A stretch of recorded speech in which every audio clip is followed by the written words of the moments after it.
Alright, I've BRB'd my way back in. I just got done eating the greasiest fucking sandwich of all time, so I'm ready for this stream.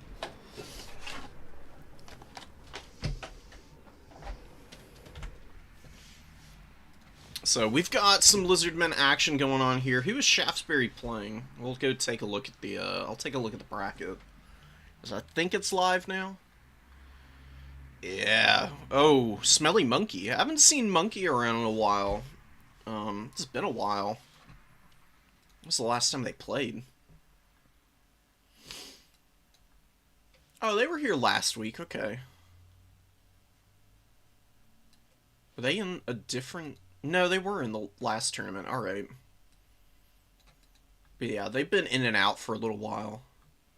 Hell yes.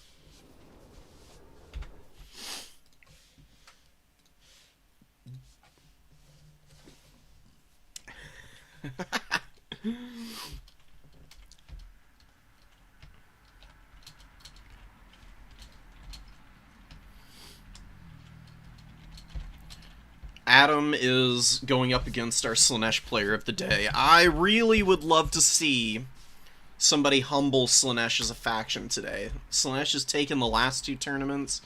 We can't let them get the hat trick, guys. Somebody's gonna have to shut this down. I'm all for sicko stuff, but I think we've had a little too much sicko mode.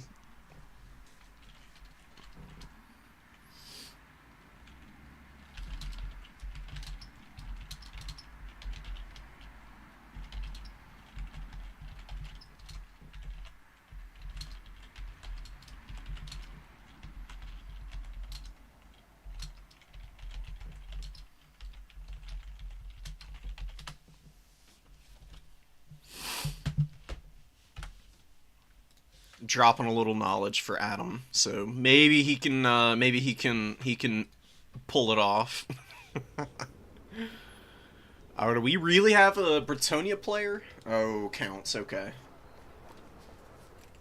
Yeah, counts versus Lizards is a pretty fun match. In fact, I think these guys.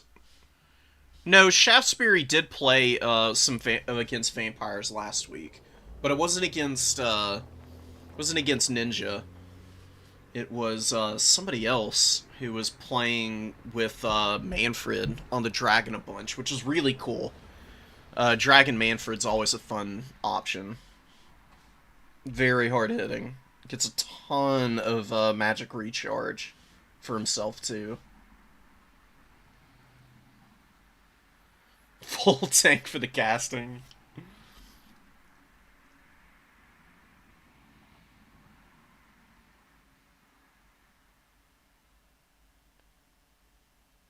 Yeah, I don't know why it defaults to Bretonia. Like, nobody plays them anyways. I mean, literally, here, I'll bring y'all over, and we can go look at the stats together. Because it's pretty hilarious how little they're getting played right now.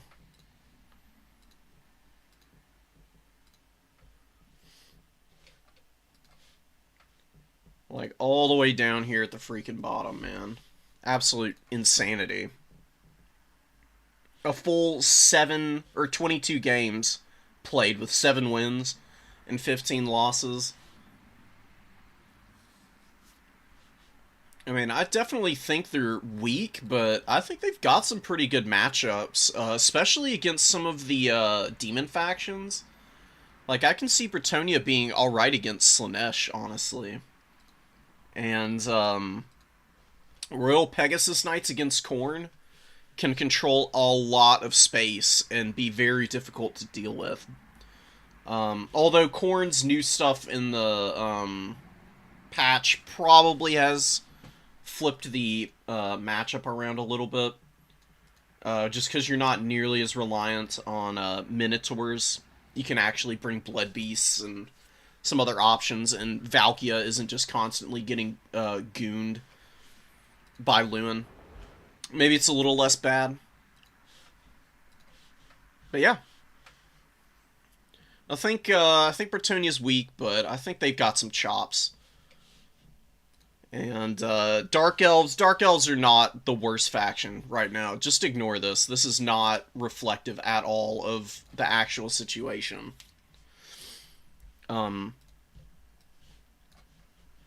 Chimbambu recently swept a tournament with Dark Elves pretty handily too, and just completely dominated everybody. They're just very execution dependent. So if you make even a handful of mistakes, you can get yourself behind and not be able to come back.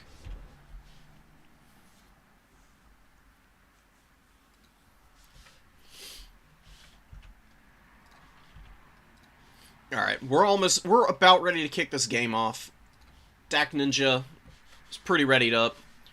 We're just waiting on these last few picks coming in from Shaftesbury, I think. Do it, Jonas. Come on, Jonas. Come play Bretonia for us. They're an underdog, but they're awesome. They're very cool.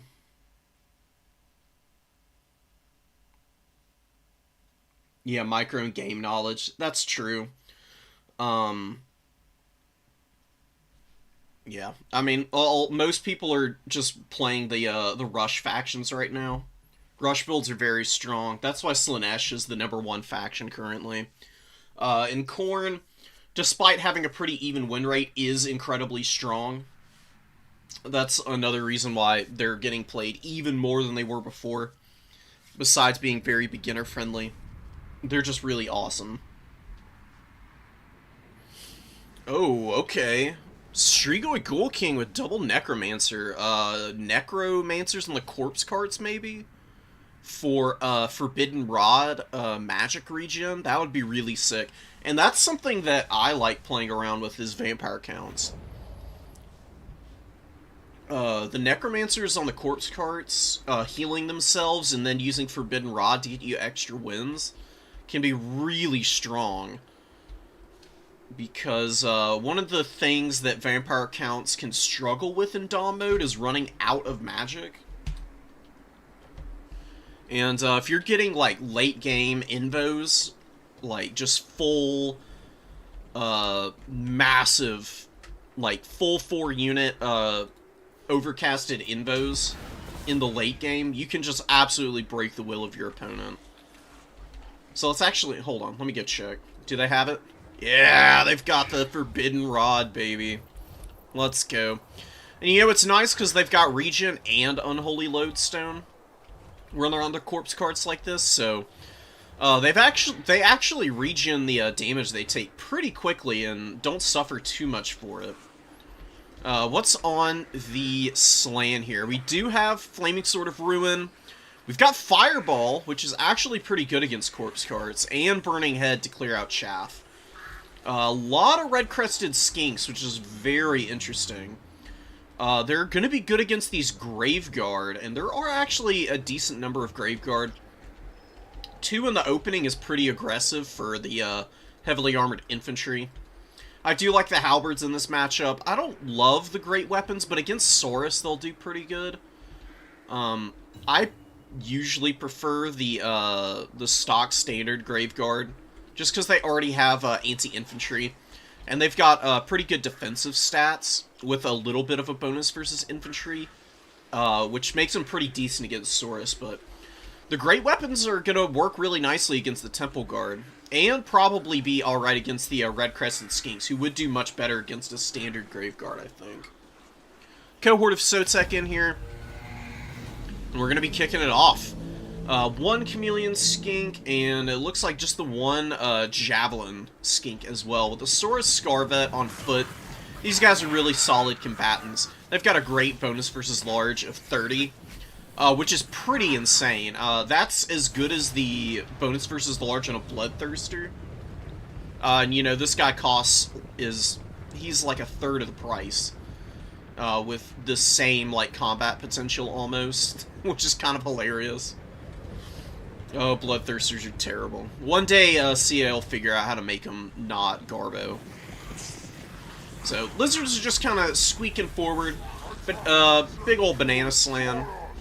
Maybe not the banana slam. More like a caramelized slam. Rolling forward. Looking for some good burning head opportunities. And, you know, vampire counts love to blob up. So there'll probably be a couple of really nice opportunities here. Even in the opening, you can probably scoot your lord up a little bit. Just drop a burning head, like, somewhere, like, right down this path here. Because burning head wobbles a little bit. It can be a little erratic with where it actually goes.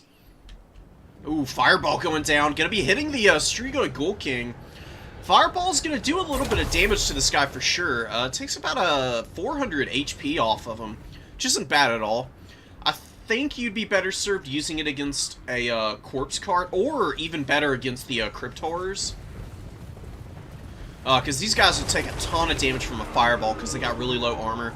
Fireball falls off pretty hard once you get up to around the 80 armor range like this guy has. Really beautiful Burning Head and a Banishment going down. Banishment doesn't take the best path, unfortunately, but that was a nice bit of damage from that Burning Head. 400 value on the Slan already. Those guys are pretty insane. They can get you some crazy value. We'll be seeing what he can do in the mid-game here. Blood Statue of Spite is on the table. Going to be very good against any like Black Knights or Blood Knights that come out. You can probably scoot this guy up a little bit. You don't want to sit him. The only thing that you really need to be worried about right now is the Crypt Horrors and the Graveguard. You can sit on top of zombies with the Slan and drop your Aura of Quetzal and then Shield of the Old Ones over the top. You'll keep these guys nice and healthy if you do that. Umbral Tide looking to get after the Strigoi Ghoul King. Gonna retreat here a little bit, and the Sora Scarvet is actually going in after the Corpse Cart. Really nice micro, in fact, because the zombies got cleared out and had a little bit of a path right into them. Another Burning Head going down, wrecking the Skeleton Spearman here. And off on the number 1 objective, we've got Red Crested Skinks tangling with the Skeleton Warriors over here. They should be able to kill a fair number of these guys. I don't know if they're going to outright win this combat. There's just a little too many. There's a few too many bodies over here for them. But with some Sacred Croxagore support, they can definitely pull that off. Umbral Tide retreating back, trying to get away from the Strigoi Ghoul King, who is screaming after them, but good blocking with the Temple Guard. And a fat volley goes right off in the face of the Strigoi King, who is going to find himself in a risky position here. Temple Guard are great. Anti-large fighters, obviously. I mean, that's what they're custom built for. And they'll rip through this guy's melee defense. It's only 47, which is okay. But he really is a specialist in what his ideal target is, which is the large foes that the Lizardmen have. Crypt Horrors fighting with some Skeleton Spear support in the Tithe. Halbert's trying to get after the Mage Priest, who is casting some fire magic. Not sure where, though. Somewhere around the field. Oh, he was dropping the Shield of the Old Ones over here, which is helping out in this fight against the Vargeis and the Skeleton Warriors. Cohort of Sotek moving up to help out the Croxagores. And this is a big win over here for the Lizards. Lizards are dominating in terms of value right now. A lot of it is tied up in the Strigoi Ghoul King. Pretty decent breath attack, actually. Takes out a fair number of models from the Temple Guard, who are getting worn down. It's going to take him a while to get ground out by all of these vampire forces, but it should be pretty doable for them. Really nice Burning Head, going to wreck the Tithe there. Killing the zombie chaff is very important. You don't want to commit too hard into forcing it in the early game, but magic is the perfect tool for doing that, while you use your higher value units to engage against your opponent's higher tier infantry, like these Graveguard great weapons and such. Using your own chaff just to block up the zombies and everything is usually going to do you a lot of good. Flaming Sword of Ruin going down over here, which isn't a bad idea. There's not a lot of units weak to fire damage over here, but it is just a really good buff to weapon damage. And then the flaming attacks do mitigate healing, which, you know, obviously with Invo on the table, is going to be a huge, not crutch, but a huge boon for the vampire counts more often than not. Beautiful charge here. Just lancing through the cohort of Sotek right now. And a really good, wait, where is it going off? Blood Statue to Spite, maybe misclicked a little bit onto the Vargeist. Probably intended for the Black Knights, but this is a beautiful Banishment. Banishment doesn't do great damage to Vargeist, but great damage to the Black Knights, who are getting absolutely hammered right now. We do have some Feral Cold Ones coming up. Cold One Spear Riders looking to get out on the flank. Probably trying to loop around and get a rear charge onto the Black Knights, if I had to guess. And the Umbral Tide backing up the Slan here.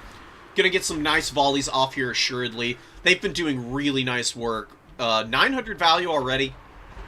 Well on their way to paying for themselves. And very healthy, too, with a lot of volleys left.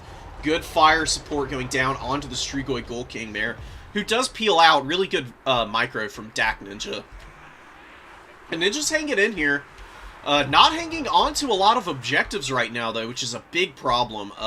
In fact, these Temple Guard, if they scoot forward just a little bit, probably will start flipping the cap weight on the number 3 here. And the Lizard's dominating the middle objective. Saurus Scarvet, how's he been doing? 400 value on that Scarvet, which is pretty good for a foot character. Very healthy as well.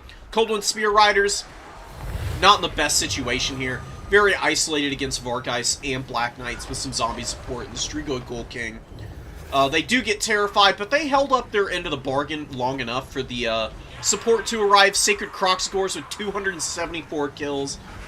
Still haven't paid for themselves. Undead moment in a nutshell. And the cohort of Sotek, Unbreakable, Red-Crested Skinks fighting against the Skeleton Spears that are trying to squeak past them here. Nice volleys, man. Umbral Tide might be able to finish off the Strigoi Ghoul King here, especially with another Scarvet coming in. This one actually on the cold one, it looks like. Oof. Beautiful fire effects. For a change, some of the fire effects in Warhammer 3 look a little janky, but the Umbral Tide actually have theirs from Warhammer 2 still. And look at the Strigoi Ghoul King just getting absolutely hammered and goes down under the weight of fire from the Umbral Tide, and that is going to be game. That's a pretty appropriate concede. Very unfortunate for the vampire counts there, losing their lord like that. And Shaftesbury was doing a really good job positioning the Temple Guard around the field. They got some pretty good value. These skink cohorts also did well. Chameleon Skinks with 163 kills. Beautiful burning heads. 2200 on the Slan here. Very clean Lizard play. Awesome to see. Vampire counts can struggle against the Lizards. Lizards have really good options against the Vampires, typically. This build is not bad against them by any means. I'd probably cut down on the number of Skeleton Warriors you're bringing in reserve, though. You definitely don't need all these Skeleton Warriors. They're just not going to provide a lot of value. It's chaff that's just going to get killed eventually. You're better bringing your heavy hitters in reserve. More Vargeist would have been really good. I like the Black Knights. Black Knights against Lizards are pretty strong because the Skinks are pretty vulnerable to heavy cavalry. These guys fit that billing pretty nicely. They can control a lot of space. They can force a lot of micro out of your opponent as well, trying to protect stuff like the Umbral Tide. So, more Knights, more Vargeists, and Dire Pack is pretty good too. Let me jump out here. Show them off. Oh yeah. Well, we can keep it on land battle. Just because I'm showing off units, not necessarily a whole build. Where are they? Dire Pack. Dire Pack are great against large targets. These guys shred Salamander hunting packs. So if you can slip them through and get them on top of your opponent's expensive Salamanders and Razordons, night-night. And I think if you want some chaff, I think some Fellbats aren't a bad option against the Lizards. Because these guys have pretty good melee defense. If you can't outright kill the salamanders, you can definitely stop their shooting up with some fell bats. Just land them on top of those guys. They'll hang in there for a little bit. They don't have a tremendous HP pool. They can be pretty annoying, though, to throw out onto the field. Blood Knights, probably not great against the lizards. I would say they're a little risky. But this would be a pretty good starter for what your reserves can look like against the lizards, I think. Crypt Ghouls, not a great unit, unfortunately. I think the problem with these guys is they just don't have good enough stats here to work as a unit. Like, they just don't hit with their 40 weapon strength all that often. These guys are going to lose outright to Saurus. They will beat standard skink, but standard skinks will do pretty good damage in return. And, you know, a regular old skink cohort is 325 gold. Not to mention the threat that skink javelins represent to these guys. They get absolutely obliterated by skink javelin fire, because they don't have any shields, so they hate it. Absolutely cannot stand those kind of fights. Yeah, there was a little bit of a build diff there. It happens, you know. Can't be on point all the time. Vampire counts without a lot of mobility against the lizardmen are gonna have a really rough time, because the infantry grind, while vampire counts can hang in pretty nicely against most factions, lizard infantry typically have really high weapon strength, and they can just sit in there and grind against zombies all day because of that. Standard Saurus Warrior beating up on a zombie is going to take a zombie out in a couple of swings, and the passive healing from corpse carts can struggle to mitigate that effectively. The same applies to Temple Guard. And Shaft really did a great job of keeping the backline protected and just value trading against the front line. And the Burning Heads helped a lot. That cleared out so much of the chaff. And by the mid-game, there wasn't enough DPS for the vampire counts on the field, so they just continued to fall farther and farther behind. You know, vampires want to overwhelm their opponent. They want units all over the field. They want Vargeist, like, dive bombing with rear charges into the front line, breaking positions. They want their Crypt Horrors to be rushing up and beating up on whatever the Vargeist can't get their claws on. Vargeist fly around and support mobility fights against Coldwind Spear Riders, or whatever enemy unit you need quick DPS on top of. Vargeists are probably the best unit on this roster. They absolutely shred everything, and because they're a flying unit, they have a pretty easy time of choosing their engagements. You know, they've got 50 melee attack with Frenzy active. They've got the Hunger as well, so they've got a little bit of passive healing in combat too. And that cannot be discounted. You know, any amount of healing in melee combat is, you know, I mean, it's effectively damage mitigation, you know? And it's just a little bit less healing focus that you need to apply to those guys. As long as you're microing your Vargeist effectively, you're probably not going to need to drop too many heals on them. And if you do need to heal them, you can always pull them back up into the air, blob them up in a nice little brick, and then just drop a fat invo on them. And that is going to be money, money, money. Alright. Here we go. We got our first replay being submitted, so we'll start checking all those out.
Okay. This is an interesting corn build. The Gorby's Chariots I love. They're low-key good against the Dowie. I don't know about the halberds, but maybe I guess if you think Thorgrim might be available, you bring those guys. We'll see about this. Corn halberds are pretty good in melee combat against heavily armored counterparts, just because they've got really good melee attack. I mean, they got 40 as long as the frenzy is up. We do have a blood speaker here on the shrine too. Okay, so going for a pretty immobile build against the Dowie. Definitely not how I would do it, but we'll see what Snow has in mind here. Maedon we've seen play a couple of times. These Iron Drake torpedoes have the world by the balls, basically. They can dominate this matchup if used appropriately. So yeah, Bloodspeaker does have Giver of Furious Glory, which gives weapon strength buff as well as damage resistance to all types of damage, which is pretty awesome. An extra 10 leadership on top of that. So basically everything in his little radius here is going to be chuckling all the way to the bank. I mean, 94 leadership on a Chaos Warrior Halberd. It's pretty fat. We do have Garagrim out here. We've got Grombrindle, the White Dwarf, as well, who will both be very good against the Bloodspeaker on the Shrine. Gonna definitely need the services of these halberds to protect him. Skull Crushers, I kind of like the idea behind them, but you can just bring the Heralds of Khorne's Fury or Knights of the Brazen Throne. And then you want to, you know, get around the flanks, obviously, to try and dive onto the Dowie missiles. A little bit of damage coming in here from the Iron Drakes, firing in against the Furies, poking away at those guys. Any amount of damage you get on Furies is less work that your actual infantry or peel units are going to have to do against these guys. Keep it from the foe. And get them to crumbling status. Ironbreaker's getting rear charged by the Furies right now, taking a little bit of damage from them. And Marauders get in before the blasting charges get off. This is a little unfortunate. Maedon kind of blundered the blasting charges over here a bit, which is definitely going to favor Khorne. You don't want to fight fair against Khorne if you can help it. One-on-one Khorne infantry are pretty much always going to win against a Dowie unit. So you have to layer your missiles up and just absolutely crush any dive attempt in the early game, as well as having some units out on the field that you can get flanking fire onto the infantry engagements. Because Dwarf Warriors are just not going to be able to handle this. Skull Reapers are in here fighting against the Dwarf Warriors. They are a little blocked up by the Marauders and the Halberds. You gotta be careful about blobbing all your infantry up like this. You can just like pull them out and get around, and you can start intercepting Dowie reinforcements, which is usually the best way to play against the Dwarves.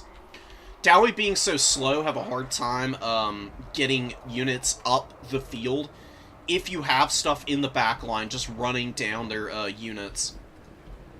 Skull Crushers are obliterating the Long-Drawn Slayers right now, but another unit of Slayers is disengaging from the fight against the Furies, who are dead now, and is getting onto the rear of the Skull Crushers, and these Skull Crushers are going to get absolutely annihilated here. Goblin Hero coming in as well is going to finish them off, and look at the damage from the Goblin Hero, man. Oh my god. You don't see this unit very often, but I kind of like it here. It got 400 value with one solid volley, man. Good lord. So, Skull Crushers shattered immediately in the early going here. Maedon with some good value right off the rip, but does lose a couple of the miners with blasting charges, which is pretty brutal.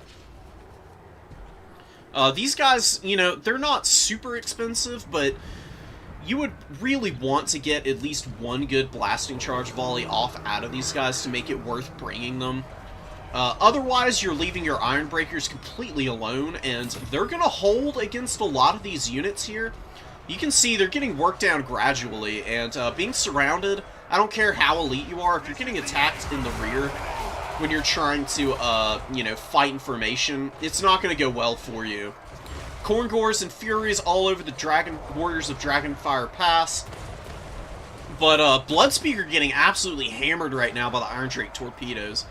Up to 1,000 value. Really clean line of sight now. Goblin Hewers looking to line up their volleys, and I think this is going to be the end of this Bloodspeaker here. Oh my god, absolute brutality. Bloodspeaker is just kind of drifting back and forth behind the front line here, which isn't a bad idea, but definitely needs to get out of here. Khorne cannot lose their Lord here. They're down in value as is. Losing this guy would pretty much be the end of this game. Now, Khorne does have a, well, actually, they've lost the #1 objective. Oh, because the Warriors of Dragonfire Pass and the Ironbreakers were actually able to win these fights here. The Furies got killed off and are looking pretty thin now. Khorne definitely running out of steam here. The Chariots, which could be doing pretty good work in the back line, are kind of just sitting here in the middle. Don't really have a lot to do. And they're just getting chunked down now by the Slayers that are mixed in here. There's a handful over here, but even Dwarf Warriors and Longbeards, you can see the amount of damage that they're able to get through on the really low melee defense that these Gorbeast Chariots have. Chariots have to be cycle charging to get their value, and that's just not what's going on here. Down to 2 models already, they're routing. Gyros, now that there's no Furies in the sky coming out, and they're just going to absolutely obliterate the Bloodspeaker here. Skull Reapers kind of folded up and didn't get nearly as much value as I envisioned they might. The Chaos Warrior dual weapons are routing here, while the Goblin Hewers pumping those legs and looking to get after the Gorbeast Chariots and finish those guys off. I really love this unit, man. It's actually moving pretty quickly. It's got 40 foot speed, which I really didn't realize. It's pretty quick, honestly. What is the War Mourners? Hold on. Is that Garagrim's passive ability? What's this do? Oh, magical attacks and armor piercing and base weapon damage. It's pretty nice. Definitely useful for the dwarves against demon factions for sure, especially against Khorne. Khorne does really like the Bloodletter spam in this matchup. I certainly do. Bloodletters are pretty clutch here. Just your bog standard Bloodletters too. They just value trade against the Dowie so efficiently. They'll mulch through multiple waves of Dowie warriors if they get on top of them. You can also kite out miners, and you can do good damage against them. You can chew on the weapon teams like the Trollhammer torpedoes if you get to them too with Bloodletters. That's what I would really prefer to see from Khorne here. I think this is a pretty new player who's bringing like you know, like a beginner build that they've gotten from somewhere else. Because Korngors are a great unit, but you know they don't have anything to fight against the dwarves. The Vanguard can be nice for threatening objectives, I suppose.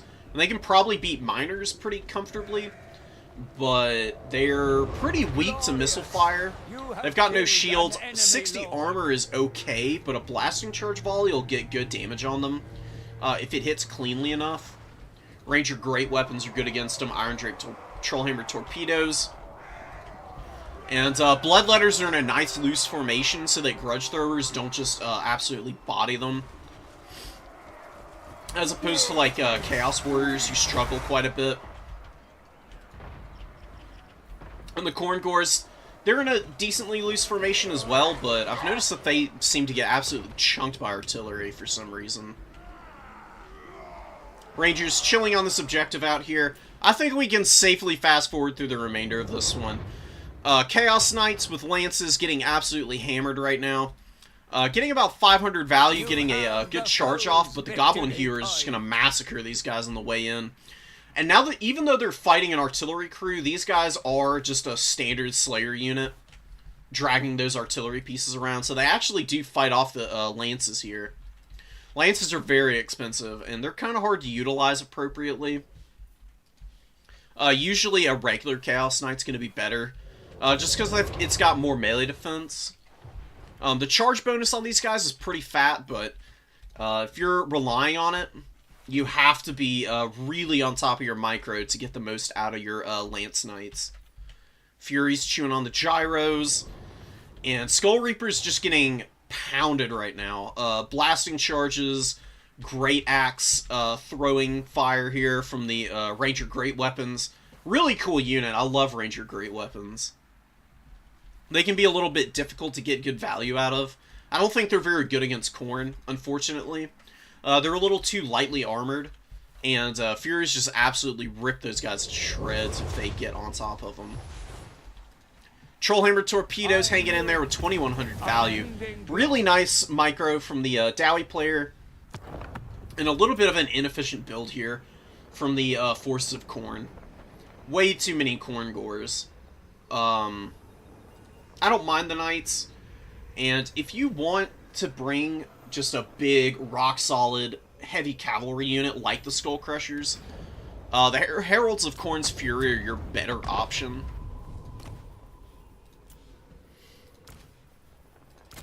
They're the same price point. You can bring the Knights of the Brazen Throne for 200 more, both of which are going to be much better against the Dwarves than the Skull Crushers are.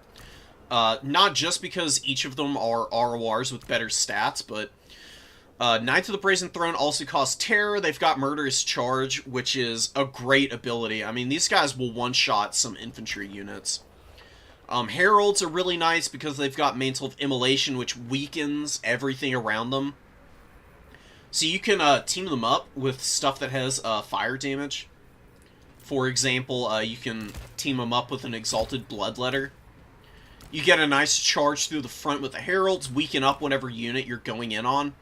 Then you bring the Exalted Bloodletters to charge right through the front as the Heralds disengage.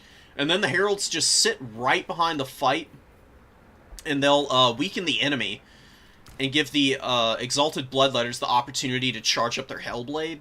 And then you just go on an absolute rampage, because Exalted Bloodletters, when Hellblade is active, their weapon strength is high enough that individual models of Bloodletters will one-shot a lot of Dowie infantry, especially like lower tier Dowie infantry, and then you'll just be feasting all day. It's pretty disgusting.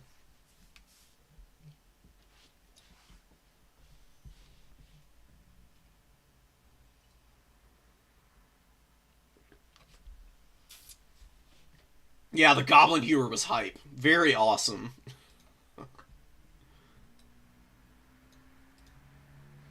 Yeah, I honestly, Blood Speakers are okay. I just don't like the thing that the Blood Speaker does best. We'll go check him out for a minute, just to talk about him. I do not like him on the War Shrine. I don't think there's many matchups where he's going to be able to sit on this thing and actually get anything done. He's too big of a target. He's got a lot of HP, but, you know, 70 armor, he's terrible in melee combat. Even worse than he already is, and he's already a pretty poor melee combatant. For Khorne's standards, at least. And being on the Shrine, he's even worse, so he just gets absolutely wrecked by anything that lands on him. Against the Dwarves, I think he can work, but you just want to bring Pilgrimage and Wild Abandon. These are his two best abilities, in my opinion. Unbreakable for obvious reasons, as well as lowering Vigor. Wild Abandon with a 40 melee attack is way better than losing the melee defense, because Khornate units thrive on getting kills. And you can always fall back on armor to survive through any damage that you're taking in a melee fight more often than not. And this is just a win more ability. And for a lot of factions, win more abilities aren't that great. Just because you're usually already winning if you're engaging. But for Khorne, being able to grind through a front line and have very healthy infantry for the mid-game is super clutch. Because your opponent's going to have a really hard time pushing you off objectives, and also have a hard time engaging onto objectives. You can force your opponent to have to commit a lot to points to try and kill a Chaos Warrior, for example. And then you've got great mobility that can punish all of those dive attempts. That's usually the way that Khorne wins now.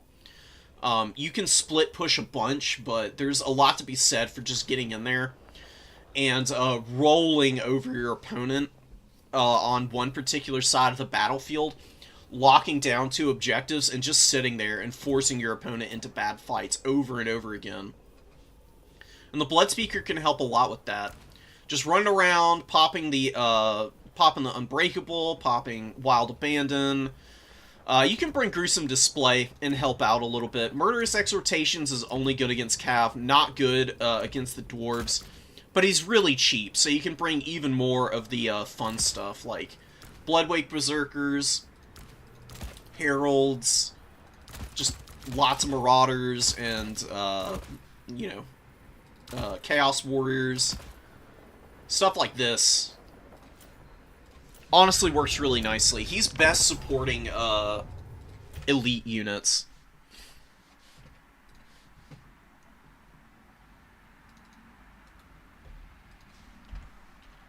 Here we go. We're gonna live cast another game just because somebody's dropped us their code.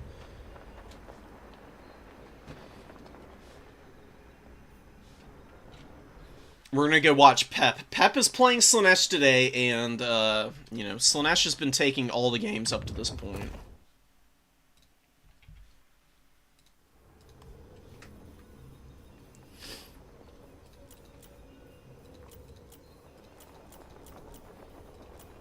I think he may have jumped in a game already. That's okay. We'll go get some of the other replays from the Discord then, and we'll start going through them. We had a lot of people dropping them in here. Don't be shy about doing it either, guys. Win or lose, watching back replays is the best way to improve, in my opinion. When I finally just got over the ego death, and just embraced the way of losing, is when I started improving rapidly. So, Nakari versus Scarbrand showdown here. I mean, I don't even need to see what the other replays are to know I want to watch this one first. So, we'll see what abilities Nakari has. Nakari tends to beat Scarbrand pretty badly in one-on-ones. But maybe with some good support from the Khorne Gores, especially the Bloodwake Berserkers, with those units, maybe Khorne could flip this on its head.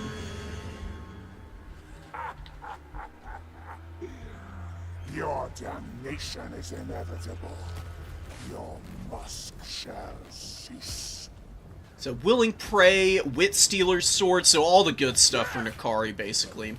Acquiescence and Pavane, Glamour, Soul Siphon, Blissful Rapture, and Harvester of Souls is a crazy ability. I mean, I've seen games where Nakari is really expensive and can be a big risk, but if you get Harvester of Souls off on a regular basis, I've seen Nakari get 6,000 plus value in some games. It's pretty insane.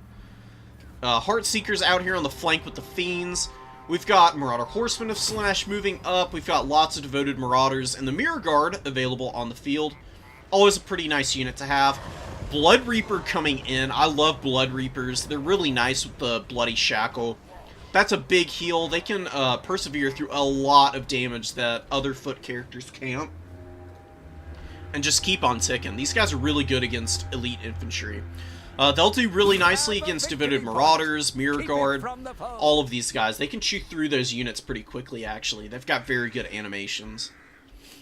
Devoted Marauders, really nice micro from Pep, maneuvering over, a cheap spear, just to protect the home objective while the mobility moves up and gets ready to potentially dive in here. Good Rampage from Scarbrand, getting on top of the Marauder Horsemen of Slaanesh. A little bit behind with some of the other units that could be on top of these horsemen, finishing them off. Pep not pulling these guys out before the Khorne Gores get here, though. Khorne Gores should be able to help chunk these guys down and finish them off. Fleshhounds are doing some calisthenics here, looking to get out and help here, but they could be going to go after the Heartseekers and the Fiends over here, who are just absolutely wrecking the Forsaken right now. Ow. Flattening these guys. You know, Forsaken are much better with the HP buff, but they're not going to get much of anything done here with this many high-value DPS units on top of them. Thankfully, the Spawner here, Spawner going to hang in and provide some good mass to just stop up the Heartseekers and the Fiends and keep them locked in combat for a minute. But you've got to hammer this position while you have the opportunity. These are very squishy units. They don't have a lot of armor. I mean, 30 armor is basically nothing. And getting after them and getting shock damage against them can be really devastating for Slaanesh, because they cannot heal with any of their units, really, outside of the Lords. So any damage that you're getting on them is going to be persistent, and once Slaaneshi units start crumbling out, you can really start racking up a nice value lead. Fleshhounds and Furies on top of the Heartseekers now. Heartseekers would be either of these units in isolation, but this is going to be a really unfortunate loss for Slaanesh here. Heartseekers getting chunked down right now by all of these really quick units. Nakari can't stay here either, because Nakari only has 15 armor. Even Korngors and stuff like that are going to do some pretty nasty work against him. Devoted Marauders moving up with the Spawn, Forsaken, and Fleshhounds should be able to handle these guys. Korngors winning in the front line, taking a good bit of damage against the Mirror Guard, but giving it right back in return. Probably going to be able to work those guys down over the course of a long game. Bloodwake Berserkers against the Bringers of Beguilement. Two uber elite units going toe-to-toe here. Pretty much taking each other down to the mattresses, man. Both units probably going to just outright kill one another here. Whoever supports this fight first is going to win that one, and still have some HP on their unit left, I think. But this is definitely more important for Khorne. Nakari is all over Scarbrand right now. Fury's landing to get after the Hellstriders and the Spears. Blood Reaper running underfoot as well, doing a very good job, scaring the hell out of Nakari, who's gonna go after the Bloodwake Berserkers now, which isn't a bad idea. Definitely a very good tool against these guys. Bloodwake Berserkers typically struggle the most against high-mass SEs, Nakari being a prime example of what you can do with him. Spawn moving across the field, 800 value on those guys. I love Spawn in the matchup against Slaanesh. This is one of the few matchups where I think Spawn are just outright better than Minotaurs. Minotaurs are great, but they can struggle against mass Hellstriders. They don't trade very well into Fiends either. They get wrecked by Seekers.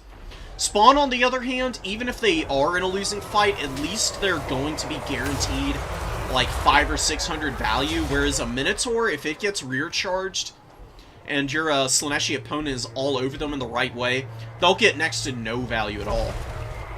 Scarbrand going toe-to-toe in here, takes another big hit from Nakari. Nakari might kill Scarbrand here, and if Scarbrand goes down and the Furies go down, that's going to proc the Harvester of Souls here, which is going to give a big heal to Nakari, and is it activated? Doesn't look like it. I think Scarbrand running out of this fight actually prevented Nakari from getting the healing there, which is really nice. Hellstriders finish off the Fleshhounds back there. Very unfortunate loss for Khorne. But Blood Beasts on top of the Mirror Guard should be able to finish up that fight. We do have some Korngors finishing the Devoted Hellscourge Marauders. But Korngors getting terror routed, and we have Minotaurs getting hit by the Eternal Entourage. You're going to watch these guys just absolutely melt here. Pretty brutal stuff, man. This is the kind of hell that Slaanesh can pull you into as Khorne. You overextend for just one measly freaking second, and they're just all over you. And this is starting to flip on its head now. Khorne was doing really nicely, but losing Scarbrand, and they don't have a lot of DPS left on the field. The Korngors are pretty tattered. They're not even going to be able to save the Blood Beasts here, who are getting rear charged by the Eternal Entourage, who already have... Look how much value they've got already. 1,300. They cost 1,550 if I'm not mistaken, maybe 1,650, and they've basically already paid for themselves. They're going to have a really easy time of cleaning up the rest of these fights. They can just loop around all of the remaining infantry at will now. just absolutely ice them.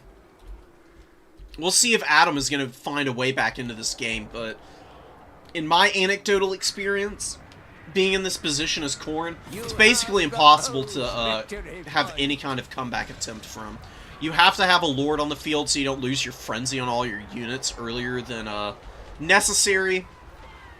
You know, these Furies already getting munched on. They're diving a little split from the rest of their forces. You have to be very on point with your dives against Slaanesh. Just because they can rally a lot quicker to locations than you can. We've got the Blood Reaper over here getting a little bit of value, fighting the last of the Bringers of Beguilement, who are actually still alive here, man. Very good leadership on this unit. 90 base leadership is pretty crazy. I mean, at 100, a unit is functionally unbreakable, and at 90, with any kind of leadership buffing effects around them, they're going to hang in there for forever. Bloody Shackle has already been used. We'll see what kind of value the Blood Reaper gets there. Forsaken are doing some pretty good damage here to the Eternal Entourage, who could probably just be sitting in this combat and beating the Forsaken, but they're trying to push through. I'm not sure what they're trying to get after. Maybe trying to just disengage it completely and find somewhere else to go. Because the Javelins are here. Javelins should be able to work down the Forsaken. Do some pretty good work against them. Khorne Gores do get Acquiescence used on them, but they are going to beat the Hellstriders regardless. Mirror Guard in here, the last few models of these guys, 900 value on them, just about paying for themselves. Fleshhounds pushing through, trying to get the Eternal Entourage. If Nakari goes down somehow, Khorne might be able to make some kind of comeback happen here. It's going to be really difficult. They're down on tickets. They are lacking a lot of infantry presence. I just don't know what kind of DPS they're going to have against this guy. He's got 3,600 value. Nakari's so good, man.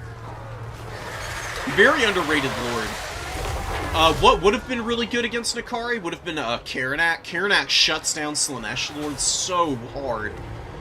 Silencing them is pretty brutal because they're not only dependent on their spell casting, but it also shuts down all of their abilities, including Harvester of Souls, if I'm not mistaken.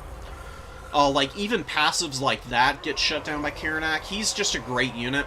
And because all of the Lords have such low armor, Karanak is an amazing duelist against them. He does big damage to Slaaneshi units. Even against Fiends and Sneakers and stuff, he's pretty good. You do have to play very cautiously with him, though. He can get absolutely iced if he gets surrounded by something like Heartseeker or just a regular Seeker. Hellstriders can do pretty good work against him, too. But I think it's worth the risk of bringing him, and I think that, you know, Skarbrand's great. He's a very strong duelist character, but, honestly, I feel like the Exalted Bloodthirster's a little bit better. Because the issue that you're going to run into against Slaanesh is you're going to get rampaged before Skarbrand's able to use his. Just because not only is Pavane available, which, you know, has a 100-meter range, whereas Skarbrand literally has to be breathing on top of whatever he's trying to rampage. So you're going to miss that opportunity out early. And then there's Fascination always, which can rampage Skarbrand. Yet again, there's Narcissism, which silences and locks him in place. And I think the Exalted Bloodthirster, just being a flying unit, if your opponent goes Azazel, the Exalted Bloodthirster is very good against Azazel. You pop Deathbringer and get on top of him, you can wreck that nasty little shit flying around pretty quickly. Where is he? Here we go. So yeah, Azazel. You'll see him a lot in the matchup against Khorne. You know, you don't always see Pavane. Oftentimes people will bring just Lash and Acquiescence, but it's such a strong ability. Especially against Khorne, where you can force them into really bad positions. I oftentimes see this as a pretty regular appearance. But the Exalted Bloodthirster, pretty comparable in price With Deathbringer, he's got 840 weapon strength, which if you get like 2 or 3 good swings on Azazel, takes him down to about half HP. It's going to make it very hard for him to function. And if you've got the Exalted Bloodthirster up in the sky, as long as you can stay away from a Pavane from Nakari, you're going to be laughing all the way to the bank, because you're going to be able to land on this guy's head whenever you decide you want to. And just rip him apart, because he's got 8,000 HP, which is a pretty juicy pool. But teamed up with Karanak, the Bloodthirster and Karanak, definitely going to be able to get some really good engages. Because you do have Prey the Blood God, you've got Brass Collar. Nakari is going to have a really hard time making use of the Wit Stealer's Sword. He's going to struggle not having access to Harvester. Willing Prey isn't going to be activatable. And he won't be able to cast any spells, so no Blissful Rapture, no Lash, no Acquiescence, and no Pavane. And if you can stay on top of Nakari with mobility and good DPS units, and just hound him into the Shadow Realm, that's going to be a winning play for you 9 times out of 10, because Nakari is so expensive. Even with just Pavane, and, you know, the good duelist tools, he's 3,300. You start cutting some of the other items, he's a little bit cheaper, but then you're losing a lot of the utility of having him in the first place. I think he's better with the items than without. That's just one idea of how you can maybe counter Nakari there. Thank you, Jonas. I'll see you around. Yeah, the Blood Speaker, or the Blood Reaper got bullied pretty badly, too.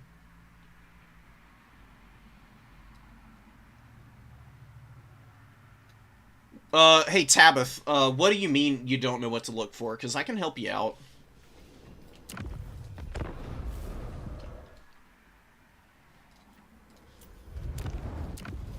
Where have we got more replays here? Ooh, okay. Corn High Elves. We got a lot of Corn players today. Barbs. Barb's a pretty good Corn player, too. I think even played Grace last tournament as well. We've got Empire versus Tomb Kings. Tomb Kings are pretty favored in that matchup, I think, but, you know, the ranged units for Empire can do pretty well here. Okay. I really want to see the Greenskin Civil War. This is going to be freaking awesome. And we've got pretty different builds here, too. This is a pretty dichotomous situation. Outside of the double Black Orc, Lord options are completely different. We got Azag on one side, Gorebag and the River Troll Hag on the other side. Snagla's Bolt Thrower, I think is what the ROR is called, for Brother Bear, and Rugloods and some Savage Orc Error Boys for Greenskin here, which I think is a really good option. Goblin Archers aren't bad in the mirror match, but they're pretty short range, and the Savage Orc Error Boys, and especially Rugloods Armored Orcs, these guys have 160 range, which is a very traditional crossbow unit type of deal. And they fire pretty quickly, too. 11 seconds is pretty comparable to their counterparts here. They should be able to get some fat value against the goblins here. Wolf Riders taking the number 3 objective here, while the Black Orcs and the Melee Brick are moving up to the middle objective for Brother Bear, who's keeping Gorbad pretty far back right now. And yeah, Snagla's Death Thrower, if I had to guess, is going to be coming up here and positioning somewhere in this tree line, like right there, or maybe right here. And going to be looking to farm some pretty good value, but it's taken a long time to position up. And it's missing opportunities to get some damage in here. You could be shooting at the Black Orcs right now. And because they're in the trees and have snipe, it's kind of hard to notice the missiles on these bolt throwers. They're not the most obtrusive and self-evident shots in the world. The projectile trails can really sneak past you. Goblin Wolf Riders and the Moon Howlers going to be moving up, and a big frontline fight going to be taking place here Orc boys tangling with Black Orcs. Black Orcs gonna win that easily here. But so far, the Goblin Archers, the Savage Orc Air Boys, blundering forward a little too far. When you have a superior range, you definitely want to try and make as much use of it as possible. You don't want to wander into your opponent's Arc of Fire. And that is good recognition by Greenskin. Going to be scooting back just a little bit and then firing back in against the Archers. Rugloods, if you want to leave a unit to get shot at, Rugloods would be the better option because they have the shield as well as the higher armor. Nice Fated Buna going down. I thought there was a Fated Buna going down. Where the hell did it go? Oh, it went off over here. There must have been another spell being cast over here, but really good choice of target. Black Orcs are like the perfect unit to drop a Buna on. Very powerful against those kind of infantry units. Excellent against archers and against cavalry as well, but not a lot of high-value cavalry coming out from Brother Bear yet. Brother Bear finally moving Gorbad forward. I mean, not a bad idea staying cautious just because Azag is on the field. Azag with Spirit Leech, very good option against Gorbad here. Colossal Squig coming through, looking to get after the Black Orcs, it looks like. Diverts, going to be running down the other unit here, gets a nice side charge. You can see how much disruption it's applying here. Running this unit over and pushing a lot of the models out of contact, leaving the remains of the unit very isolated. Nice stomp there from the Colossal Squig, but the Colossal Squig needs to be very cautious here. Very weak to missile fire, and you can see it getting absolutely wrecked right now by the Archers, who are racking up some fat value. Rugloods, 500 value up to this point. Azag looking to get after the Colossal Squig maybe, or he can dive bomb Gorbad. Gorbad is in a mortal combat against the Swamp Things now, who are a little lonely in this pocket. Oh, actually, never mind. They've got their own Black Orcs. I thought there were 2 units of Black Orcs from Brother Bear on top of these guys. But this is a pretty perfect position for them. Like, they're losing a lot of models, but they're racking up some pretty good value. They're going to be able to help terror out these Black Orcs here in a bit, maybe. Oh, no, they've got... I always forget that Immune to Psychology is on Black Orcs, which just boggles my mind, because you've got Chosen that don't have Immune to Psychology, while the Black Orcs do. Doesn't make a lot of sense to me, but that is just the way that CA designed the game, I guess. Orc Boy's going to get in here, piling on top of the unit that's trying to get after the Goblin Archers. That's good infantry micro. Anytime you can actually loop around, get your infantry into the secondary and start locking down units, and chewing through missile units and occupying your opponent's second wave of melee, you're going to put yourself in a winning position pretty quickly there. Another Spirit Leech going down on Gorbad. Gorbad is taking a pounding right now. He is not loving life. The Swamp Things hanging in here with their pocket of Black Orcs, doing some big damage. And they should finish these guys off. And then any remaining units that are left out on the field for Brother Bear are going to be in big danger of getting terror-routed by the Swamp Things in the late game.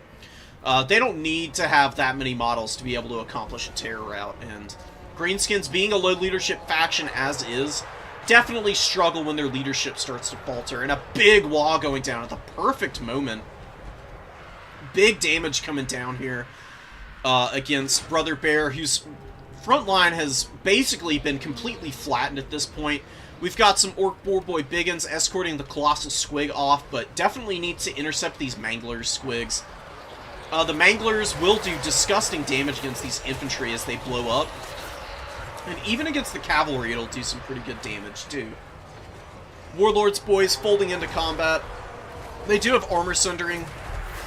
Going to help with the DPS in these fights against the Boar Boy Biggins, as well as the regular Goblin units here for Greenskin. Gorbad getting wrecked right now. He's struggling. He's not gotten a lot of value. I don't know how much use has been gotten out of the abilities either. Brought Morglor the Mangler, going for a very melee-oriented Gorbad build.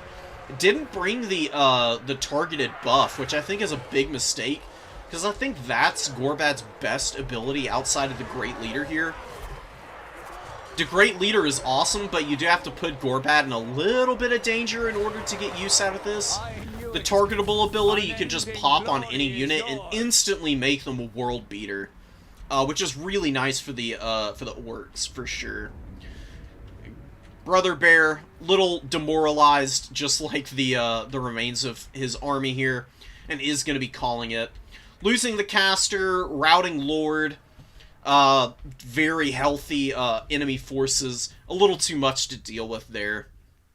And really well played by Greenskin. Pretty crushing victory, honestly. Really good value out of the Black Orcs as well. The archers, they didn't do a tremendous amount of work, but they were there, and they helped get through the missile line of his opponent. Rugloods are the exception. They got great value. They really helped to chip down that Colossal Squig, put it into Rampage, and then it just got ripped apart by all of the Goblin Spears and Orc Boys that it was sitting on. Squig Hoppers came in at the end. They were doing pretty good work.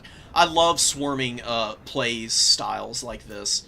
Like, this is a very aggressive build, and Greenskin executed to perfection with it. I don't know what happened with the Snagless Death Thrower. It got a little bit of value, but it didn't kill anything. I guess it was shooting Azag, would be my guess. Which is nice, but it just wasn't able to, it wasn't able to kill Azag before the fight swung too unfavorably for Brother Bear. And at the later stages of the game, if you don't have a front line, your artillery is easy pickings. So there wasn't really much of a comeback to be had there either.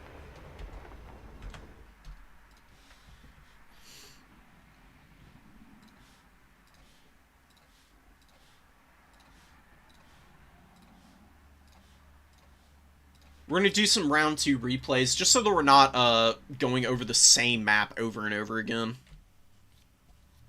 And we'll come back and loop around at the end and talk about some of the other round 1 games, of course.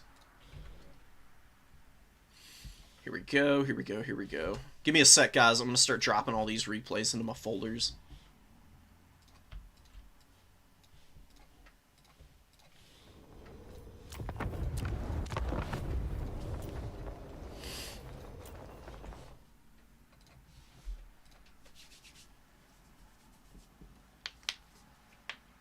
Yeah, that's true, Zammy. The Buna is great against weapon team type units. Probably best against those, because they absolutely snipe them out. The Umbral Tide basically gets one-shot by Buna. And same with Poison Wind Globes and units like that. It's pretty brutal. Any Cathay players today? Nope. Unfortunately, no Cathay. Cathay is just not very beginner-friendly. Dark Age, you're probably one of the few people who actually plays them regularly, but it's good that they have a good representative. I really love your playstyle of them. Very aggressive Cathay is pretty fascinating to watch.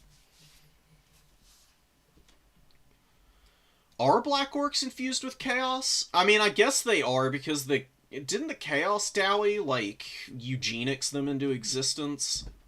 I guess that makes some sense. Oh, is there a Cathay player?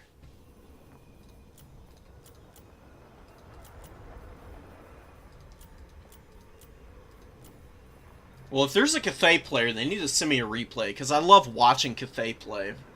They're really interesting. Oh my god. Corn versus Corn mirror match. We'll get to that eventually. I'm not sure which one I want to watch first. Greenskins versus Slaanesh is interesting. Greenskins do have really good anti-large infantry. You know what? We'll check this out. We'll see what's going on here. Greenskin just won their first game very convincingly. We'll see if they can bring the heat against Impenetrable, who did bring Azazel this time. Mixing up the army a little bit. Just one Heartseeker, no Fiends in the opening, and Chaos Warriors of Slaanesh, as well as the Mirror Guard. And then with the very standard Devoted Marauder core in the opening. Devoted Marauders are just so damn solid, man. Like, some of the best, like, low-tier infantry in the game. They're cheap, they've got immune to psychology, and, you know, just straight up having immune to psychology is better than having something like Frenzy. Because once Frenzy wears off for Cornate Infantry, they can really start to struggle in terms of the DPS and terror routes. Because they lose the immune to psychology once Frenzy is off, and then their leadership just goes absolutely belly up. It's really brutal sometimes. So, Slaanesh is just way more consistent in that regard. They've got a little bit, they've got the 5% Phys Res as well. I think when they released, it was like 15% or something. Slaanesh was so stupid when they came out. Terribly designed, or terribly balanced faction. They're well designed, but CA has had a lot of problems with trying to balance Slaanesh for a long time now. They've either been top tier, or they get nerfed into oblivion, and then they're just dreadful and useless. Horsemen moving up, gonna get some good value against these orc boys, especially against the Biggins. The Biggins have no shields. Sometimes I forget that they don't, but you can see that Pep definitely knows this. He's getting some great damage on these guys. Big HP pool on the Biggins, but there needs to be some kind of answer against these horsemen, for they just javelin the Biggins into the Shadow Realm, because you cannot afford to lose these guys in the early going. These Biggins are going to be really important for anchoring these points in the mid-game. You want to use your Goblins and the Orc Boys to do as much damage against the devoted Marauders and the Chaos Warriors, and then leave the infantry to hold points while you develop out your mobility, and then come in and just absolutely punish every Slaaneshi mobility unit that comes in. Because you're always going to have some, like, space between your units that Slaanesh is going to want to try and filter through, and that's where you have the Boar Boys and the Spider Riders and everything to really hammer home when those units try to push through. Zazel flying around over the top, looking for some opportunities to get some damage. Gets Spirit Leech, which is really awesome. You love to see that from the Giant River Troll Hag. Drops a Pavane on the Ruglud's Armored Orcs, who are being forced to move up. You can see Pavane does do a decent chunk of damage against them as well. But they should be okay, and there's not anything threatening a dive onto these guys. Ruglud's definitely should be focusing on shooting down the Horsemen right now. So the Horsemen are getting some pretty fat value, just farming against the infantry here. Good Wah going down, definitely going to help the Biggins against the Mirror Guard, as well as these Savage Orc Boar Boys getting into the Spearmen here. Although this is a pretty rough fight, because the Spears are going to poke back really effectively against the Boar Boys, and they are going to get absolutely wrecked there. Greenskins do have a little bit of a value lead right now. Definitely need to try and find a way to maximize that. We've got Biggins versus the Bringers of Beguilement here. Some kind of magic being used. Bringers being hit by Buna. Beautiful targeting. Greenskin with a great choice there. Hammering down this elite unit. 1450 gold on the Bringers. And they might lose here with the damage from Buna and fighting the Biggins. Although it looks like they might break the Biggin leadership just before they start to crumble out. Little unfortunate for the Greenskins there, but they're doing alright. They're hanging in on the objectives. They're not winning anywhere, like, overwhelmingly yet. But they've worn down the front line a decent amount. They haven't had their missiles get horribly punished yet. Now, the Fiends are going to be looking to do that. But we do have the Savage Orc Boar Boys screaming through to provide a little bit of buffering. And the Pavane actually routes, or not routes, but actually pulls Rugluds into this melee fight where the Orc Boys are kind of buffering out any mobility. Black Orcs moving up, getting on top of the Mirror Guard, and Gorbad and the Orcs get another Wah right off the rip, dropping it and getting big damage on all of the units that are in melee contact with them right now. One of your units Looks like the Bringers of Beguilement have gotten free. Definitely cannot let these guys get a rear charge on you.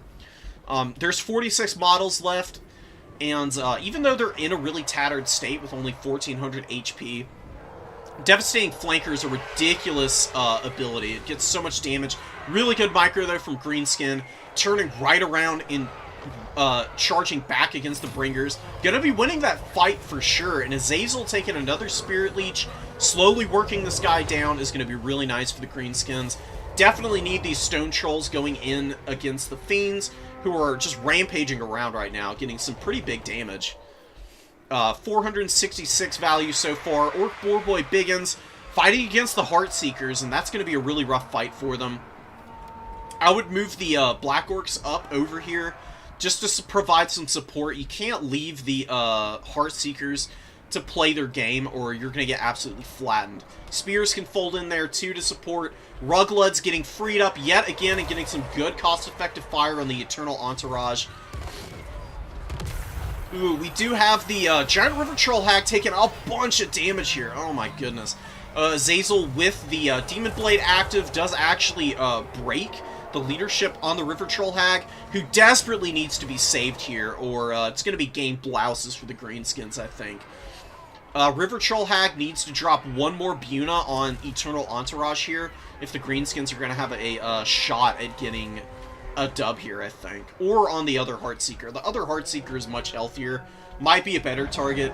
Eternal Entourage have taken a decent chunk of damage, but Greenskin leadership problems are really starting to rear their head. And there's not enough mobility, I think, to save the Greenskins here. I think they're going to start falling behind, potentially, especially if Gorbad goes down. Gorbad dying would be the absolute worst-case scenario for the Greenskins, and he is just getting absolutely hammered by Azazel right now. Who no answers for Azazel right now. Definitely need him to get locked up on these Biggins and be left to get shoot on by them, but Heartseekers and the Eternal Entourage should be able to break this pocket of Greenskins infantry. And we've got a Fascination going down. That's going to wreck the Death Creepers. You can see how quickly it just chunks through the HP on these guys. That's one of the strongest army abilities in the game. It's just a single target, so it doesn't have as much utility as, say, Horn of Corn or something like that, but it is very punishing. Greenskins hanging in there, and Gorbad does actually escape, and, you know, there are a lot of Slaneshi DPS units locked up in combat here, and these Savage Orc Boarboy Biggins might be able to get in there, and with some assistance from Gorbad, might be able to crush this pocket. Get a good side charge. Stone Trolls coming in from the other side to block up any retreat path now. Slanesh only has one way out, but it's also blocked up by Orc Boys. This might be a big momentum swing back in favor of the Greenskins. This game has been back and forth. What a match so far. Holy crap. Another Spirit Leech going down on Azazel. And look at the Heartseekers getting folded up right now. They're taking big damage. We do have a Pavane going down on the Stone Trolls. That's not really going to matter too much to them. They are already locked in combat, and the damage on Monstrous Infantry from Pavane, really not that good. Nothing much to speak of there. Gorbad and the River Troll Hag looking to get after Azazel and finish this flying asshole off. You know, Azazel looking fine as always. He is going to be retreating bravely from this combat, while the Stone Trolls are going to flatten the Marauder Spearmen, and I'm really loving the performance of the Stone Trolls. 1,300 value on these guys, man. They've been hammering home. Beautiful stuff, and the Black Orcs hanging out in the middle here, finishing off the Mirror Guard, Princess of Perfection, and locking up the number 2 objective. Greenskins holding on to the number 3. Stone Trolls flattening the Demonettes on the charge. Taking a lot of damage in return, but this is very worth their time and effort. They will probably rout out of this combat before they lose a ton more models. They'll probably lose a handful more. They'll probably have 8 or 9 left as they get into the later stages of this fight. We've got another Fascination, or, an Acquiescence going down. Fiends taking this fight head on. That should be pretty even. Stone Trolls do rout, but they should be able to get back into a safe pocket where they can regen a little bit. They do have 7 models left, 1,700 value on them. And Orc Biggins coming out onto the field with some Morgrum's Mangy Marauders.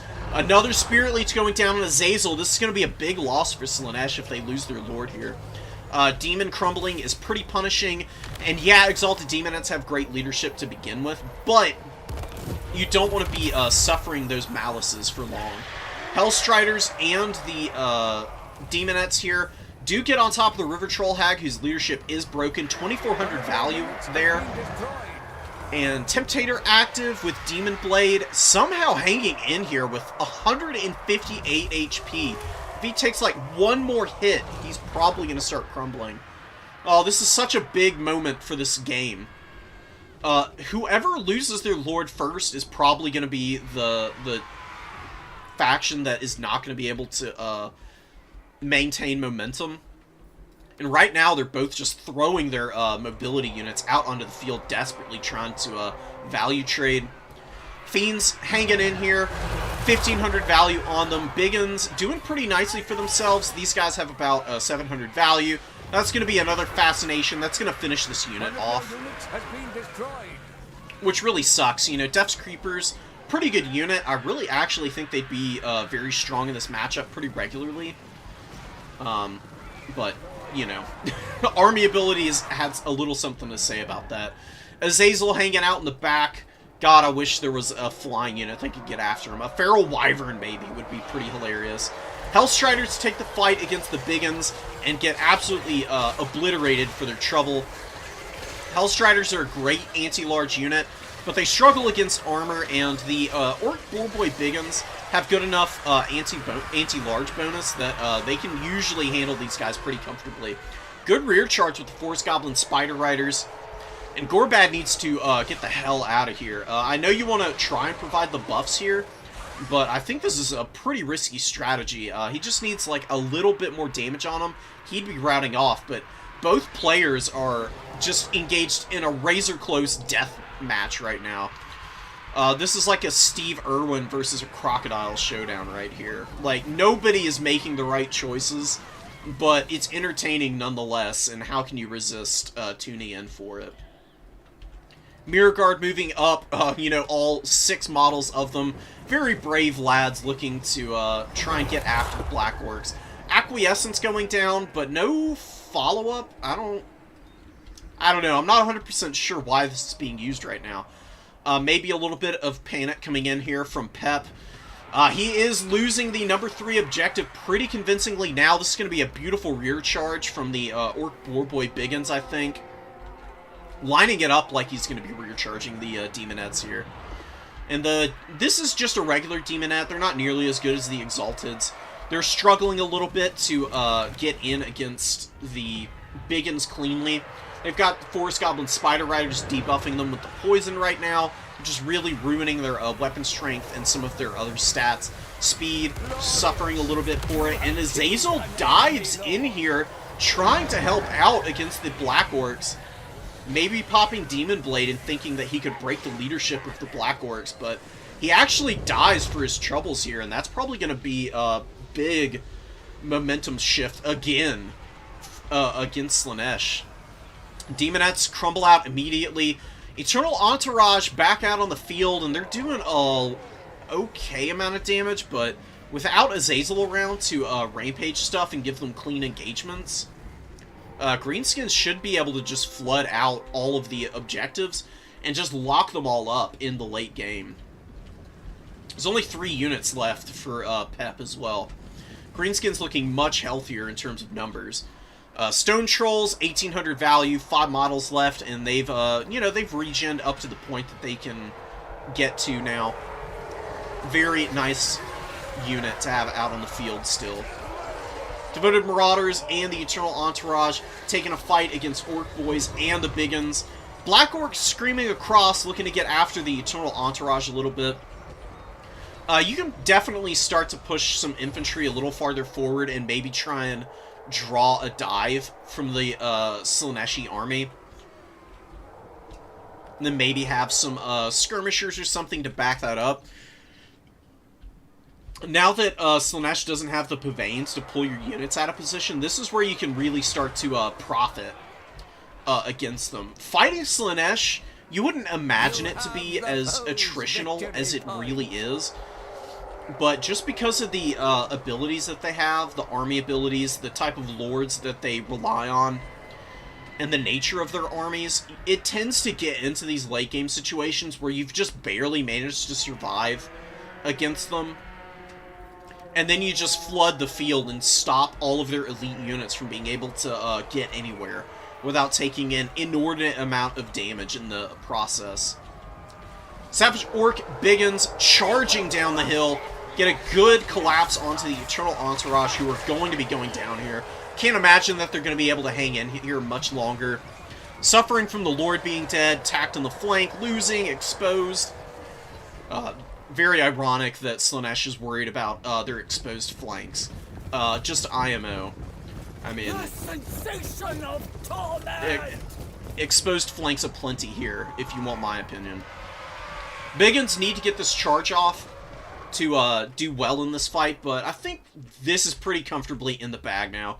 Greenskins dragging this out into the late game. Getting a little bit of skirmisher fire from the bows over here. Death's Creepers coming back out, looking to avenge their earlier brethren who have fallen in battle. That's going to be a big win for the Greenskins.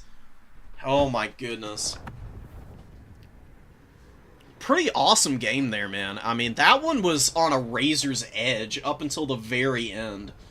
I really thought Slaanesh was going to win that game once Gorbad and the River Troll Hag were getting hammered by Azazel, but Azazel lost a lot of HP in the process of those fights, and the River Troll Hag rallied, and then Gorbad was able to squeak away with just enough HP to be able to hang in and provide those leadership, or melee attack and melee defense buffs that he has from his passive ability. Good value on a lot of these units. Death's Creepers struggle a little bit. The Stone Trolls were the MVP. 1900 value on those Trolls, man. Beautiful, beautiful stuff from them. Eternal Entourage doing nicely. Fiends doing well. Bringers of Beguilement not quite paying for themselves. The other Demonette did. Hellstriders doing well. Big value on a lot of the Slaaneshi forces, but just a little bit inefficient in some areas. The Devoted Marauders with the Spears, they didn't pay for themselves. They got folded up. Prince of Perfection did pay for themselves, as well as the Hell Scourges. Warriors did alright. The Mirror Guard were a little bit lackluster. They didn't hang in quite as long as I think Slaanesh needed them to. They're kind of the demon response to Black Orcs. They're a very similar unit. Same price, very similar performance. Very interesting to see them fail to hold up their end of the bargain. Of all the units in that Slaaneshi army that I wouldn't have expected to get that much value against the Greenskins, probably would have been the Fiends. Monstrous Infantry can be pretty risky against Biggins. Biggins just hits so hard with their bonus versus large and good weapon strength. They can definitely overwhelm those low model count units pretty quickly.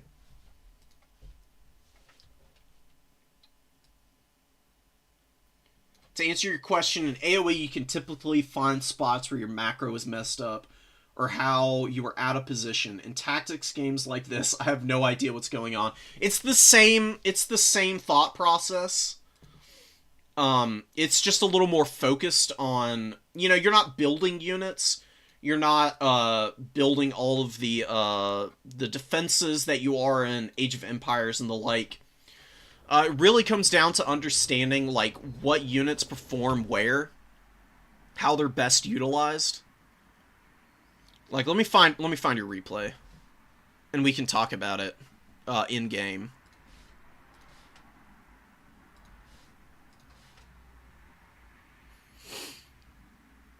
Here we go. Okay.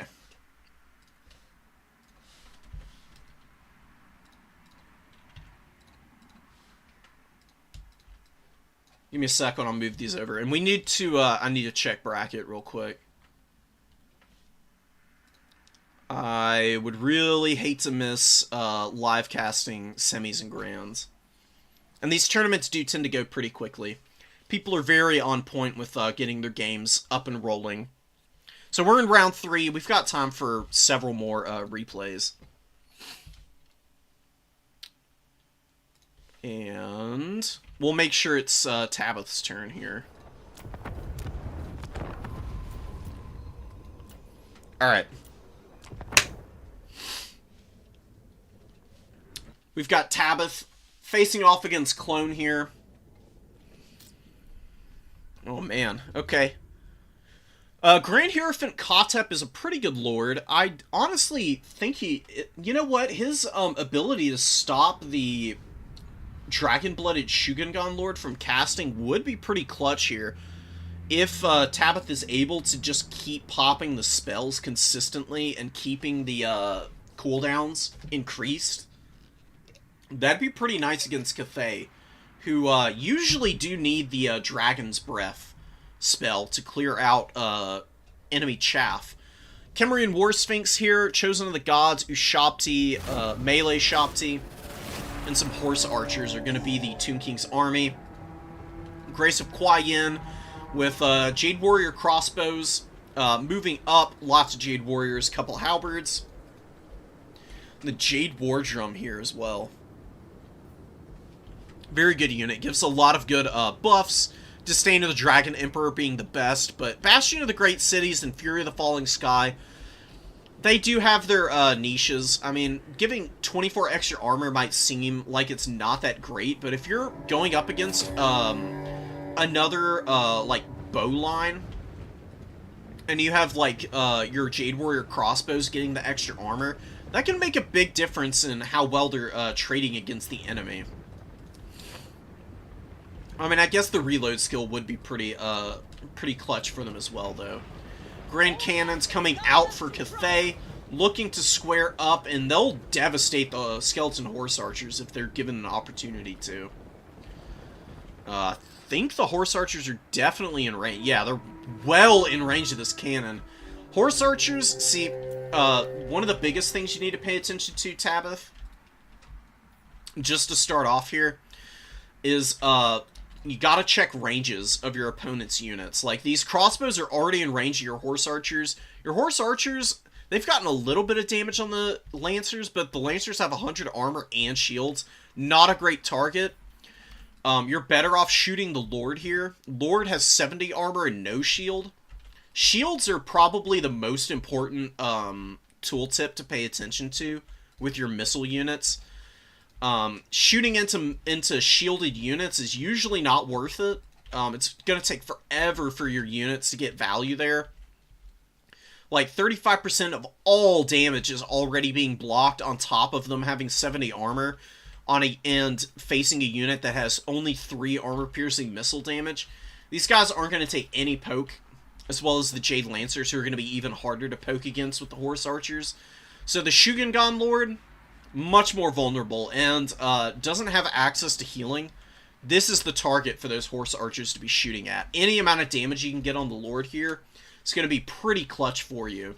Cathay has a very hard time of keeping Lords like this alive, just because they lack heals.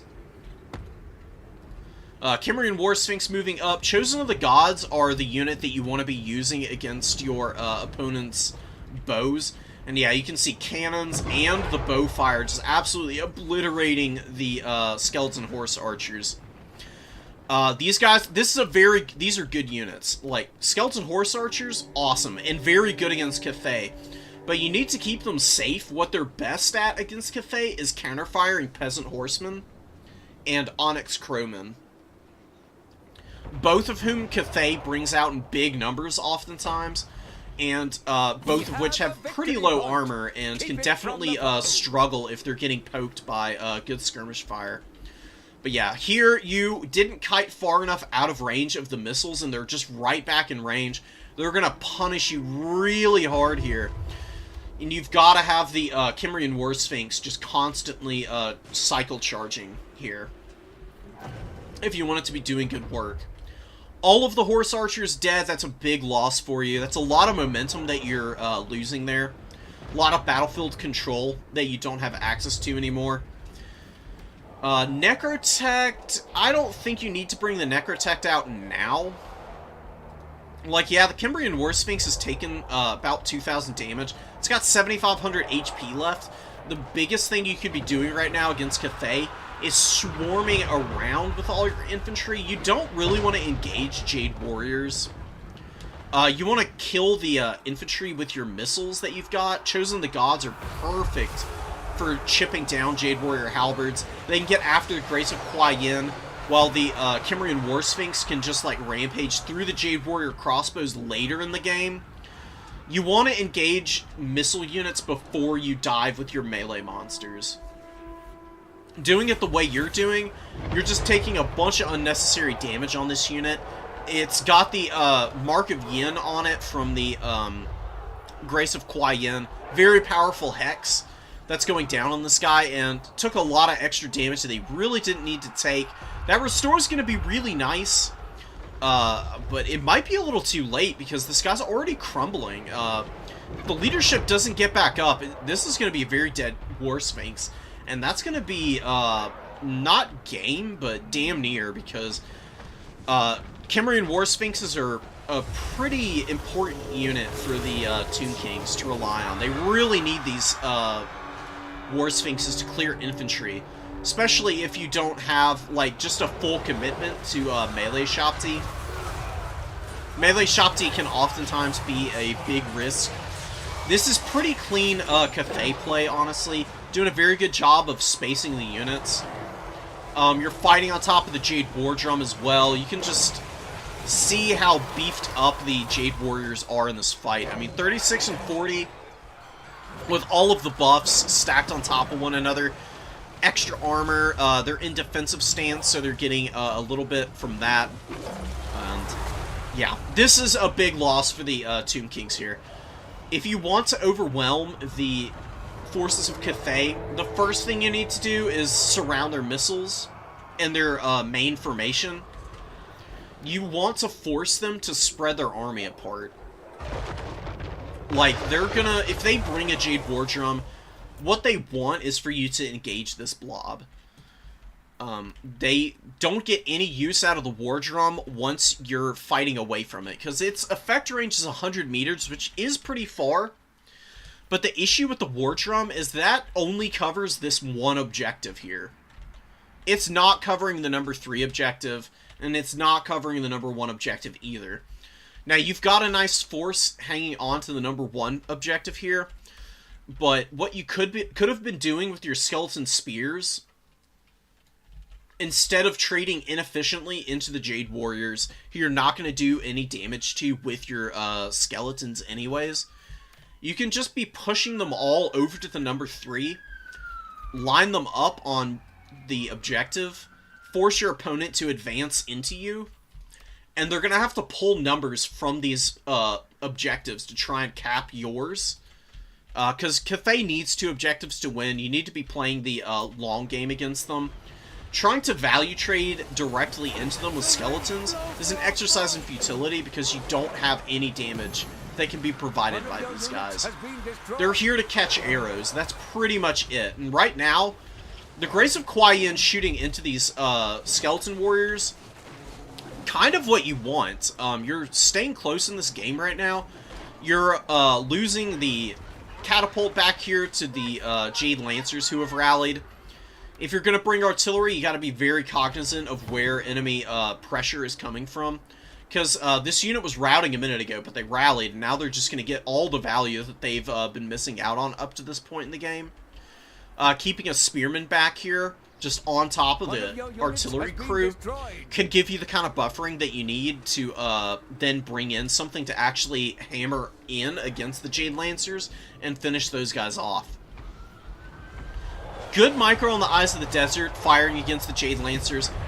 Excellent choice of target. You can also shoot at the Jade War Drum here.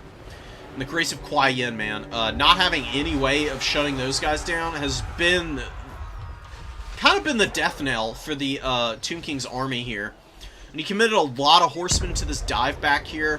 Diving cannons is a risky proposition. More often than not, the best thing you can do against cannons is to try and outposition them. Like, pushing the sepulchral stalkers up here to, like, hide behind this pillar away from the artillery fire and then jumping out from behind it to get side shots onto the Jade Warrior crossbows would be pretty effective use of these guys. Right now, they're just getting pounded by the cannon. They're well within range of it. And shot blockers are your best bet. I mean, seriously, just avoiding damage from the artillery crews is the winning play here. Because this cannon's been able to ice the Eyes of the Desert. They got good damage on your horse archers. They did some pretty good work against the War Sphinx. The War Sphinx is dead again. Very, very much a loss for the Tomb Kings that they can't afford. Because that's the only way that you're going to get through the Jade Warriors. Skeletons can't do it. Kefirgard are nice, and the Nehakara Warriors that you had out on the field, they hold a little better and do a little more damage to the Jade Warriors, but Chosen of the Gods are your real infantry clearing tool. Sepulchral Stalkers can do it in a pinch. And, you know, some Skeleton Horsemen getting rear charges would also be a pretty good tool. Cannon just absolutely playing games back here. lined up pretty funky. But we'll wait a second. I really want to hear the Grand Cannon roar. I love the sound that they make, man. They're one of the nicest sounding artillery units. Oh, lovely. That's the kind of cacophony I can get behind. Sepulchral Stalkers being trotted into melee combat, also not a great idea. The only thing that they're going to be able to hold up against in melee is, like, Jade Lancers and Peasant Horsemen.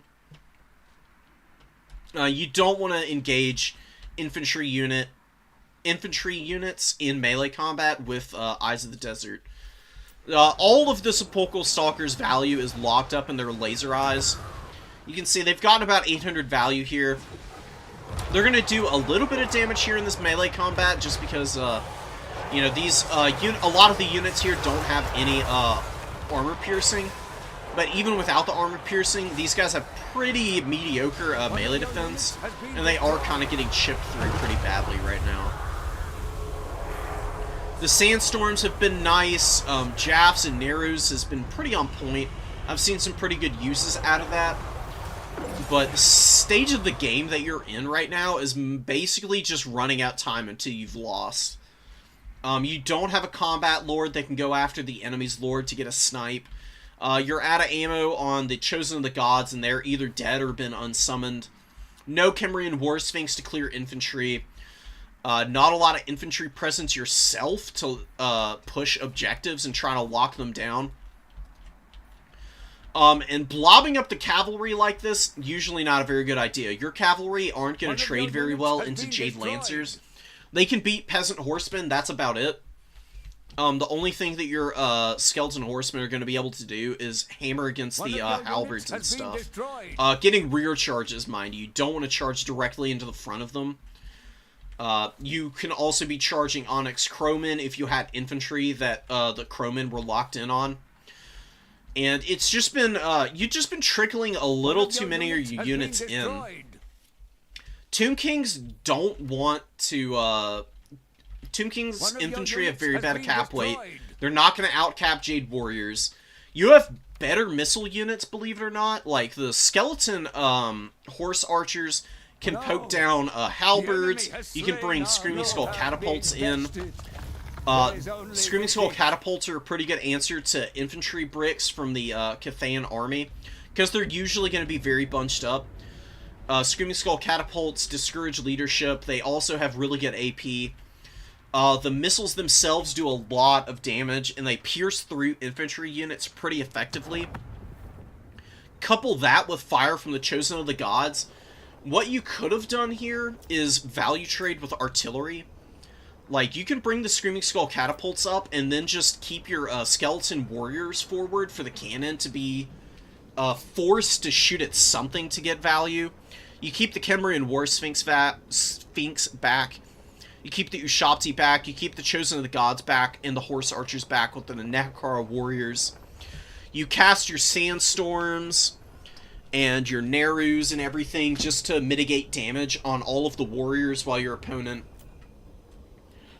value trades inefficiently by firing with the crossbows into your warriors and stuff, And if they want to move up and try and do damage against your DPS units, you just pull your warriors back a little bit and you bait them deeper into a more negative engagement for them. You're fighting way too far forward into the Cathayan army. Diving horsemen into the backline trying to get after the cannon. You want to be the one forcing your opponent to do that. People are much better about defending their artillery pieces than they used to be. It's rarely going to be a winning engagement for you. Your opponent really has to mess up for a dive like that to work. And your opponent just waited on it. They waited to see what units you were committing to that dive. And then they just brought out Jade Lancers and Crowmen, who just shredded your low-armored cavalry units. So, I mean, those are just a few of the things I can talk about. It's kind of hard to break down everything that you needed to do there to win that game. Playing Tomb Kings into Cathay is pretty rough. Cathay does have great missile units, and it's kind of a rock-paper-scissors matchup where your skeleton catapult, your Screaming Skull catapults beat the Cathay infantry and their crossbows, as well as their crane gunners, but you do lose the artillery duel to cannons. Your artillery crew is much harder to protect because it's got worse stats and is much more poorly armored, as well as your units that you can counter dive with against Jade Lancers not really being great DPS against them. You gave up 4 minutes into the game. Fair enough, I guess. Walk vs. Dark Elves. I'll check that out, Ninja. That can be our next game. We're trying to help Tabitha out a little bit with some advice here.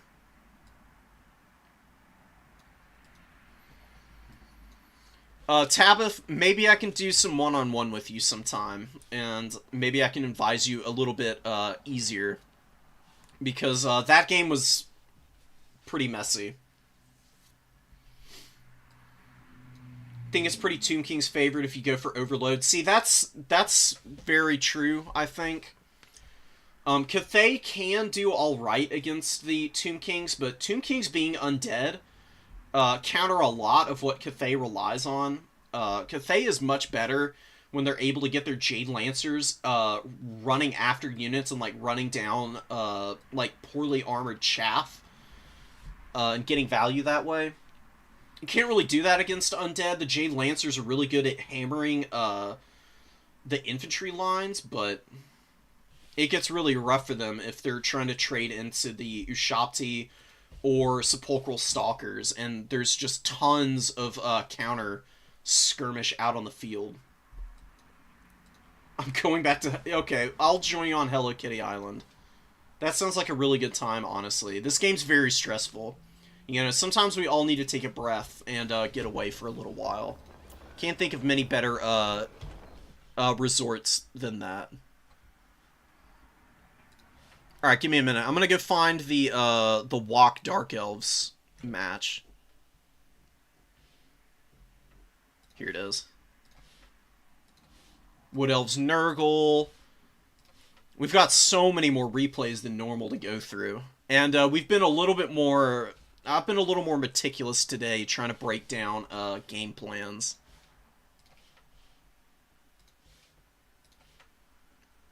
Corn vs. Greenskins. Corn vs. Greenskins is always a good time. One of my favorite matchups in the game. It's very even in my opinion. Like, it was even before the DLC, and probably just as even now after everything has been released and kind of touched up. Where it at? Here it is. Alright, so we've got Ninja Jack and Pizu here. Warriors of Chaos versus Dark Elves. Soul of Damnation out on the field. Soul of Damnation is such a good unit. Incredibly powerful artillery piece. There are definitely techs that you can use to destroy this thing. Piercing Bolts of Burning from Firecaster is a pretty good option. Breath attacks are devastating for the cannon itself, and can do pretty good work against the crew. It is kind of hard to finish sometimes. The best thing you can do is not try to kill the crew, but kill the actual artillery piece. Otherwise, you're probably going to be wasting your time, and you're going to put yourself in a big value hole. So, Dark Sorceress with Soul Stealer, not a bad idea. We'll see if Pizu knows how to take down the Soul of Damnation or not. Death Sorcerer with Valkia, really good option. Death Sorcerer is very nice for Warriors of Chaos, and Valkia benefits immensely from the assistance that Spirit Leech provides in the one-on-ones. Because Valkia is a really good duelist. She's got great stats, but her weapon strength is a little low. I mean, 460 is pretty juicy with a good AP split, but it's not as good as some other Khorne Lords. Notably the Bloodthirster and Skulltaker. Skulltaker has crazy weapon strength. He's got like 580, and he's got some really powerful abilities to buff up his sniping potential. So, we'll see how it works here. Valkia is looking to get after the Supreme Sorceress, which isn't a bad idea. She can do pretty well against her. And we've got some Marauder Horsemen throwing their javelins in. Definitely should be focusing on the Bloodrack Medusa, I would say. Very lightly armored monster. And the angle of fire for the Bloodrack Medusa here is pretty tricky for it, because it tries to fire in a straight line. It doesn't really arc its fire at all, so it's kind of shooting into the hill or over the head of the horseman. So, you know, holding a front line here and having the horseman just on top of the hill to fire in at the Bloodrack Medusa would be a really good way of counter-firing it from a pretty safe position. And you don't really mind if the Medusa is shooting at Marauders.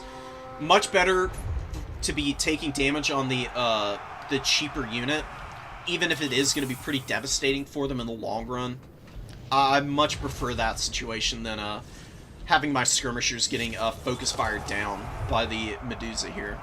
Beautiful Sleipnir on the Bleak Swords. That's one of the best things about Sleipnir. Tightly packed infantry like this just take ridiculous amounts of damage from it.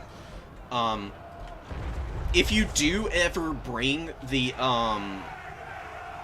Scarlet Armor that Valkia has, one of the best things you can do to charge it up, like instantly, you engage a unit like a Bleak Sword like this, get a little damage on it, pop Sleipnir right down the line on them, and you'll ice the unit. I mean, you'll get so many kills that way. It's pretty disgusting. Double Hell Cannon? What the hell is this? Beautiful, beautiful symmetry here. You love to see it, man.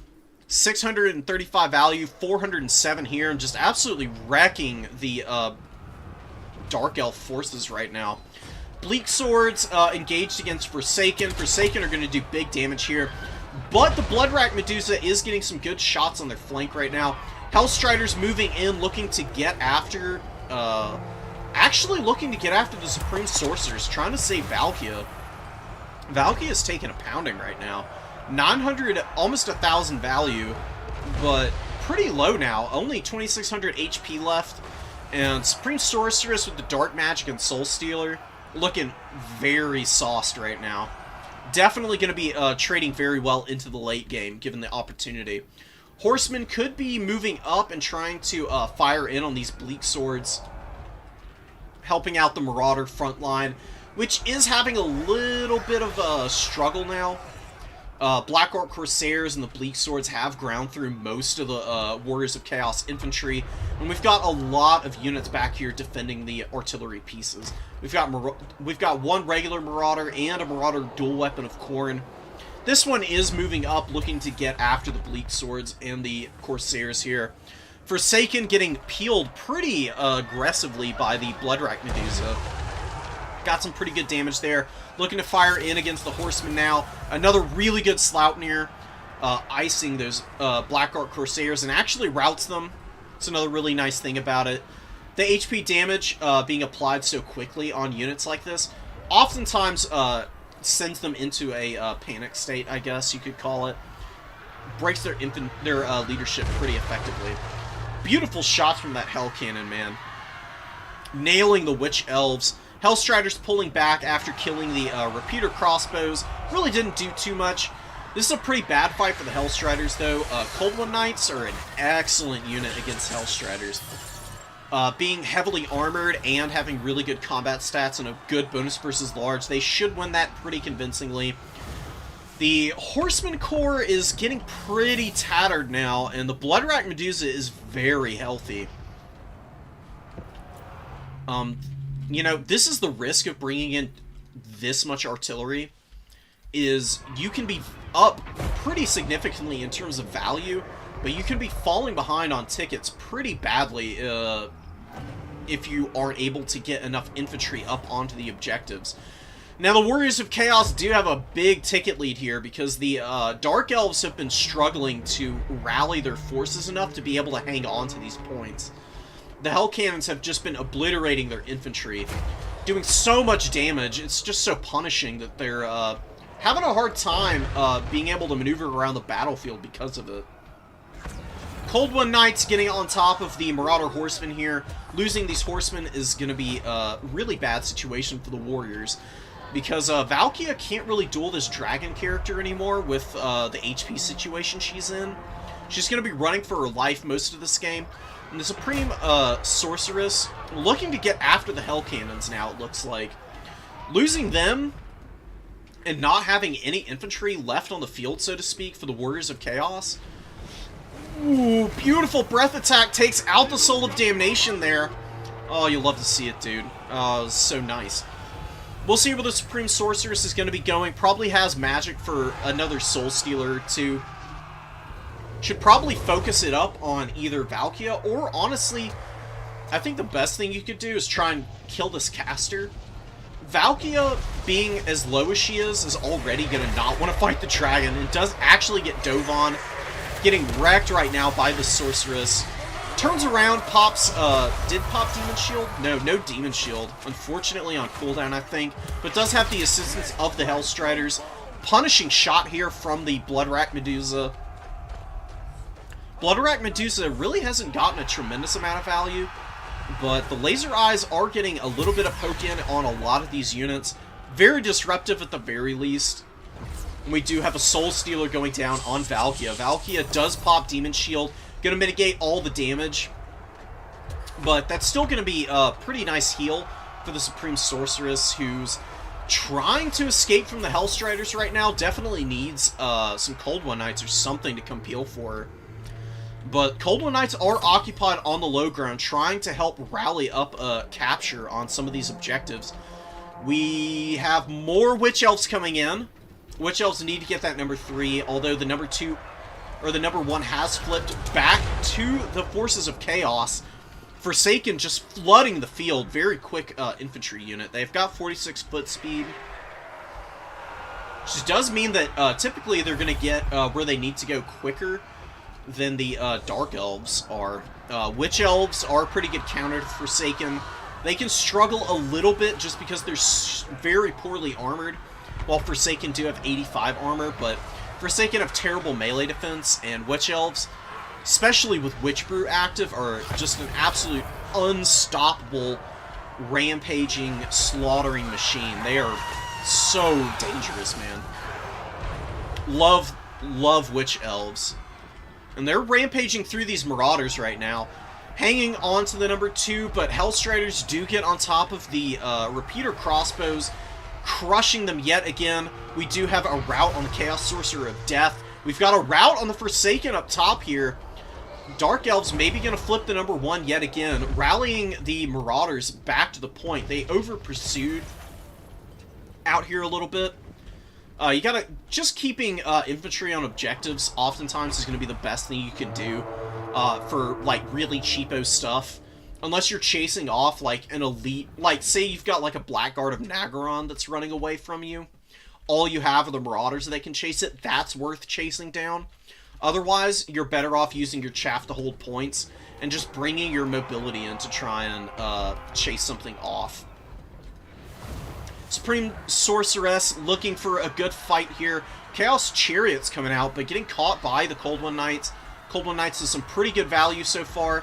More Cold Ones here with the Witch Elves backing them up. Definitely going to be winning this fight here against the Chariots and the Horsemen. We've got more Forsaken coming out. They definitely need to get across into number 3.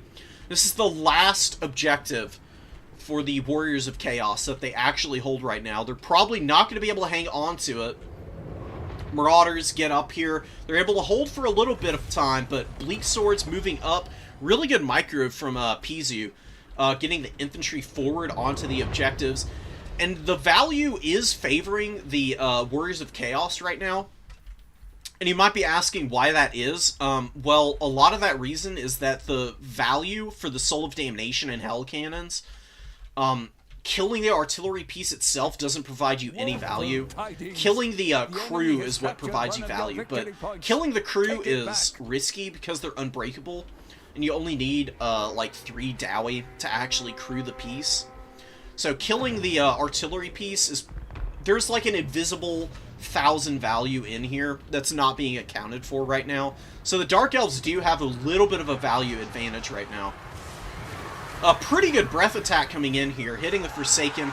And you can see, I mean, these Witch Elves were already pretty beat up, taking this fight against the Forsaken. And they won that pretty convincingly with the help of Witch Brew there. 500 value on them. They've got plenty of room to get through these Marauders, especially with the assistance of these Cold One Knights. Beautiful Buna down here on the other Cold One across the field. A Spirit Leech going down with the Blood Beast assisting in that combat. Crushing those guys. Maybe going to be able to rally and get on the rear flank of the Witch Elves and just brutalize these, you know, dancing, frenzied ladies. Oh, I love the Blood Beast. The animations on these guys are sick. I mean, they do like the kick flip into the enemies that they're going up against. Good rear charge from the Cold One Knights in on the Blood Beast, but Warriors coming in now do get a good rear charge on the Cold One Knights. Warriors of Chaos might be able to flip the number 2 objective here. They only need to hold on to 1 objective. And they're doing a very good job of split pushing right now, forcing the Dark Elves to just respond aggressively everywhere that they possibly can. Bloodrack Medusa with 1,800 value, used all its ammunition up. It's a situation you really can't let slide. Valkia is great against Medusas. Diving the Medusa can be kind of tricky, but if you've got double Hell Cannon, honestly, it's probably worth just focusing down the Blood Rack. Hell Cannons are pretty good against SEs, and, you know, this thing's pretty vulnerable to missile fire. Doesn't have that much HP at 6,000. Hell Cannons do about 400 damage each shot. You know, that's, what, 10 volleys to effectively deal with the Blood Rack Medusa. And then Valkia can always dive and help finish it off at the end. I know you want to kill all of the Bleak Swords and all the Dark Elf infantry. And you do need to utilize your Hell Cannon for that at some point. But you can always swing that back in the late game. Especially when you're taking a very advantageous ticket lead in the early going. Once you start losing momentum on a couple of points, you can just pull back. And you can find purchase on just 1 to consolidate, and then focus on the value trade from there. Warriors of Chaos, though, with that big ticket lead early, are hanging on to this number 2 by tooth and nail right now. Using all of their Hellstriders and Marauders just to hang on to the cap weight here. You've got 30 seconds to hang on to this. Dark Elves desperately need an infantry unit up on this point, but I don't know if they've really got anything out on the field that can maneuver over there and provide that cap weight. And in the meantime, all of this focus on the middle objective is leaving the number 1 unoccupied, but a big collapse here in terms of leadership. The Cold One Knights come in. That fear debuff in conjunction with the Bloodrack Medusa causing terror, breaking leadership on a lot of the Marauder units, and the Dark Elves actually flip it with just 2 points to go for the Warriors of Chaos. Valkia chases off the Dark Elf Lord. Are the Warriors somehow going to be able to get back in this game because of Dark Elf leadership problems? It's going to be something to watch here. They just need 2 singular ticks anywhere on the field here. Forsaken moving across, looking to get after the number 3 objective. Dark Riders moving across to try and intercept them. Cold One Knights need to go there too. Oh no. I think this might be the end for the Dark Elves. They don't have much here to stop the Forsaken. They do have some Witch Elves and Dark Riders intercepting them, holding the cap weight pretty well right now. Hellstriders intercepting the Cold One Knights before they can flip the cap weight up top here. Dark Rider repeater crossbows. They're getting pushed off the field now. I think the Warriors of Chaos probably going to be able to flip one of these 2 points here shortly. Damn close game, man. Losing that Lord there at the end for the Dark Elves, probably the clinching play for the Warriors. Really good Valkia micro. She took an absolute pounding in the early game. But she managed to find a little bit of safety just kiting around the battlefield. She's been providing a lot of really nice utility in a lot of these fights. She's great at landing in and just slowly working down like Cold One Knight units, Dark Riders, any target like that is a really good option for her. She's just a great Lord. She's probably one of the strongest in the game, and she was utilized very effectively here. She just barely paid for herself, but a little bit deceptive. Just staying alive is oftentimes all you need to do with her. 2,000 value on the Bloodrack Medusa. Supreme Sorceress with 3,400. In the Dark Elf Infantry struggled that entire game. Outside of the Witch Elves who did well, the Bleak Swords and the Black Ark Corsairs are just getting absolutely farmed up by these Hell Cannons. This one managed to pay for itself. Soul of Damnation a little bit shy of it, but finding other ways to get back into that game and just hanging on to those objectives early and getting a big ticket lead was really all the Warriors of Chaos needed to clutch that game out at the end. Hellstrider's doing great, man. 1,400, 1,600, and 1,600.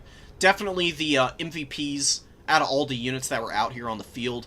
The Blood Beasts did alright. They did pretty well, and Marauder Great Weapons also did pretty decently. 180 kills on them. Pretty fat, man. What a game. Oh my god. We had that razor-close Slanesh Greenskins game. We've had a razor-close Warriors of Chaos and Dark Elves game. We'll see how many more we get like that.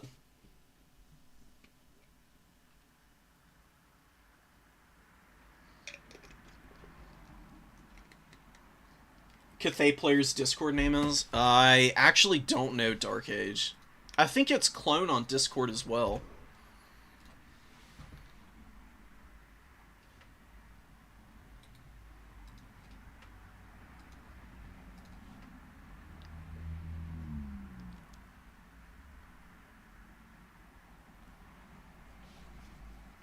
I think their name is the same as it is in Steam, so if you go look up Clone, I think you'll find them Dark Age. But yeah, y'all need to gather the highest minds in all of the Cathayan realms and start to scheme up some devious counterplay. I'd love to see more Cathay players in the community. There's like a handful. Alright, guys. Let me check bracket, because we should be approaching the end of round 4 here. Or maybe we're just starting round 4, so never mind. What do we want to watch? You know what? I want to see this Corn Mirror match. Corn Mirrors are hilarious. They are messy as fuck. There is absolutely no mercy had on either side of these engagements.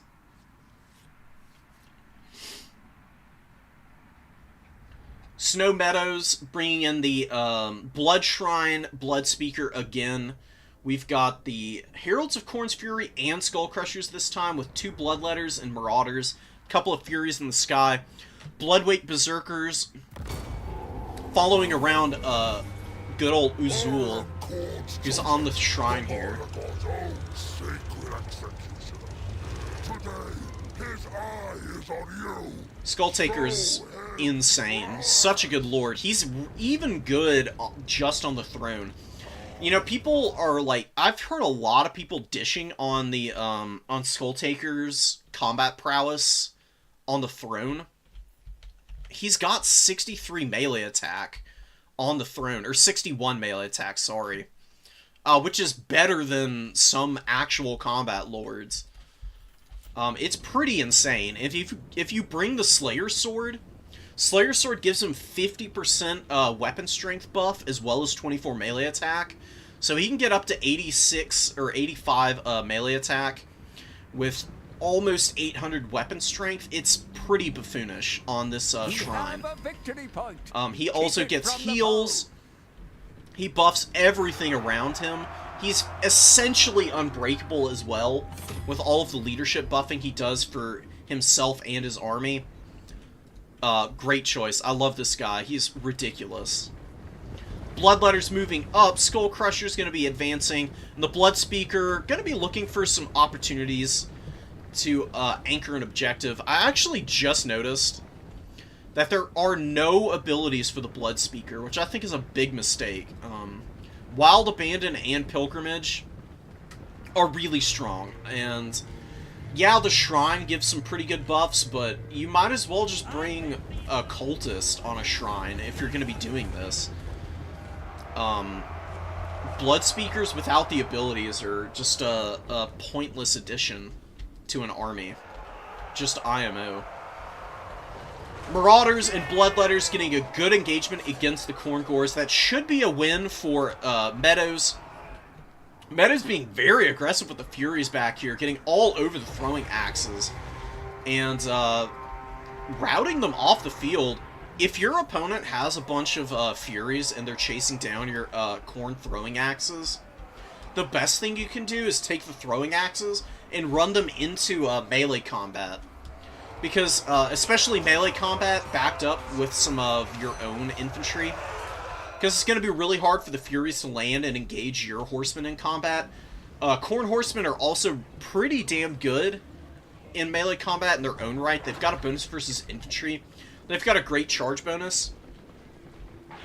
Keeping them out and about on the field to throw their axes in against this Blood Speaker would be pretty awesome, but I'm not too afraid for Adam, even with losing both of those horsemen. The engagements in the front line are going to be pretty favored for him. These Bloodweight Berserkers anchoring this middle objective with the Blood Reaper, that alone is a pretty good situation, because they're just obliterating the Heralds right now. Heralds of Corn's Fury going up against Minotaurs, Bloodweight Berserkers, and a Blood Reaper. Not a great combat for them. The Heralds probably would be better served maneuvered up onto the #1 objective for the deeper push. And then you can focus just pure infantry swarms onto the middle objective, which will struggle a little bit against the Bloodweight Berserkers, but won't feed nearly as much value as the Heralds are feeding into the very strong melee core here that Adam's committed to this #3 objective. #1 is in a little bit of trouble right now. Adam is suffering the malice of not having enough high-quality infantry to stop this push here. But Corngores are advancing to help out Skull Taker here and probably save him from these Skull Crushers. Look at the buffs to the Corngores. Revel in Slaughter and Totem giving them an extra 16 in total. They get an extra 12 leadership from the items as well. And Skull Taker just chilling, just riding around in the middle of his boys, doing what he does best. Corngores trying to engage the Blood Speaker, which is not really worth it. You're better off fighting the Skull Crushers, I think. The Blood Speaker is trapped up a little bit, but now he's moving again, going to be able to push out of here. He's got 4,000 mass, so he's kind of hard to lock down with infantry. And these guys aren't quite quick enough to be able to get swings in as he's running away from them. Skull Reapers pushing up from dealing with the Furies back here. Didn't get a lot of value, but they are going to be pretty nice here. They can definitely deal with any Bloodletters and Marauders that come out. They'll be really good against Furies that are trying to dive. And they can hold their own against Fleshhounds and some of the other larger targets, just because they have good combat stats. They're weak to shock damage. That's pretty much the only downside of the Skull Reapers. They don't have a lot of armor. It's their grind potential that makes them so good. Skull Taker going real deep back here, getting after the Blood Speaker. Blood Speaker getting chipped down. Doesn't have a lot of support either. And having to commit Gorebeast Chariots to buffer out Skull Taker is a feels bad moment, because they'd be much better off cycle charging through the infantry here. But even then, I just don't think that Gorebeast Chariots are good in the mirror. I mean, unless your opponent doesn't have the DLCs, they're gonna have Corngores, and Corngores shred chariots as chariots are going through them. It's pretty brutal. I really don't think it's super worth bringing out. Skull Crushers do get a good engage against the Minotaurs here, with some Bloodletters and Chaos Furies buffering for them, soaking up most of the damage, and they're starting to chip down these Minotaurs. Minotaurs are just about there in terms of value for paying for themselves. The Bloodweight Berserkers with 2,300 value have been absolutely ideal, man. Blood Reaper pops the Bloody Shackle. You can see how quickly it heals this guy up. It's amazing heal. Does so much for the survivability of these guys. I've talked about it a little bit.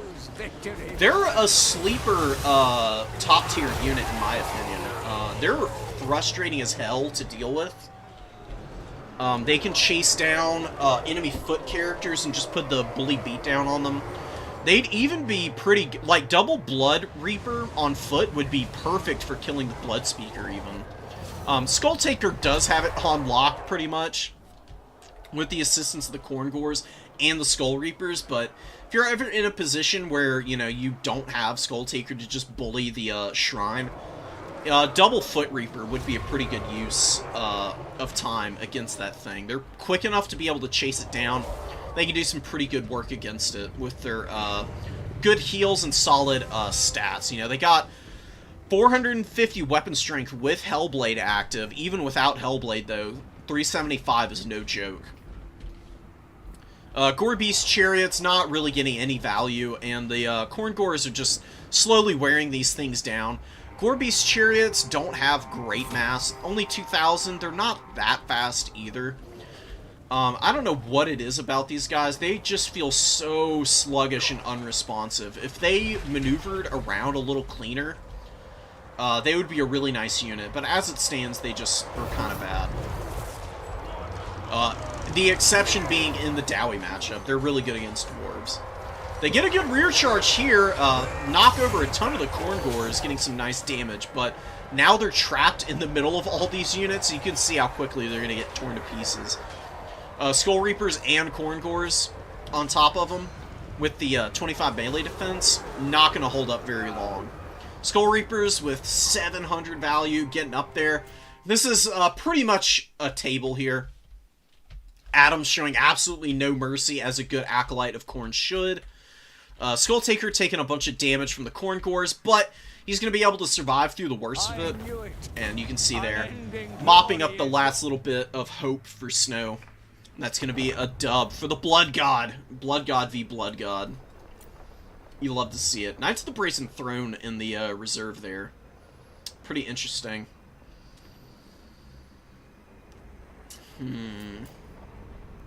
My biggest advice for Meadow is just stop bringing this Blood Speaker on the Shrine with no abilities. It really is a big waste of time. It's not going to be providing you a whole lot of value. And having a combat character as Khorne usually going to be much nicer for you. It just gives you a lot more battlefield control when your Lord is actually capable of taking one-on-ones. You can bring the Blood Speaker on horseback, too. Like, the Blood Speaker on horseback with just the bare bones abilities is pretty nice. It's not him. There we go. You just cut everything and bring Abandon and Pilgrimage. 1300. He's not great in combat, but he's okay. And then you just spend it on really elite stuff, which is kind of what Snow is trying to do with the builds. I just think that this is a little bit easier to make use of. You keep the Blood Speaker out of fights. He pops Wild Abandon and Pilgrimage on cooldown. And you just get tons of extra value from your Skull Crushers and Heralds. Blood Beasts benefit from it a lot. Minotaurs as well. Wrathmongers can also benefit immensely from it. That's what I would do. If you're gonna be trying to use the Blood Speaker. But Blood Speakers are a little lackluster in my opinion. They're fine. It's just really hard to get, like, maximum value out of them. Don't even worry about it. Like, this is what new player tournaments are all about, is just figuring this stuff out. I like the Blood Speaker on the Shrine in the Vampire Counts matchup. That's, like, one of the only matchups where I think it's really worth it.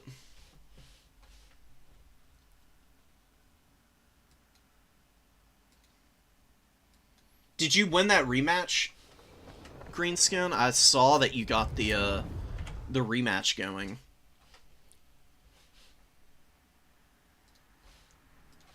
Here we go. Okay. God, we got so many freaking replays to go through. We'll pop them in here. What is going on with this? Oh, auto saves.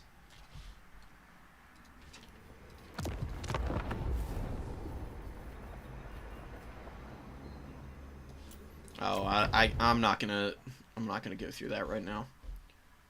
Skip these files. We'll move all the other ones and we'll rename these.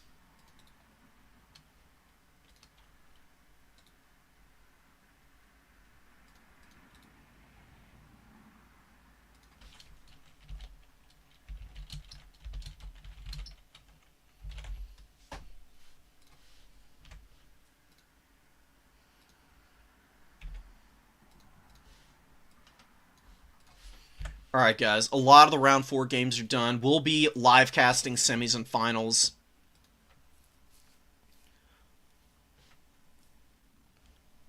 Let's see who our top 4 is going to be. Wow, Lord Shaftesbury undefeated today. Oh my goodness. Lizard win? That would be beautiful. I would love to see it.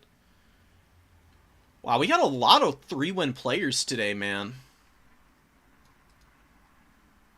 We got... Oh my god, we got a 3-way tie for 4th place. As it stands right now, is there anybody still in game, and would that make any difference for the tiebreakers? I'm going to bring y'all over so you can see what's going on with this right now. As it stands, this is what our board looks like right now. We've got Adam, Barbs, Swigging, Pep, Hunter, Ninja Jack, in Medios Res, pretty great name, and Piwantsu, all with 3 wins, and the only undefeated player is Shaftesbury on the Lizards, which is awesome. Love to see some good Lizard rep here. But in terms of top 4, we've got Ninja Jack, Hunter, and Impenetrable, all tied for the last spot in the top 4 right now, with Adam just behind. Did Adam play any of the people who are currently in game right now?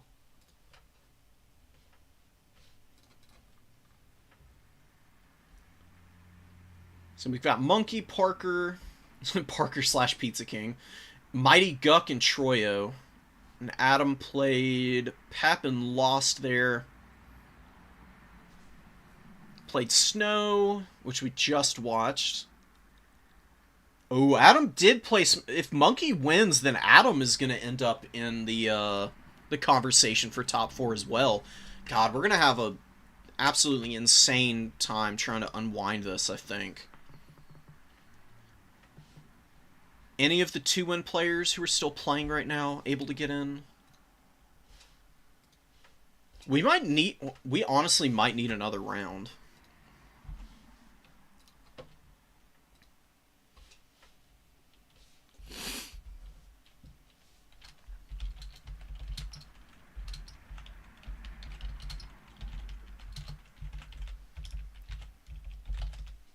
if we've got like 4 people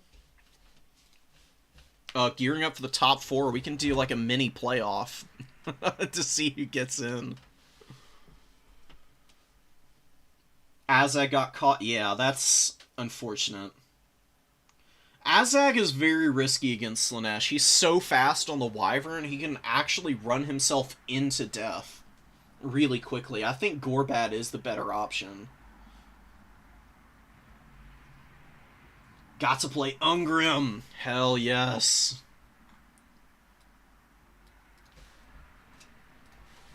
Yeah, I mean, I usually, for most games, or for most tournaments, do coin flips, but if you've got 4 people hanging in there, then I say all of them should just play one more game, see how the tiebreakers shake out after that, and go from there to determine who gets in.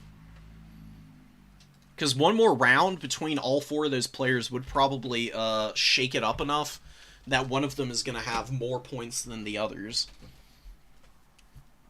And make it in over the top. And then you can do a coin flip for the last spot if need be.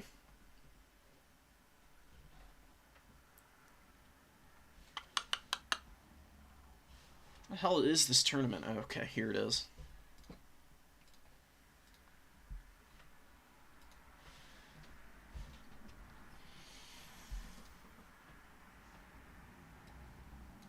Oh, Swigging was undefeated also. Oh.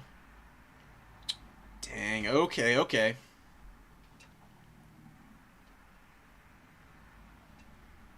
They were missing a point, so that's what happened there. Okay, so we've got 2 players that are undefeated then. Alright, that's gonna make this a lot easier to determine top 4 then.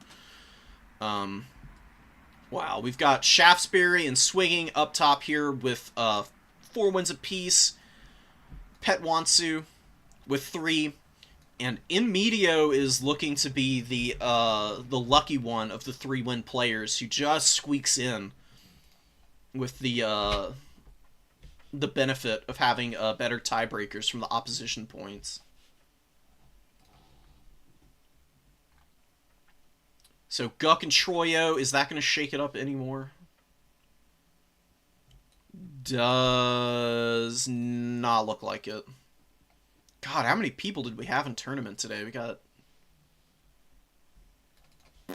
a lot. Damn, that's a fat tournament, guys. Thank y'all for showing out for this one. It's been a blast. One more game. We've got at least 2 more games, and I'm going to be casting as many of the replays as I can get through before I fall apart at the seams here.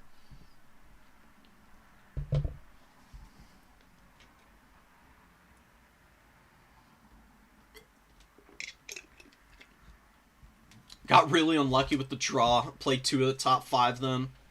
Are you relatively new? Because that is pretty tough. You know, some of the people playing in our new player tournaments have played in like a fair handful of them. The only thing that precludes you from participating in a new player tournament is if you've won a leaderboard qualifying event or one of the other new player tournaments. So, you know, whoever wins today is going to be out of the running for future tournaments. And I've noticed that, you know, there's a lot of names here that I, like, either haven't seen in a while or just outright new players. I don't think I've ever seen Nurgle or Parker and Pizza King play.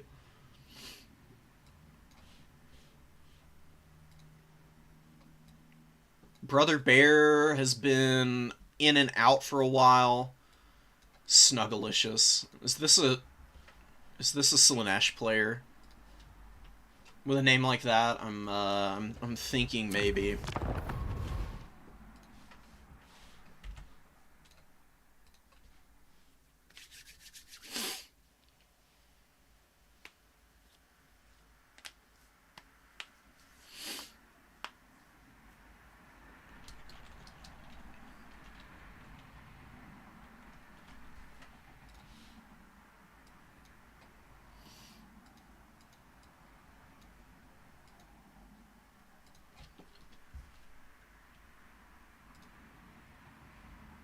That is actually a pretty good idea, Shaft.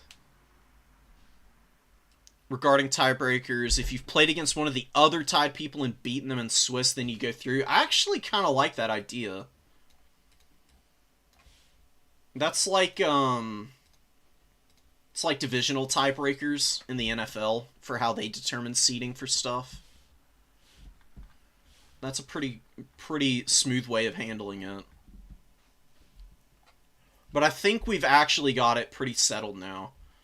With the last couple of games having gotten finished. It can be really hard once you get 20 plus people in these tournaments to just like tell from a glance what's going to be swinging the tiebreakers around.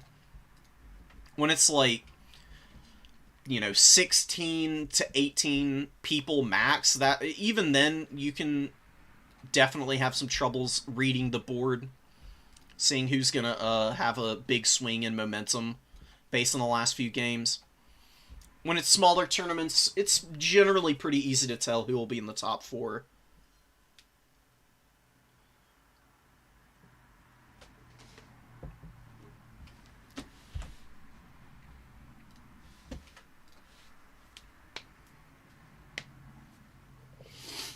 Hell yes, cabbage. Let's go.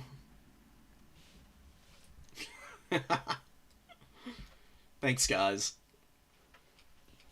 Like, seriously, I swear I keep banging the drum for people to get into multiplayer.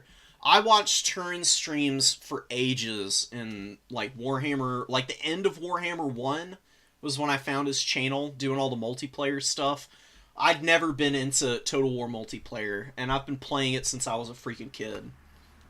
It was just not my jam. But Dom mode came out for Warhammer 3, and it felt like an RTS, and I love games like Company of Heroes, stuff like that, where there's, like, limited, like, base building and unit management that you have to keep in mind, while, like, micro and, like, macro battlefield management is the core of the game.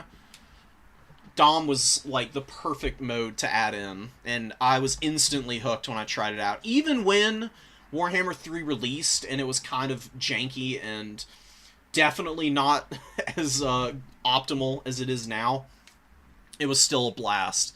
And I really love, like, seeing people come in and figure out all the new meta stuff and just shake things up.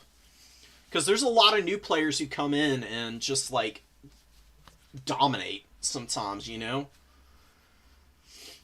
Like, even people who come in off of just playing on ladder can, like, throw really experienced, like, top-level players off their game sometimes.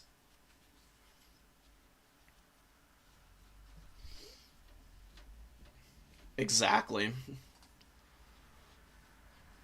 Dude, the medieval Total War games are so slick, and the mods for them are amazing. I don't know if anybody here has played the Divide and Conquer mod for Medieval 2, but that's the Lord of the Rings mod. It's amazing. It's got some of the, like, most intricate campaign mechanics of any Total War game, and they've been working on it for years and years and years now. That's a mod I can highly recommend for any Total War fan. And it looks good too, like way better than base Medieval 2 does even. All right, let me double check with the Discord and see how everything's being determined.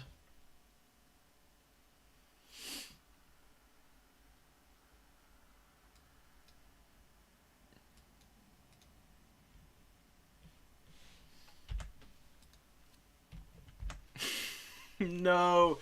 Alright, so we're actually going to have a competition over the last spot, I think, because Swigging is dropping out, and Swigging was our other undefeated player. So with them dropping, we're going to have Shaftesbury, Pet, Wansu, and Immedia Rez, with Adam, Ninja Jack, CT Hunter, and Impapinable all having 8 op points and 3 wins. Oh my god, okay.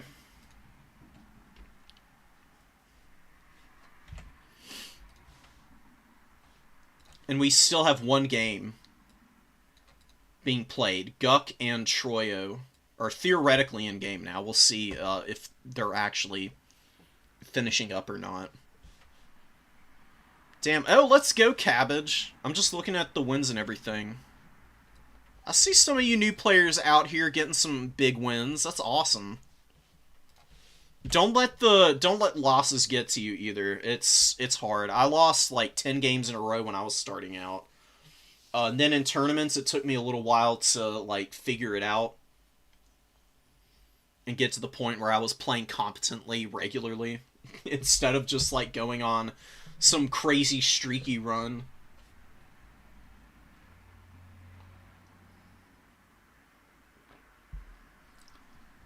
I wish they'd make Medieval 3 with the same quality, but I'm scared of Game 3 because I bet they fuck it. I mean, Pharaohs was kind of bad when it released, but they've put a lot of work into it, and it's actually kind of fun. It's got the best campaign, the best vanilla campaign mechanics of all of the Total War games, in my opinion. Maybe Three Kingdoms is up there for the historical games.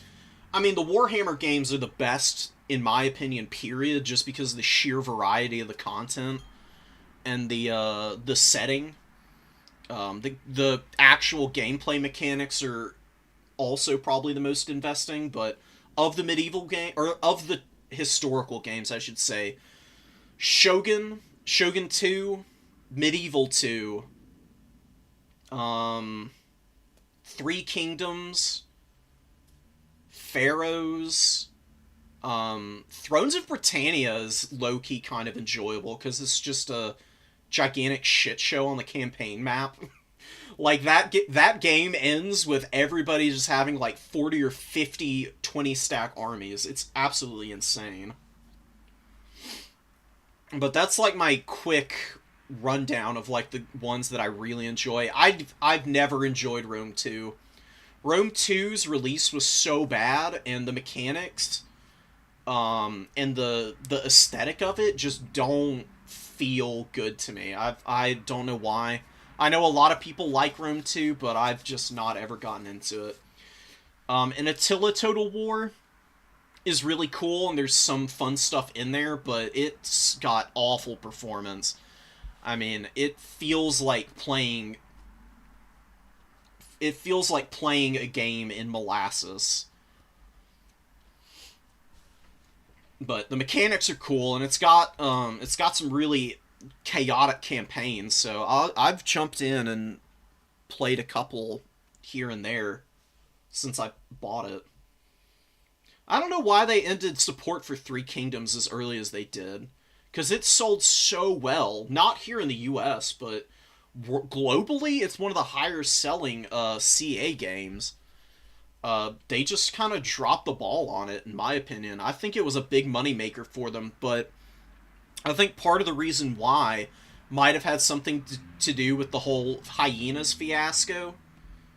Because CA is a big company, but they're not gigantic, so I think they did need to juggle their resources around internally to try and pull off this $500 million gamble they were going for with Hyenas that they never even released the game. Like, they just ate $500 million in cost on something that never even saw the light of day. That's just brutal, and I think that might be part of the reason why Three Kingdoms stopped getting support, is because they had Warhammer. Warhammer is the big money maker. There's no way they were going to end support for that anytime soon. So there had to be a casualty somewhere, and I think that's what ended up happening. Which is really sad, because it was a really nice game. The romance mode was really entertaining, because it made the lords very powerful, like comically competent in just destroying entire armies with their buffs and abilities and all kinds of fun stuff. And the campaign map was really engaging, because you could do all kinds of fun stuff with the factions. I think they have been up and down. They go through cycles, I swear. I mean, you had like Rome and then Medieval 2 that made them a ton of money and got them all the critical acclaim they could ever want, and then they released Empire Total War, which is not a good game. It's good if you mod it, and it's got some great scope, and there's some interesting things in there, but it's probably one of the most lackluster and shallow of all of the Total War games, in my opinion. And ever since then, they've just, like, they've hit the high notes, and they've cratered harder than any company I've ever seen. Because after the mess of Empire and Napoleon Total War, Napoleon was an improvement, but after that they had Shogun 2, which is the best Total War game in my opinion. And then they had Rome 2, which was a fiasco. Attila, kind of an improvement. They eventually fixed up all of those games and got them into a very playable state. And then they had the success of Warhammer, and Warhammer has kind of dominated the company's attention ever since it came out.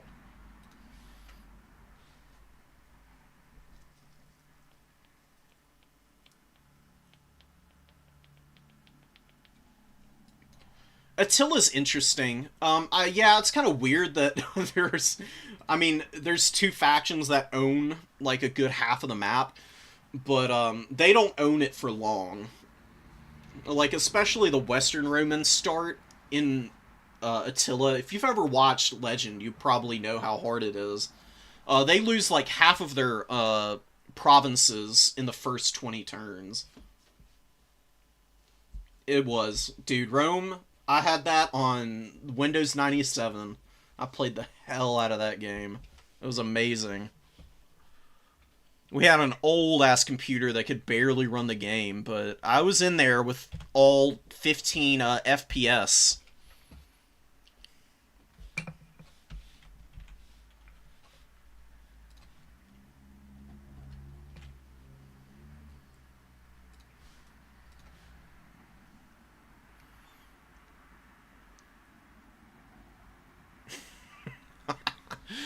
They're sorting out the tiebreakers in here. And we finally got it sorted out. We've got Adam, Ocular, Shaftesbury, and who is this? Freaking streamer mode. Somebody else is in here. Impenetrable, maybe?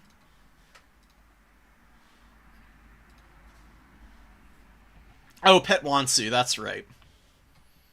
Sweet. This is going to be a lit semis, guys, so I'm going to go contact some folks. Try to get it all rallied forward for us to enjoy.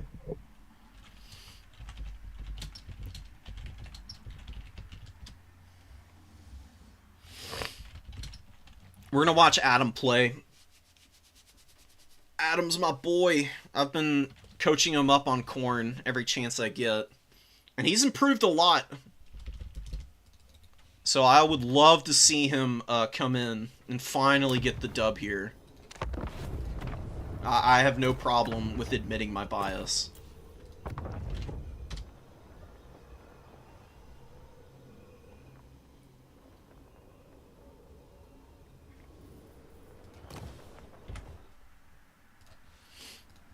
Alright, and let's see who Adam is playing.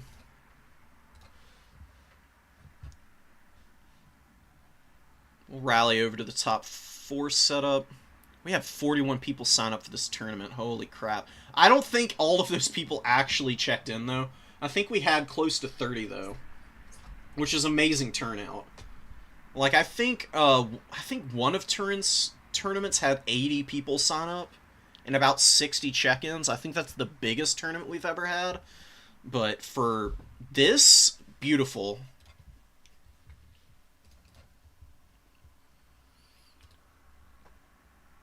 Ooh, let's go. I don't think I've seen in media play, so we're gonna be watching a newcomer here. Going up against one of our like community staples now.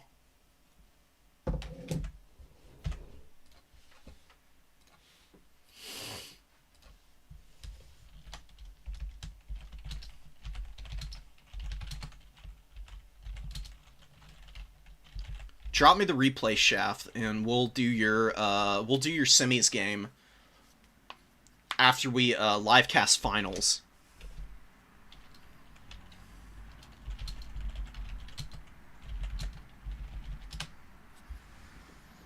Alright, now I am gonna disappear for like 3 or 4 minutes, give or take. I'm gonna go to the bathroom, and I need to eat a snack before I pass out.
Click. Alright. So we're jumping back in here. We will be seeing who's going to be taking this game here, because it's going to be a knockdown, drag-out fight, probably. Lizards versus Khorne is definitely a matchup where it's pretty even. There's definitely some tools that the Lizards have that can clown on Khorne a little bit. But by that same token, Khorne is very capable of countering a lot of the very high-value Lizard targets. And this is a very wide Lizard build. We've got a lot of Saurus in here. 2 Spear Saurus, we've got 2 Cudgels, we've got lots of Croxagores, 2 of them. Skink Cohort Javelins, who are pretty underrated in my opinion. These guys can do a lot of damage with their 3 volleys on the missiles. Because they hit pretty damn hard. Much harder than the Skirmishers, actually. They've got much better AP and overall weapon strength. So they can definitely pound in here. They'll do pretty decently against the Forsaken, even. Oh, and we got the Slaughter Guard on the field. Oh my god. Folks, you love to see it. We got the heavy metal halberds coming in. Chosen halberds. And they're going to do some pretty nasty work against this front line. Even if they get double-teamed by the Croxagores and the Saurus combo, they've got good enough stats and defensive capabilities. They might be able to win a 2v1. I mean, 26 bonus versus large. They imbue flammable. They have flaming attacks, most importantly, so they're self-buffing themselves. Unyielding assault, so they can't get debuffed either. Pretty strong unit. They can be a little risky, though. But against Lizards, Lizards do lack AP missiles outside of Razordons, I guess. Razordons are probably your best bet at shooting down the Slaughter Guard. But Razordons are hard to protect for the Lizards against Khorne. Furies just feast all day on hunting packs of any type, Salamander or Razordon. Life Priest coming in here. We do have Flesh to Stone and Earthblood. Earthblood and Flesh to Stone are both pretty good spells. Just because they're all, traditionally Minotaurs are the anti-large that Khorne has relied upon. And Flesh to Stone giving 69% of physical resistance is pretty fat against these guys who don't have magic attacks, but not going to be so good against the Bloodwake Berserkers or the Slaughter Guard here. Pretty small army for Adam, but I really don't hate it. Sleipnir going down, doing a little bit of damage to the Saurus Warrior front line. Not a bad use of it. I think hanging on to it until they engage is a little bit better. Just because these guys are pretty spread out. Sleipnir has a pretty narrow contact area. And if they're bunched up when they're actually fighting units, they blob up a little more, and you can get a little more out of the Sleipnir. But the extra damage should be nice. Fury's jumping all over the Skink cohort, getting some pretty good damage done here, but Skink counterfire here from the Javelins doing some good damage in return as well. And the Bloodwake Berserkers pushing right through the front line, trying to get after the Banana Slan here. This is the actual Banana Slan. Nice and yellow, fella. And we do have Valkia landing on top of him, and the Minotaurs get right around the flank. And the Lizard Lord here is in big danger. Fish needs to get a couple of different units out here. He needs either double Spear Rider or Colossadon Hunters and some Skinks to immediately come in and save this guy. Umbral Tide coming out with the Spear Riders, but I think it's a little too late. Oh my god! Oh no! That's gotta be an all-time record for Slan going down, man. Oh my god. That was vile. Adam with a perfect jump there. And a little bit too slow on the reactions for the Lizards, and this is going to be a very short battle, I think. Lizard position getting rolled up. Croxagores routing. Saurus Spears routing here. These Croxagores and the Saurus Spears did beat the Marauders, and they're hanging in there, while the Saurus Warriors on the other side are beating down the Marauders with a decent chunk of HP, but without the healing, I don't see Lizards having much to do here. Forsaken are pushed back, and the Lizards did cap the #1 objective, but it is just Skink Skirmishers. They are locked up in melee combat now against Marauders, and these Khorne Marauders, they might be able to outright beat both of these Skink Skirmishers in melee combat. They don't do too hot. The Minotaurs are dealt with, which is a really good catch by Fish. But in the meantime, the Umbral Tide are getting jumped on by the Hounds of the Blood Hunt and the Furies here. Feral Cold Ones trying to save them. More Feral Cold Ones coming out, but Hounds of the Blood Hunt... Oops. Hounds of the Blood Hunt can just stay locked in. Furies can go and keep chasing the Umbral Tide, flying overhead of them. Hounds of the Blood Hunt are very good against the Cold One armed forces. You do some big damage to them for sure. Slaughter Guard hanging in here. How much value do they have? Wow, 1,400 value already. And climbing, man. So the Khorne Elites are hanging in there. The Chaff have pretty much all been killed off. Minotaurs are gone, like I said, but the Bloodweight Berserkers and the Slaughter Guard and Valkia, very healthy going into the late game here. Going to be very difficult for the Lizards to deal with these units as well, especially without any missiles left out on the field to speak of. Feral Cold Ones engaged against the Furies and the Hounds, who are just chewing away, man. Look at the damage that they're getting in here. Feral Cold Ones are a great unit, but they've got pretty low combat stats, and, you know, Khorne melee attack, pretty fat. Furies just wrecking house over here.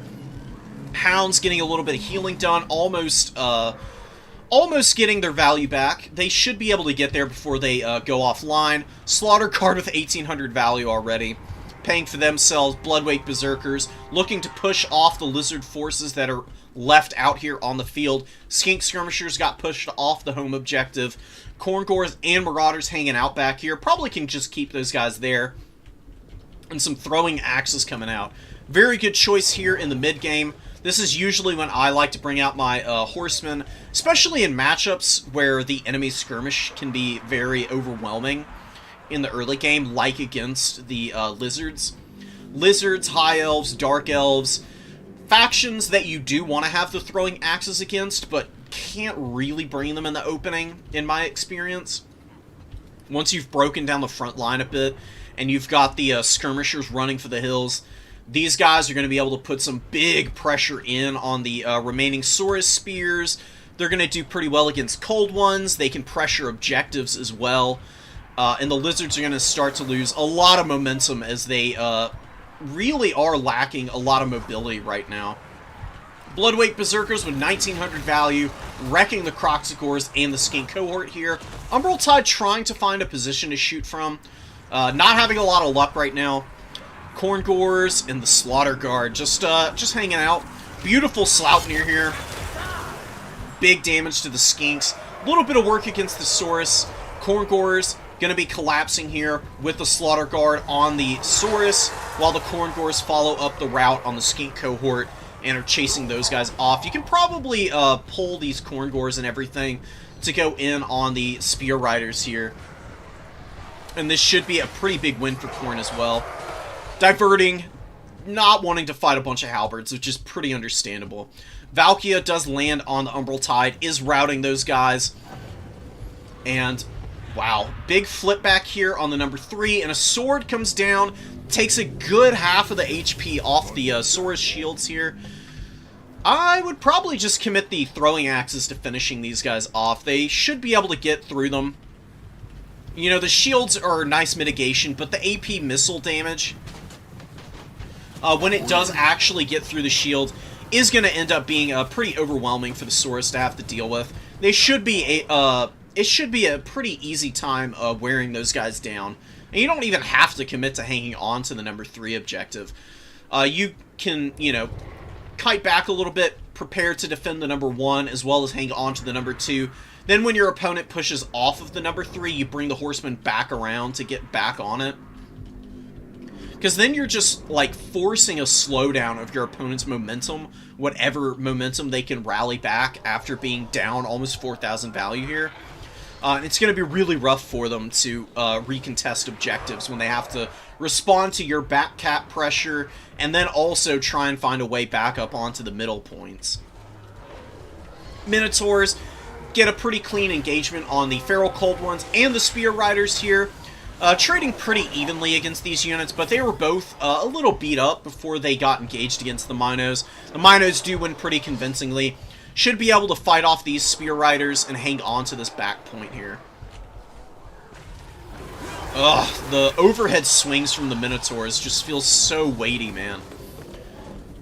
You can see him getting a little bit of a speed increase from the downhill charge. It's worth remembering that units running downhill actually do move a little faster on the charge.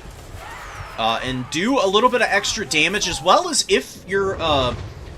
something worth noting, if you're attacking an infantry unit and you're charging downhill at them, say they're like closer to the top of a hill here, if you punt them and they fall far enough down the hill, they'll actually die from impact damage, which is pretty hilarious.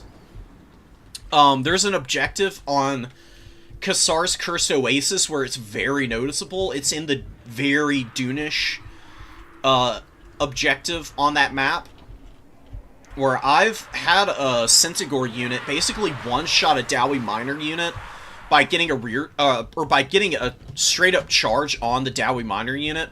It punted all the models down the hill, and it killed like half the unit when they hit the bottom. It was pretty amazing. Very niche situation, not going to happen too often, but something that is one of those very, very situational things to be aware of. Slaughter Guard and the Bloodwake Berserkers just continuing to farm value against the Lizards here. 2,000 value on the Slaughter Guard, 225 kills. Bloodwake Berserkers with 350 and counting. 3,000 value on them. The power of relentless rage and fury. Feral Cold Ones trying to find some value. Red-Crested Skinks get into combat and then just get immediately wrecked. And the Blood Beasts going into the Skink cohort should be a pretty short fight for the Skink cohort. They're not going to be able to hold on here for much longer. The Lizards are basically tabled at this stage. They don't have many supplies either. Bring up some Skink Skirmishers.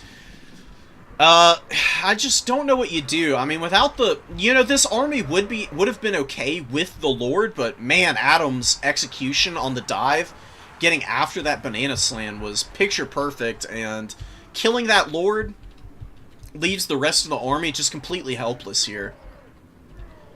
You could probably heal through a lot of the damage that you've taken, but... you know, the long grind against Khorne is a bit risky. You need some really hard-hitting DPS in order to make that work. And I think if you're going to bring a Banana Slan, the best thing you can do is bring the Saurian. The Shredder of Lustria has a leadership debuff aura around it, which is pretty punishing for Khorne. Khorne has better tools now for dealing with the Shredder, but I still think it's one of the best options in this matchup. And it being such a powerful combatant, it can help defend the Banana Slan really easily. It's very hard to engage on this guy when there's 750 weapon strength beastie right next to him. Makes the fights very difficult for Khorne. And Shredder of Lustria has a very interesting thing it can do with Valkia, where if it gets into contact with Valkia, it can actually push her around and she can't get off of the model. So what you can do is you can lock Valkia into that animation. You can push her to the edge of the map and then you can beat her up.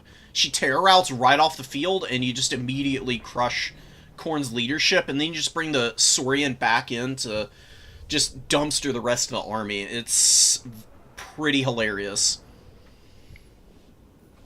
It doesn't work on any of the other Khorne Lords, though. But against Valkia, that is, like, a secret tech that you can use against her. Alright, Shaft and In Media Res have finished on the other side of the bracket. Or, Shaft and Pet Wansu have finished on the other side of the bracket, sorry.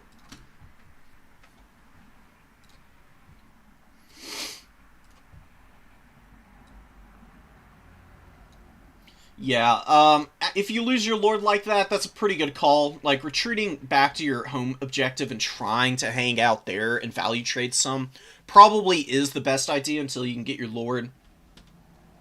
But, look, Khorne's tough, man. Like, Khorne's not unbeatable by any means. They're not even nearly as strong as Slaanesh is, in my opinion, right now.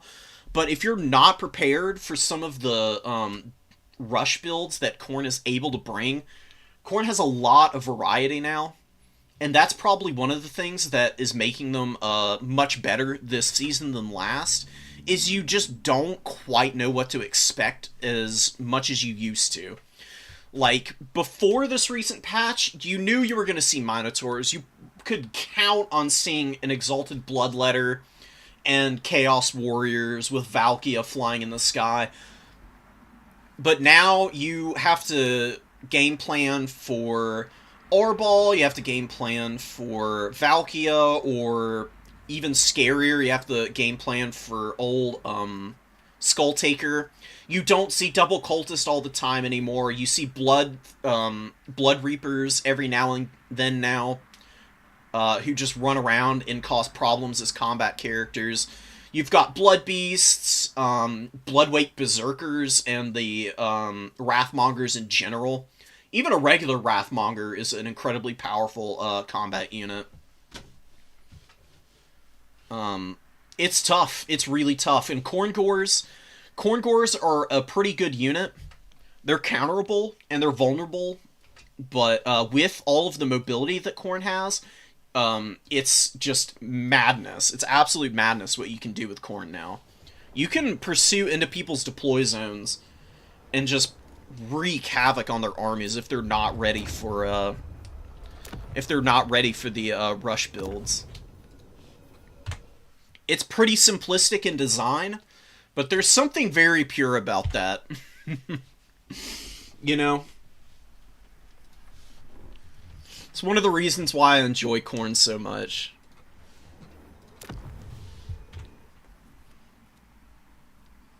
Alright, so... have they all reported? We're going to have a Khorne versus Lizardmen rematch here, guys. Stop the presses. It's not over for the Lizards yet. They still have a chance. Maybe they can make a comeback here and regain some of their honor.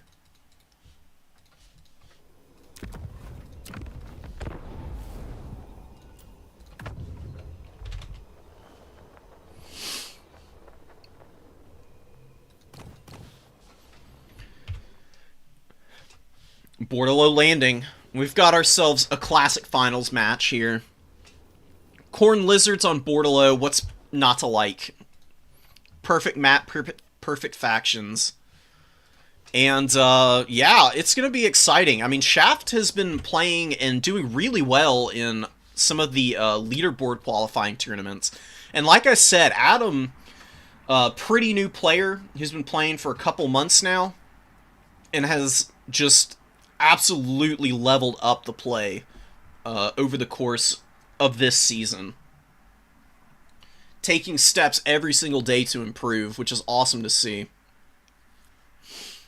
And we'll see how it goes here. You know, Khorne Lizardmen is a pretty even win rate right now on Total Tavern. I'll come show y'all. So this is Khorne's current win rate. They're 10-8 against the Lizards, which feels pretty appropriate. Like I said, Lizards, you know, they can definitely struggle against Khorne, but they've got some great units that can also come in and really shake up the momentum of the matchup. Shredder is really good. You've got Stegodons, who are pretty good at getting shock damage against the Khorne infantry. And for all of the effective work that Khorne can do against enemy infantry. Lizards do have Temple Guard, and Star Chamber Guardians are a pretty fat unit to try and deal with this Khorne. They're very good at anchoring a point, and they've got expert charge defense and charge reflection, if I'm not mistaken, which makes them very frustrating to get in on. And if you can hold there with those guys while Stegodons and big SEs are able to, like, trounce through the Wrathmongers and some of the other dedicated anti-infantry counters, then the Star Chamber Guardians can absolutely lock down an objective by themselves and win you a game just by their sheer presence and prowess. I love them, and they get unbreakable if you're sitting on top of a Lorder hero.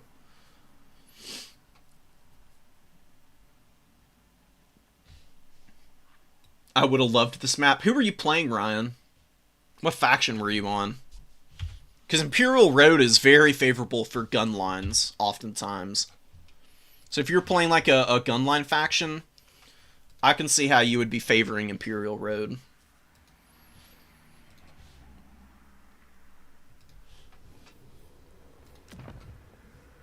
So, Adam's already ready to go. Which is pretty understandable. I don't think I would mess with the build either after that last game. I don't actually know what the build is. I'm trying to hold off on spoiling it for myself. But Valkia and the Slaughter Guard and the Bloodwake Berserkers are a pretty good bet for coming back in here. While for the Lizard side, I don't know, man. We'll see if there's a Shredder, or maybe just some more commitment to protecting a life slan.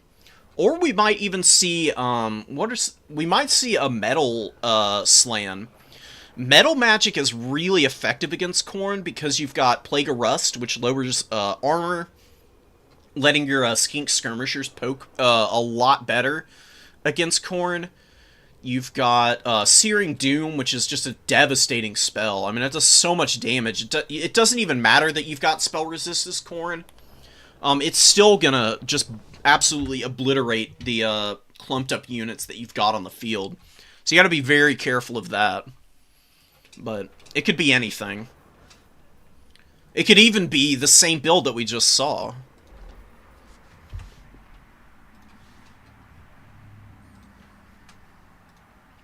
What factions? Oh, Khorne is my number 1. Beastmen, probably my number 2. I think I'm actually better with Beastmen than I am with Khorne. Just because Beastmen having magic is awesome. And they've got Razorgore Chariots, which are a buffoonishly strong anti-infantry chariot piece. I don't think anybody's talking about how crazy Razorgore Chariots are right now. What else do I play? I play a decent amount of Lizardmen. And Tomb Kings. What else? I don't typically play a lot of gunline factions. That's what I tend to steer away from. They're pretty enjoyable, but I love the give and take of a good Chaos faction more often than not.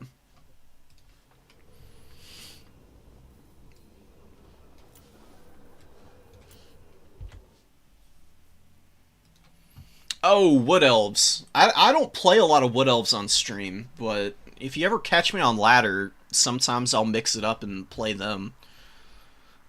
That's probably one of the only shooting factions that I really enjoy, because Wood Elves are just hype as hell. They do so much damage with their missile lines, and you've got some pretty interesting mix-ups with, like, bringing melee rushes. Because you've got lords like Durthu, you've got Blade Singers, which are pretty awesome, War Dancers. The Wild Riders are a very powerful cavalry unit that you can get some pretty great value out of with some good attention to detail. Alright, here we go, guys. Oh my god, we've got Nakai. Nakai the Wanderer and a Beastcaster. Ooh, I'm worried about this Beastcaster. The Beast magic is pretty nice. It can do some pretty effective damage over the course of a very long game, but it's not the best spell against Khorne in my experience. It just takes so long to wear down infantry with it because of the spell resistance. There is the transformation of Kadan, which I think is going to be the main focus of the spell casting. And I don't know. We'll see how it works out. Manticores typically aren't very good against Valkia just because she's so good against large targets, and Manticores don't have a lot of AP.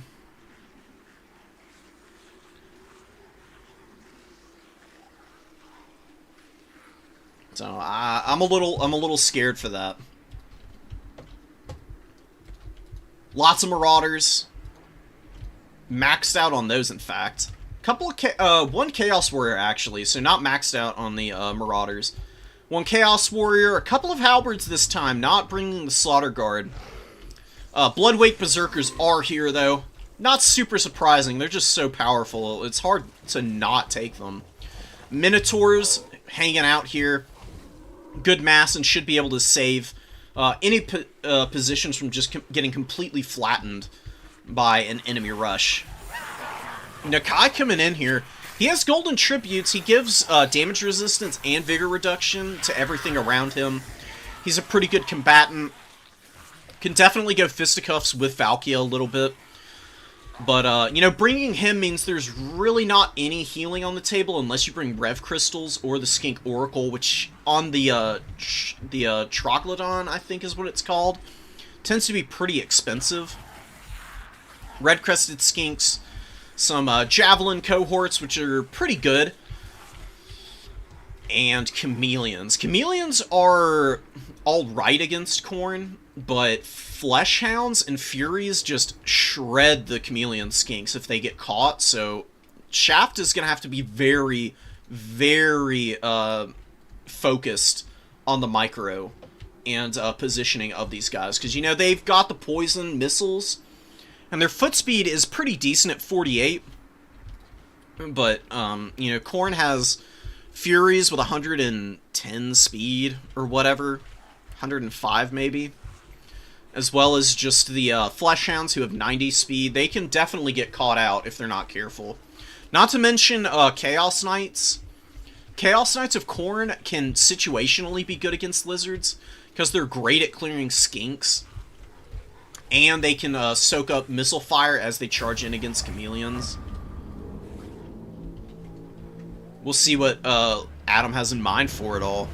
Valkia is going to be moving up. We've got Marauder moving to the number 1. And the rest of the Khorne army is just going to be rushing up to the number 2. While the Lizards are going to get a little bit of an early cap lead. Sending the Chameleon Skinks to the middle to just start capping that up immediately. Berserkers should be... You know, Berserkers should do pretty well against the Cohort of Waddle.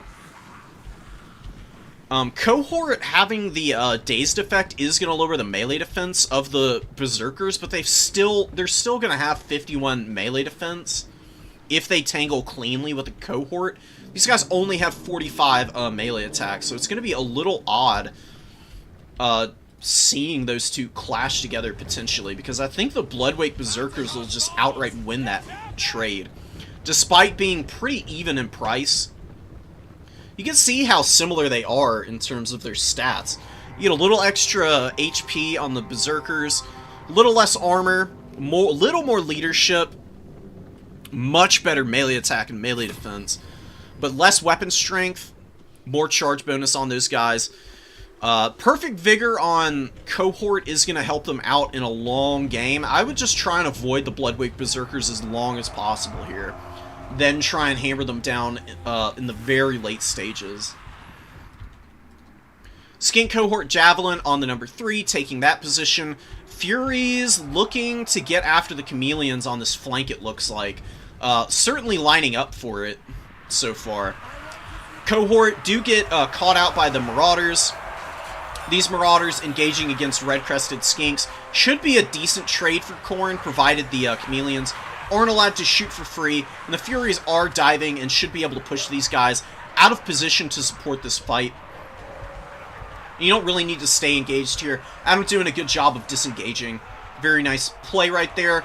Chaos Warriors getting onto the cohort of Sotek, which should trade out pretty evenly. Cohort can win this if Refuse to Die is used appropriately. They should definitely pop this as soon as possible so they don't lose any entities while they're fighting here. And Marauders in the middle getting flattened by Nakai, the cohort, and these red-crested skinks.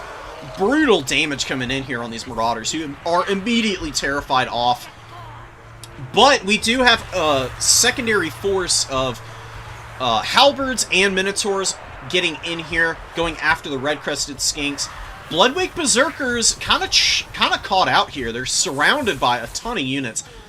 But they should be okay. They can just sit here and value trade. They just need an attack order so that they're not running away from combats. Oh man, they're taking big damage right now. This is very unfortunate for Khorne, but they should be able to get a little bit of their value back. You just want to be very careful about engaging Valkia into this blob fight. Taking a little bit of work here. This is not a great position for Valkia to sit in. She's pretty weak to red-crested skinks. They can do some big damage to her. Oh, Curse of Anra here is actually the spell. I thought it was Transformation. Wow. Okay, big value coming in here. That's debuffing everything in this blob, and you can see the stats for all of these units getting absolutely tanked right now. Gonna help the Lizards trade really well here, but Minotaurs do get on top of the cohort pretty cleanly, and they're putting a beat down on these guys. Cohort of Waddle are a great unit, but the bonus versus large that the Minotaurs have definitely helping them out tremendously against this very expensive Lizardman piece, and Khorne's starting to grind back the value a little bit. Marauders trying to push in and support the Bloodwake Berserkers, who are at 900 value, and they're doing alright here. They're surviving, which is the most important thing. Still managing to trade pretty efficiently. Halberds are finally pushing through this line here, getting after some of the skirmishers again, and they can probably just divert onto this fight as soon as possible. The Chameleons are actually committed to blocking up the Chaos Halberds here, which is not gonna go very well for the Lizards. Cohort of Sotek getting more than their value back, so that's really nice for the Lizards. Shaftesbury up big in value and actually beating the hell out of Valkia right now with Nakai. Oh man, Nakai with the buffs and Miasma of Despair and beating up on Valkia right now. This is a very dangerous moment for the forces of Khorne. They've lost a lot of their high-value units. The Bloodwake Berserkers are still back here fighting and trading pretty effectively. Oh, and a beautiful Sword of Khorne coming in. Gonna ice the Saurus Spears as well as the red-crested skinks here. Big damage. Definitely need to do something to save the Horsemen here. You can probably push up these Marauders and get some good value there. The Ripperdactyls over here. 900 value on those guys. Khorngors and more Khorngors going to the number 3, actually. Despite being down 2,000 value, Khorne isn't looking to be completely out of this game. They've definitely got way back into this. Bloodwake Berserkers all dead now, though. The Red Crested's getting great work done. Piling in against the Khorngors now. Going to get some good trades here. Swinging in with their big two-handed pole hammers, I guess. That's kind of what they've got. You can see there. Very cool stuff. Actually chunking down those Khorngors right now. And Khorngors getting shot up by the Chameleons and the Skink cohort here. While the Halberds holding decently, but struggling a little bit. They're about to get rear charged by Nakai, and they're probably going to break here. Good rear charge. Oh, and a terror route. Beautiful stuff. Nakai with the terror. Actually coming in pretty huge right now. Chameleon Skinks with some good value, man. Really nice stuff. Charging down with Chaos Knights. Chaos Knights, like I said, very good against Skinks, but they do get hit by the Curse of Honor here. definitely don't want to stay in and try and value trade with that debuffing all of their stats right now. And I think that what's going to end up happening here, Khorne is going to start to lose harder and harder in terms of the value trading. And then they're not going to have enough chaff to get out and contest the Skinks in the late game. Cold Wind Spear Riders rolling over the Chaos Warrior Halberds that are left out here now. Khorngor shattering. Chaos Knights just absolutely trounced here by the super buffed up spears. Red-crested Skinks with Nakai backing him up. Beautiful play from Shaft, dude. Oh my goodness. 1,300 value on that spear unit. 900 on these Skinks. 690 on the other ones. Paying for themselves. Very effective value trading across the board for the Lizards. And no easy Lord to snipe for Khorne either. Valkia just took an absolute pounding. She's used both her Sleipnirs and really hasn't gotten a lot of value, unfortunately. Marauders chasing down the remaining Chameleon Skinks. Some Horsemen in the trees here trying to get some throwing axes into the Skinks and maybe value trade back into this game. But I think it might be too little too late for Khorne at this stage. Not a lot of meat on the battlefield here. Some Minotaurs with a couple of Horsemen. Chaos Knights probably should go across... Well, there's Spear Riders over there. There's too many Spear Riders on the field for these Chaos Knights to trade effectively now. Cohort of Waddle with 3 models left. Rocking up, looking to get into these Chaos Knights who are going to take a charge here. Getting into the Red-Crested Skinks, against whom they'll do nicely. Sword Spears, they were going to stop up the momentum and start to poke back against them very effectively. Minotaurs looking to kill Nakai here, but a good Curse of Honor here. The Curse of Honor here has been the main focus of the spell casting here, and has been great. These Minotaurs have 3 melee defense now. Their melee attack is 23, and their speed down to 27 from all of the debuffs. That's really good stacking there. That's a really good tech, honestly. Chameleon Skinks just chasing the Horsemen off into the corner of the map here. And you know what? Chameleon Skinks are a great unit, but they can get beaten pretty hard by the Throwing Axes. Throwing Axes with the charge bonus of 40 that they have can actually flatten Chameleon Skinks pretty effectively on the charge, and definitely do some pretty good work for you, and uptrade into those guys even.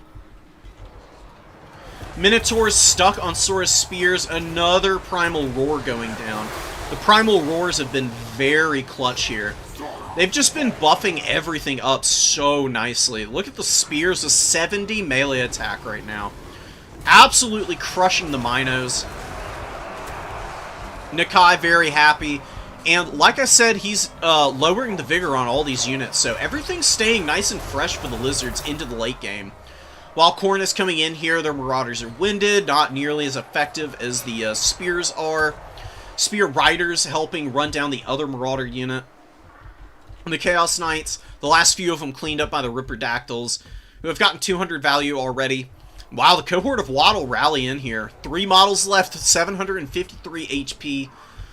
And we'll see if Shaft can just roll back with the Ripperdactyls and just crush what remains of this Khornate army. Really nothing to speak of. There's 42 Khorngors over here who have paid for themselves, but there's just not enough hero ball being played here by the Khorne units. The Bloodwake Berserkers were very capably handled by the debuffs and the Primal Roars. And a good overcasted Flock of Doom. Oh no, another Curse of Honor here. Wow, dude, just keeping that on cooldown. Popping it every chance he gets. Red-Crested Spears, Ripperdactyls, all over these Khorne forces. And the Minotaur getting punted out of the fight here, ending up in the the very high poly bushes here, as you can see. And that is going to be game. Dominant win from the Lizards, regaining the honor that was lost by their brethren in the semis match. And Shaftesbury is going to be our new player tournament winner today. 1,000 value on the Chameleon Skink there. Look at these Saurus spears. Oh my goodness. 1,500 on this one, 800 on the other. 750 here. Good value on the skink cohorts. Spear Riders were doing alright. Ripperdactyls did pretty well also. Just a very aggressive build. Out-aggroing the Blood God, which is a very rare sight. I mean, how often do you see that happen? Ironically enough, the Slaughter Guard probably would have been the better choice in this matchup, just because of the unyielding assault. Their melee attack wouldn't have gotten lowered by the curse, and they would have been able to hang in there against a lot of these units, probably. If you just stack the Slaughter Guard and the Bloodwake Berserkers with one another, that'd be a pretty untouchable brick. Lizards could probably maneuver around it and shoot it up pretty badly. And I don't know. I think maybe still with the curse, it would still be able to get through those guys eventually. But yeah. Beautifully played game by Shaft.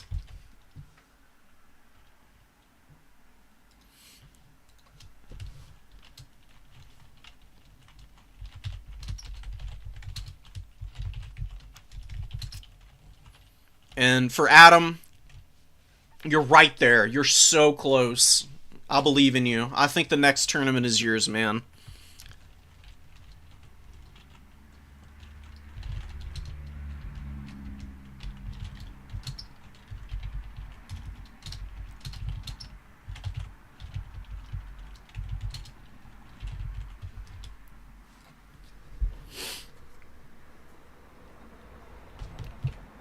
Alright, guys. I'm going to go and get as many replays out of the way as I can in the next hour.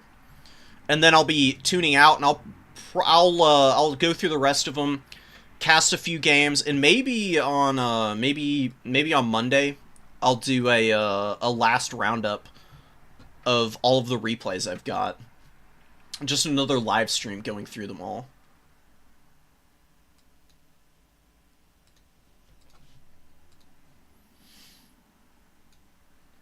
Wood Elves and Elves in general mess me up with missiles and cav. Yeah, that's the strength of the Elf factions. They're very good at utilizing all of that.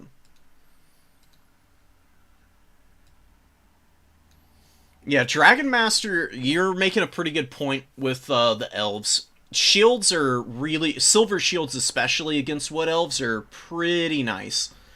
They buffer out most of the missile damage, and then you can just persevere into the late game and counter the mobility that the Wood Elves bring out.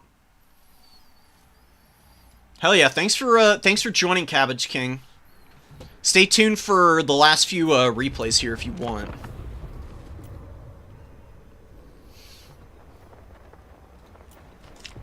Alright, let's watch some more Cathay action. We've got a replay of the earlier game between Tabitha and Clone, kind of. We've got Doomerang this time, though, who's coming in with the Tomb Kings. Much different build from Doomerang, also. We've got Cetra on the Kitty Cat, I would imagine. 3 spear units, 3 skeleton spears, a couple of Tomb Guard halberds, which I like, 1 Tomb Guard, some skeleton archers, with a Screaming Skull catapult, which is going to be covering the number 2 objective. Screaming Skull catapults are decent on this map. They can fire up onto the hillside okay. This is a very awkward map for Artie, though. You need to be very aware of what does and doesn't work on this map. Because oftentimes, you'll bring in an Artie piece on this map, and it just doesn't end up doing anything, because the angles are so funky. Because you got these hills here, these slopes. You got one here and another getting up to the number 2. And then it just, like, slopes down on the other side as well. So it's very well mirrored, but what you can do to avoid artillery on this map is just sit your units on the reverse slopes. And it's very difficult for Artie to actually hit you. They can hit you on the top here, as you can see with the catapults. But you can always just pop up and down as needed with mobility, as well as your infantry even, to hang on to these objectives. And also, you know, maintain cap weight and maneuverability. Shugengan Lord, this is what I was talking about, with Tabith. Tabith wasn't focusing the Shugengan Lord with the missiles. Here, the Skeleton Horse Archers are out on the field, and they've taken a good chunk of HP out of the Shugengan Lord here. They are shooting at the Jade Lancers now. Gonna be kiting back. This is a pretty underrated unit. Not a lot of people use the bow chariots, but I think they're pretty strong. They've got some pretty powerful missiles that do some good damage. I mean, 25 and 15 AP is no joke, man. Onyx Crowman flying over the top. The chariots are kind of getting caught up by the Jade Lancers a little bit. And the Onyx Crowman landing down on top of them. Now, the chariots should do some pretty good damage to the Onyx Crowman if they're able to get charges off. In prolonged combat, though, the Onyx Crowmen are going to peck these things to pieces. You know? Just a couple of skeletons in a chariot. Usually not going to do too hot otherwise. Jade Lancers and the Shugengan Lord going for the artillery piece. Very risky proposition back here. Although there's not a tremendous amount of protection right now. Cetra is going really deep in the backfield. Honestly should be going and supporting the Tomb Guard Halberds on the number 1. We've got an artillery piece. We've got the Grand Cannons lining up to start covering the number 1 objective here. Screaming Skull Catapults still haven't really gotten any value to speak of. Jade Lancers getting trapped up a little bit on the spears, but are going to route down onto the artillery piece.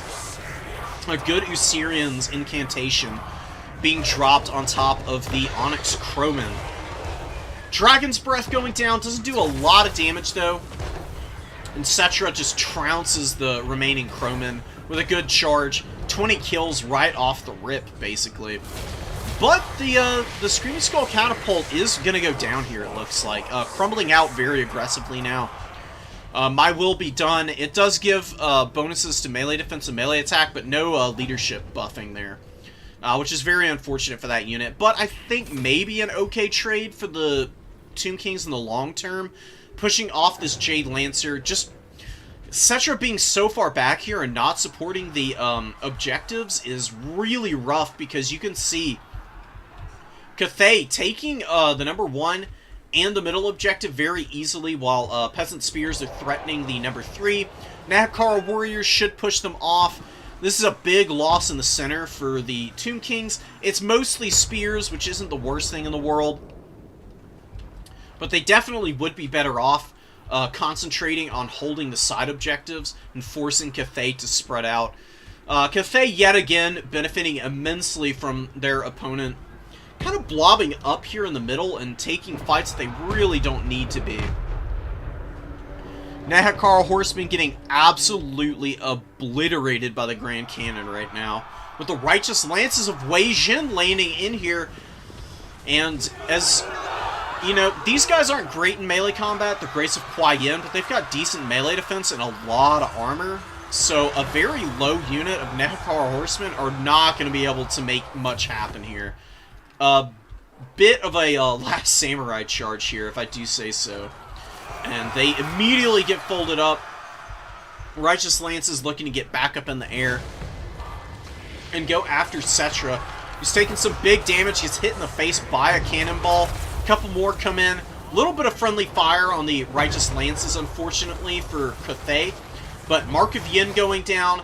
Armor, missile block chance, and missile resist all being lowered here. The Grace of Kuai Yin get a good volley off, but now gets shut down by the Chariots. Kefir Guard are pushing through the secondary now, looking to get after these guys. This might be a turning point for the Tomb Kings, potentially. Cetra has to survive in order for a comeback to happen here. He really needs to go support the number 1 objective. You can see here that the Tomb Guard Halberds are not doing very well against the Jade Warriors and these Halberds. struggling immensely. Really good harmony buffing here from the Jade Warrior crossbows, just sitting right next to their comrades in arms, firing their bows back around to hit the Nekakara horsemen, who are trying to dive the Grand Cannon, but some good peasant horseman play, blocking up that charge, disengaging one, probably going to be able to loop around and get onto the other Nekakara horseman here. Cannons just booming, trying to get after Cetra, but hitting the, it's a very voluptuous tree. Tree stopping up a lot of the cannon fire, unfortunately for Cathay. Cetra's starting to do some really good work in the front line. He should have been up here from the get-go. Fighting in the backfield with him, not the best idea. But Tomb Kings are flipping the value back a little bit. The Grace of Kuai Yin and the Bandits of the Silver Road have gotten absolutely ruined by the Skeleton Horse Archers, which have 1,500 value right now, farming for days currently. They do get intercepted by the Righteous Lances. We've got some Onyx Crowmen looking to land on top of these guys. Are the Chariots going to be able to disengage from this fight? If they can get away and get into some more cycle charging situations, maybe this is going to be all right for the Tomb Kings. Usirians goes down on the Jade War Drum. Not going to do a lot of damage to this piece, but it does lower the speed, I guess, and gives Cetra a little bit of an easier time getting after it. 1,800 value on Cetra, man. Very cost-effective lord, one of the best options in the game. Kefirgard getting charged down by Peasant Horsemen and the Righteous Lances. Big trap here for Cathay. Kefirgard have regen, as well as really good melee defense. Even though their melee attack's kind of low and they aren't specialized to fight these targets, they'll be able to hold them in place for a long time. Cathay does not want to take this fight for longer than it needs to. Dragon's Breath would also be really clutch here to get damage on the Kefirgard, because they've got, well, they've got 70 armor. But they are weak to fire damage. I think just popping the Dragon's Breath on them anyways would be worth it. Cathay is able to force path through them, though, so really nice use of the mass, just busting through the middle. Getting on top of the Nekakara warriors, which will suffer a lot worse at the hands of the Horsemen and the Onyx Crowmen here. Last of the Skeleton Archers going down, they got a little bit of value. Didn't do amazingly, but they did appropriate amounts of damage and occupied a lot of Cathay attention, and it's given time for Doomerang to grind back the value lead. These halberds, while they have not been able to beat the Jade Warriors, have held this position for ages, and it's starting to look pretty bad for Cathay. They don't have any answers to Cetra anymore. Cetra's probably going to be able to cycle charge this entire army to death at this stage of the game.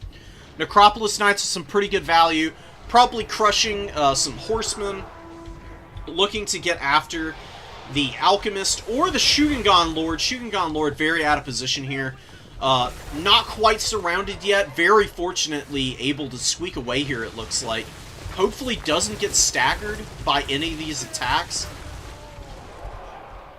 Barely squeaking past. The Horsemen going to be folding into the Necropolis Knights, where they are going to get absolutely butchered here in no time flat. These Necropolis Knight halberds are pretty vicious combatants. They're very good answers to cavalry, especially Peasant Horsemen. They're even decent against the Jade Lancers, who have a pretty good charge bonus. Ooh, Cetra taking some big damage here. Armor, or Plague of Rust, lowering the armor to 20 right now. Bandits of the Silver Road and Crane Gunners hammering Cetra right now. Dodging back and forth, trying to avoid this damage. Able to avoid the worst of it. Plague of Rust does wear off. Definitely needs to scream on out of here. Doesn't want to get hit by the Crane Gunner volleys any more than he already has. Popping Nerus, or, oh, just Jaffs. Jaff's Incantation, giving a little bit of a heal for Cetra, while going after the Alchemist. Popping into Syrians to lower the speed. Just running over the caster here.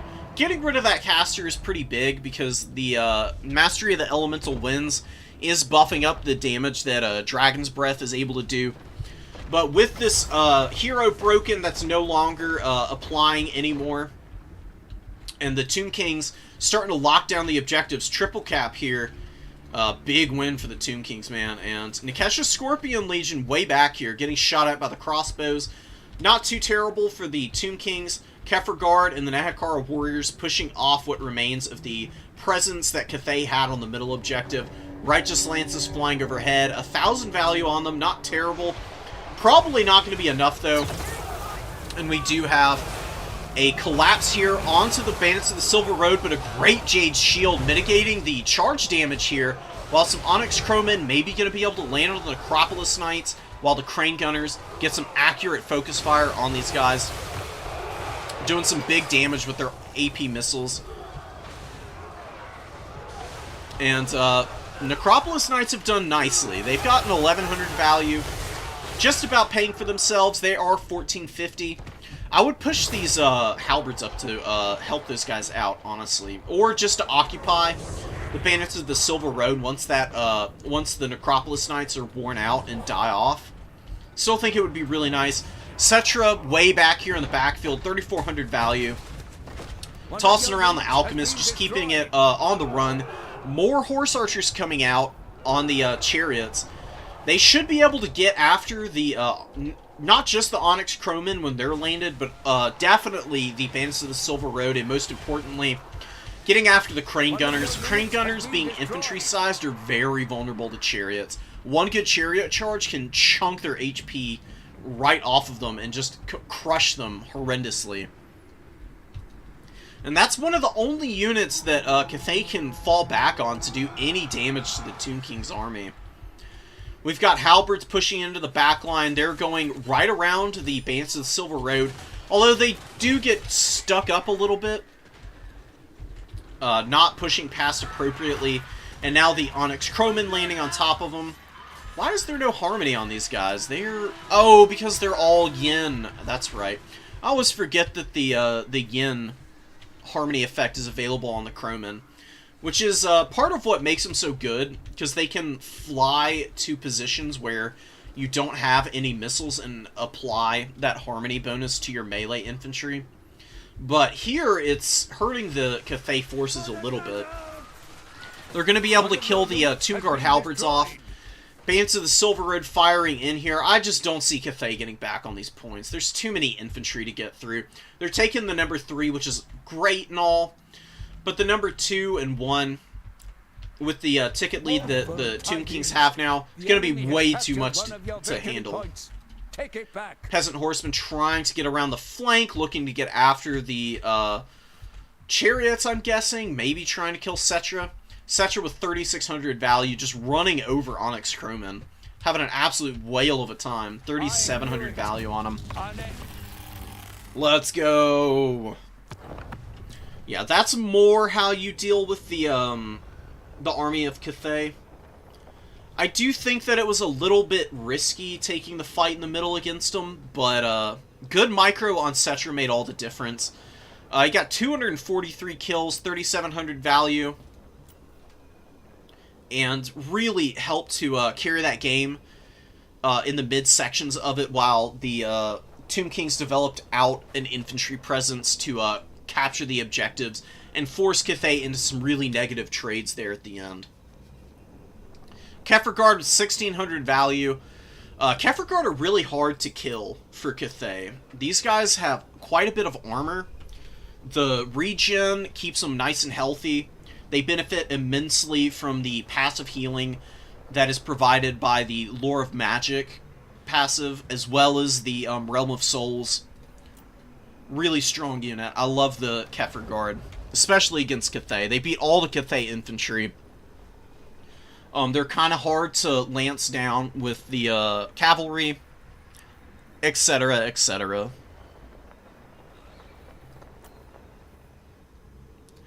Let's check out Shaft versus Ninja Jack. Ninja was right there on the edge of some wins for sure. And taking out the Warriors of Chaos is no easy task.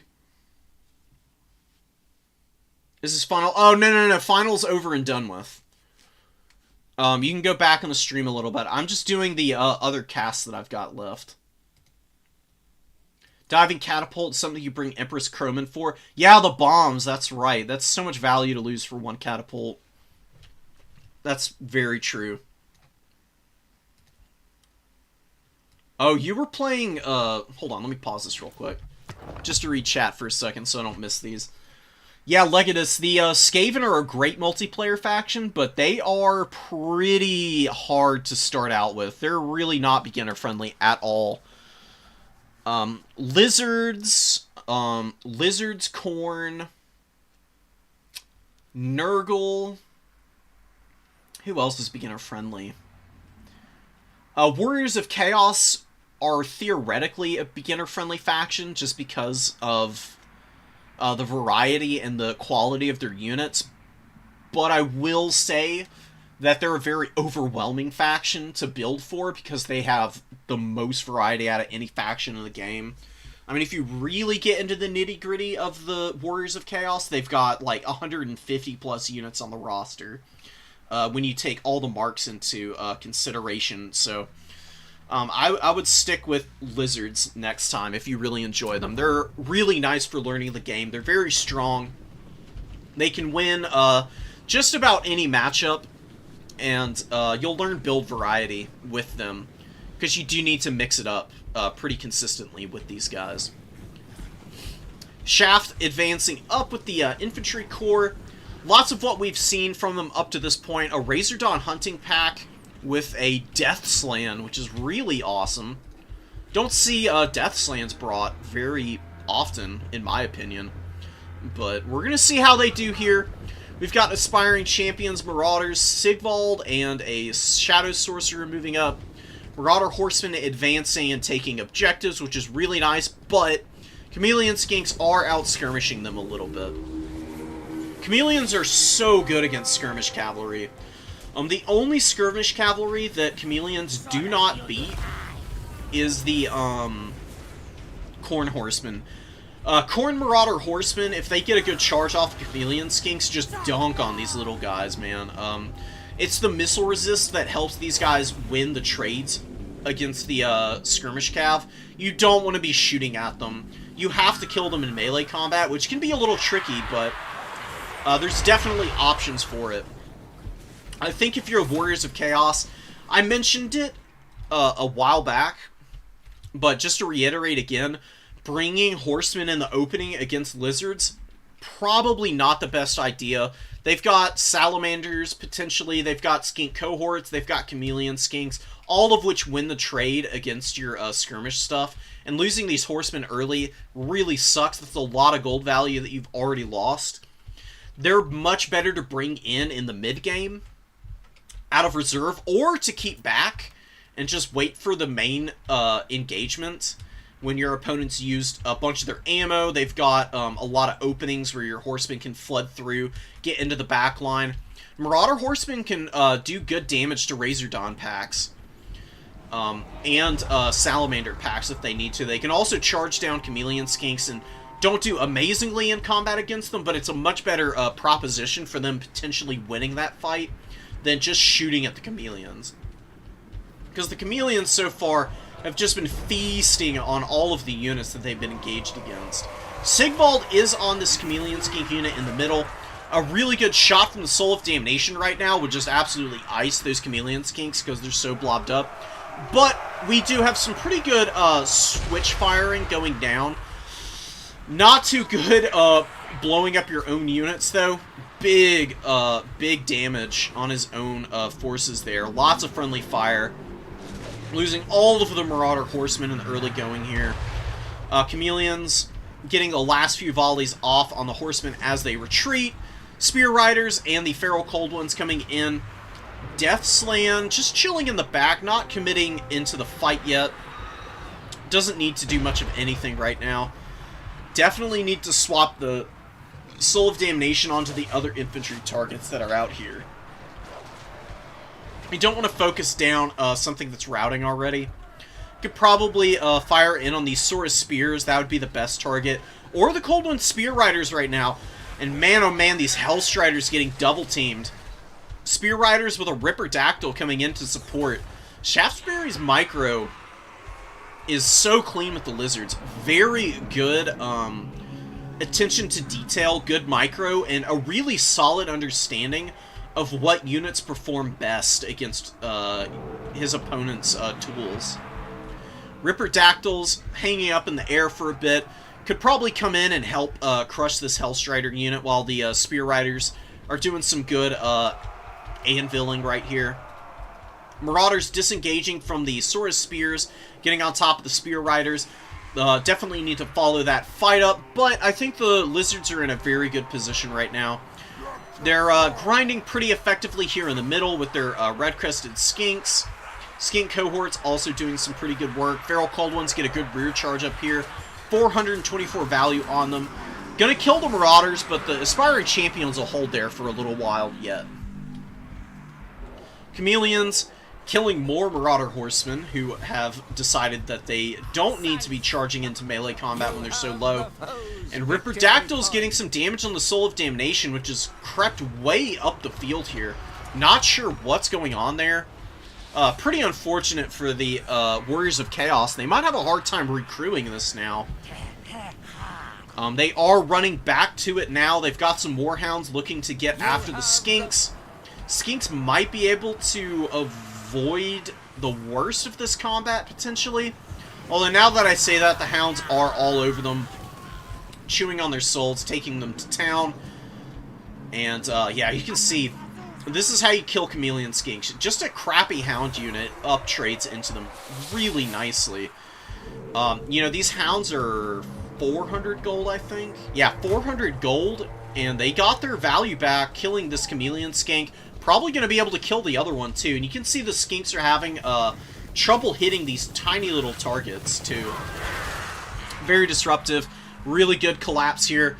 Nice value that Ninja Jack is grinding back here from the Lizards. Spirit Leech going down on Sigvald. You know, Sigvald's going to heal through that. Not the best target for death magic. But the Shadow Sorcerer is incredibly beat up and doesn't have a lot to give at this stage. Probably could have used that Spirit Leech to finish him off. Horned Ones coming out. You don't see them too terribly often. Very hard-hitting shot cavalry. Lots of armor. They have a shield. Great speed at 78. Good melee attack and decent melee defense with crazy high weapon strength. 60 weapon strength is pretty outlandish for a cavalry unit of this caliber. They can definitely chunk through just about everything that they're fighting. But they're best used cycle charging. I wouldn't keep them in this fight much longer. I would definitely disengage them and try and push onto the Soul of Damnation with them. The Soul is very isolated. The Hellstriders are just getting absolutely wrecked right now. One red-crested skink is pushed up onto the Marauder unit here. Cohort of Sotek may be looking to get after these guys here. Soul of Damnation firing a shot off here, trying to hit the Saurus Spears. Does get a little bit of contact in the take cover effect with the attacked by artillery debuff. Actually breaking the Saurus Spear leadership. You can definitely have the Hounds chase those spears off there. But going after the Razor Dawns is not a bad idea either. Although the Razor Dawns have 90 armor, they have okay combat stats. They're doing a little damage in return before they go down here, definitely. God, I love these guys. They look so cool. Very fun thematic unit for the Lizards. Lizards are one of the best designed factions. Change my mind. I don't think you can. Ripper Dactyls chewing on some of the aspiring champions here. Horned Ones doing nicely. 800 value on them. Not being used super optimally, but they don't really need to do anything fancy right now.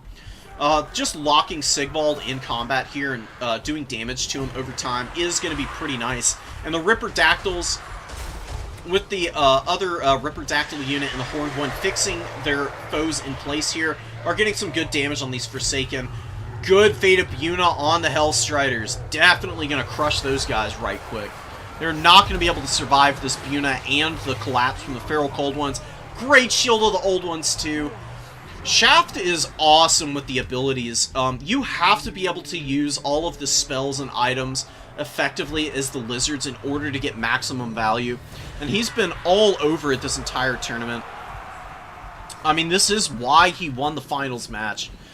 Just to spoil it for any of y'all who are a late joiner here, I'm sorry to do it to you, but I just wanna razz up our champion.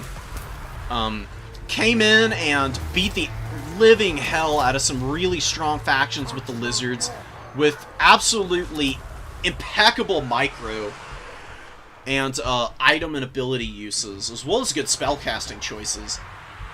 You can see the Death Slam with 2,000 value, some really good Spirit Leeches and Bunas, just slowly working down Sigvald, giving him no Suker anywhere on the field. He just hasn't been able to do a whole lot. Sigvald's a great lord, but you can kill him. You can beat his ass if you really commit to it.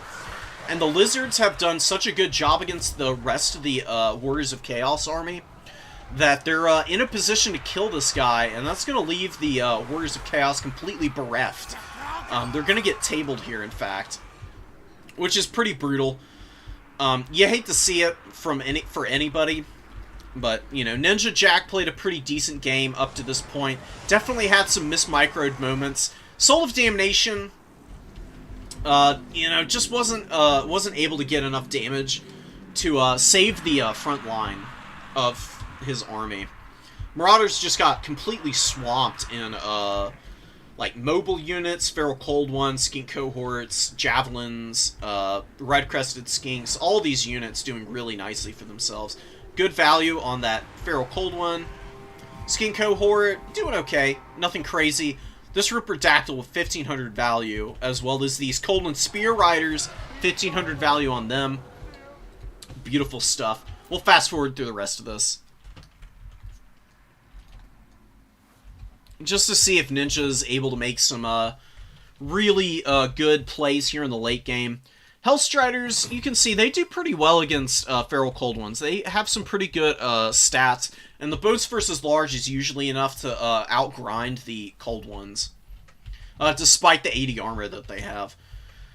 Forsaken, pretty good option against the Lizards in my experience. They're pretty good at chasing down skinks and shredding through those lightly armored little lizards. But just the sheer weight of numbers, as well as good Bunas and micro from Shaft, was able to mitigate the effectiveness of those Forsaken from wire to wire, really. Aspiring Champions did alright, 800 value there. Soul of Damnation did not get its value back. Horsemen, losing all of them in the early game, another really unfortunate situation for the Warriors. And the Shadows Magic, I get the idea, but I think that a Firecaster is actually going to be better for you. Lizards need their skinks out on the field to push and maintain cap weight in the early and late game. So having a Firecaster with Burning Head to roast down the skinks and leaving the Spear Riders and Horned Ones and Ripper Dactyls and everything a little bit thinner in terms of support is going to benefit you immensely. It's going to let your Hellstriders perform better. Going to help out the Forsaken because they don't have to just like chew on all of these red-crested skinks who are pretty good against Forsaken. It is an upwards trade for the Lizards. If you can roast out the red-crested skinks and leave the Forsaken to get into the secondary line of javelins, or even the Saurus Spears and the Chameleon Skinks and Razor Dawns, that's the winning position for the Warriors of Chaos there. Hounds were okay. I like mixing in a couple every now and then. They can do some pretty good work and get you good value, and they did do that here. Chosen Halberds, they're way too slow. I would keep them out of the reinforcing army. If you're not going to bring them in the opening, just commit to something else. And Sigvald, not a bad option, but I really like Archeon. Archeon is awesome. You can give him a Nurgle caster just to pop a heal on him. If you're, you know, not as confident in your micro with them, in avoiding the range on the Spirit Leeches. And Archie has not just Burning Head, but also Searing Doom. Searing Doom can also be very devastating against the, like, bunched up Spear Riders and Ripper Dactyls, as well as Cold Ones. It's a very powerful spell, and Archaon having Burning Head and Searing Doom, a double whammy in terms of spellcasting prowess. He is a beast if you use him right.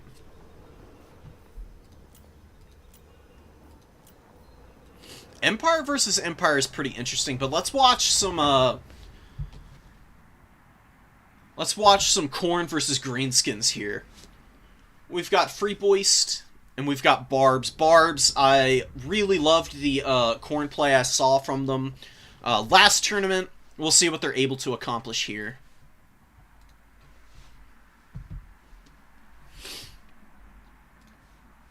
Revel in it, Shaft. Shaft is saying very happy to be able to make the Lizards proud. And I agree. It's always nice to see the good guys win sometimes, and Lizards are probably the closest thing to good guys in Warhammer Fantasy. In Warhammer in general. Give or take, you know, canon in Warhammer shouldn't be taken too seriously. It changes all the time. It's basically a pick and choose as you want.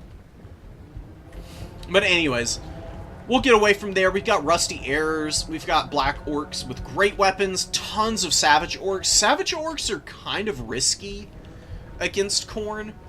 If your opponent brings Bloodletters absolutely obliterate Savage Orcs. It's not an even fight at all. If you've got some good Fists of Gork, though, it can change it around a little bit. Here we go is pretty nice. Skull Cannon missing its first shot. Firing from a little too far away. There's some tips and tricks that you can utilize to make your Skull Cannons fire more accurately. One of the things you can do, you want to keep them in decently close range for one. But firing onto the, like, diagonal portion of a unit, like, say your Skull Cannon's positioned here, firing onto the Savage Orc unit, the missile is pretty much guaranteed to hit, because it's going to pass through the corner of the unit and land square in the middle of it. It's going to do the most damage that way. But even firing from downtown here, it is actually hitting the Black Orcs pretty confidently, doing some big damage to these guys with the Vortex.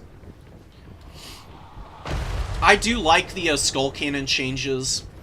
I do, in a way, miss the old ones, because the missile doesn't pierce through units the same way anymore. Whereas before, the missile would pierce through an entire unit.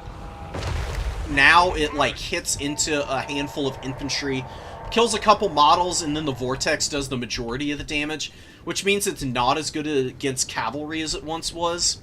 That's really what I loved the Skull Cannon for back before it got buffed up, was counter-firing skirmishers. But it's much more anti-infantry now, which isn't bad, and it's a great unit. I just really wish that you could choose the function of it. That'd be really fun for me. Because I would definitely love to be able to, like, swap out the ammunition types, so to speak, for them. Horsemen getting some good value against the Savage Orcs, kiting back now. Really clean disengage there from the horses. And good focus fire from the flank here against the Savage Orcs, who don't have any shields, and even though they've got 25% Fizz Res, you know, that can only do so much. They're still going to take some pretty vicious damage from those throwing axes.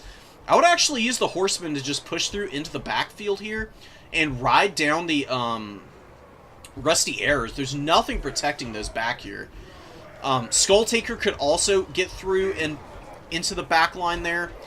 There's nothing stopping you. You've got the big uns trying to kill the Skull Cannon, which is probably going to be accomplishable here. Barb's lapsing the micro pretty badly with the Skull Cannon. You need to be able to micro Skull Cannons effectively. Otherwise, they're kind of a waste, in my opinion.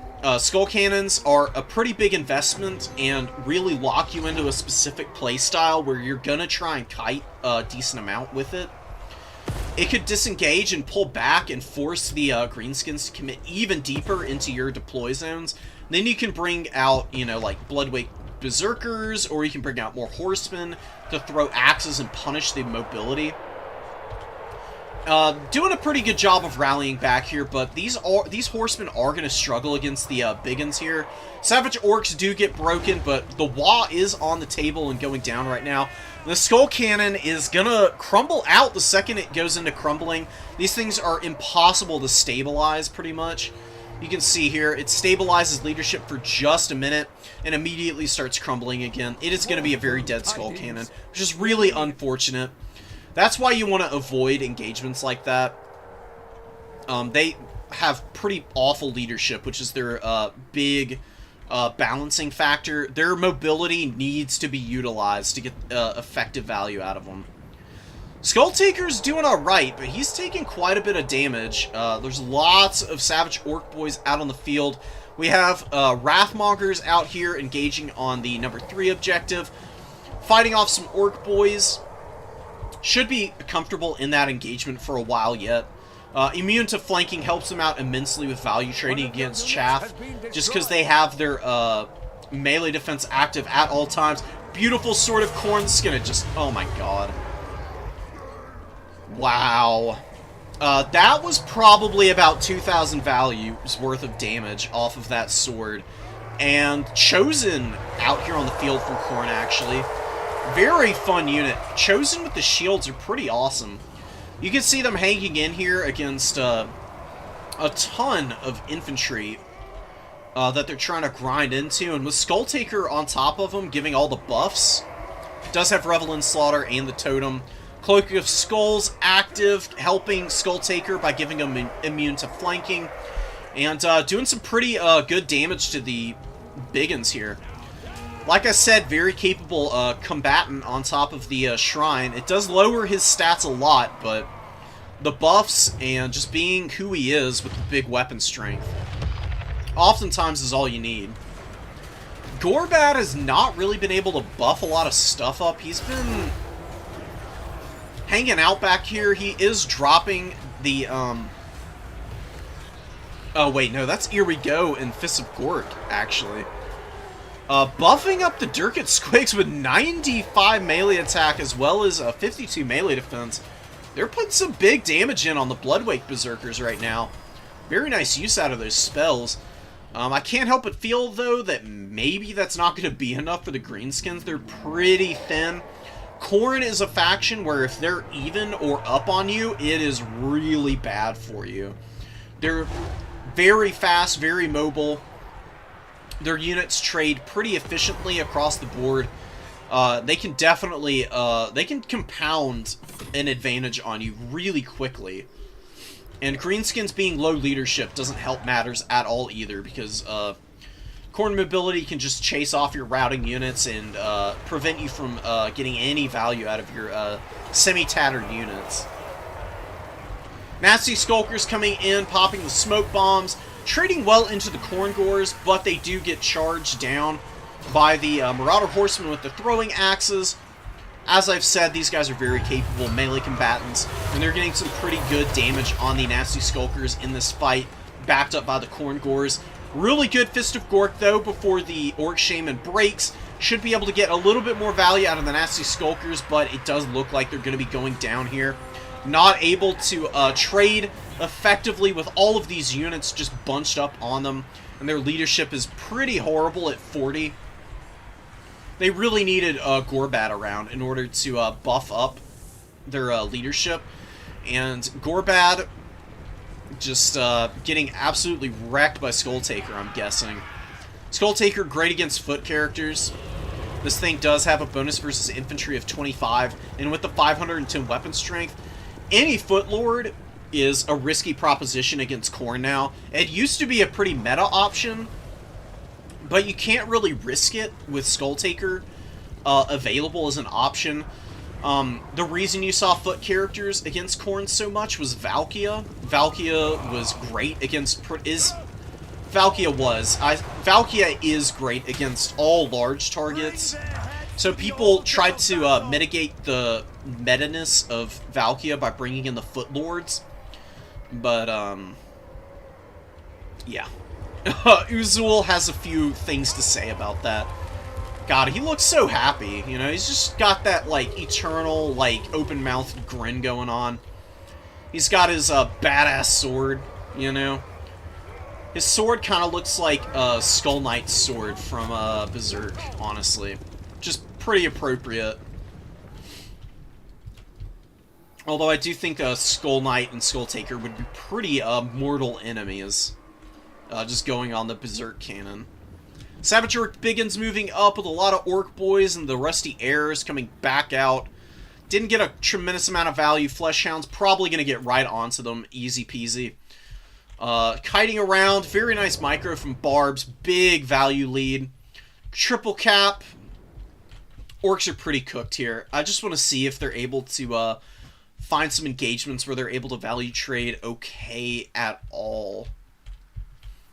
You know, you can tell a lot from a player's capabilities based on how they play when they're losing.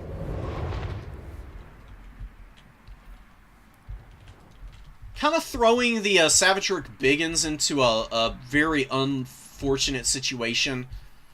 If you're pushing and you're down and you do want to play the game out, the best thing you can do is, like, find a way to reconstitute some kind of an army to recontest onto one objective and just have, like, a moral victory that way. That sort of Khorne was gross.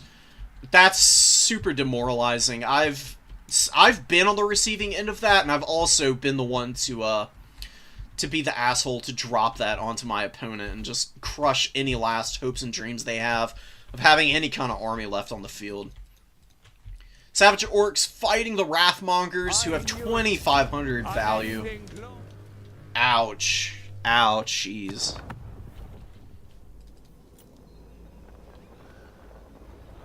Bloodwake Berserkers did alright, but the other Wrathmonger was pretty amazing. It kind of goes to show, you don't need the Arawar variant every single time. You can save 250 gold and get just as much value out of the regular variant. You know? A lot of it comes down to whether you need the armor sundering and the magic damage from the Bloodweight Berserkers. These guys are better in the demon matchups. Against mortals, a regular Wrathmonger will usually do just as well. And isn't nearly as important. But I guess you do want to bring the Bloodwakes just for the Black Orcs.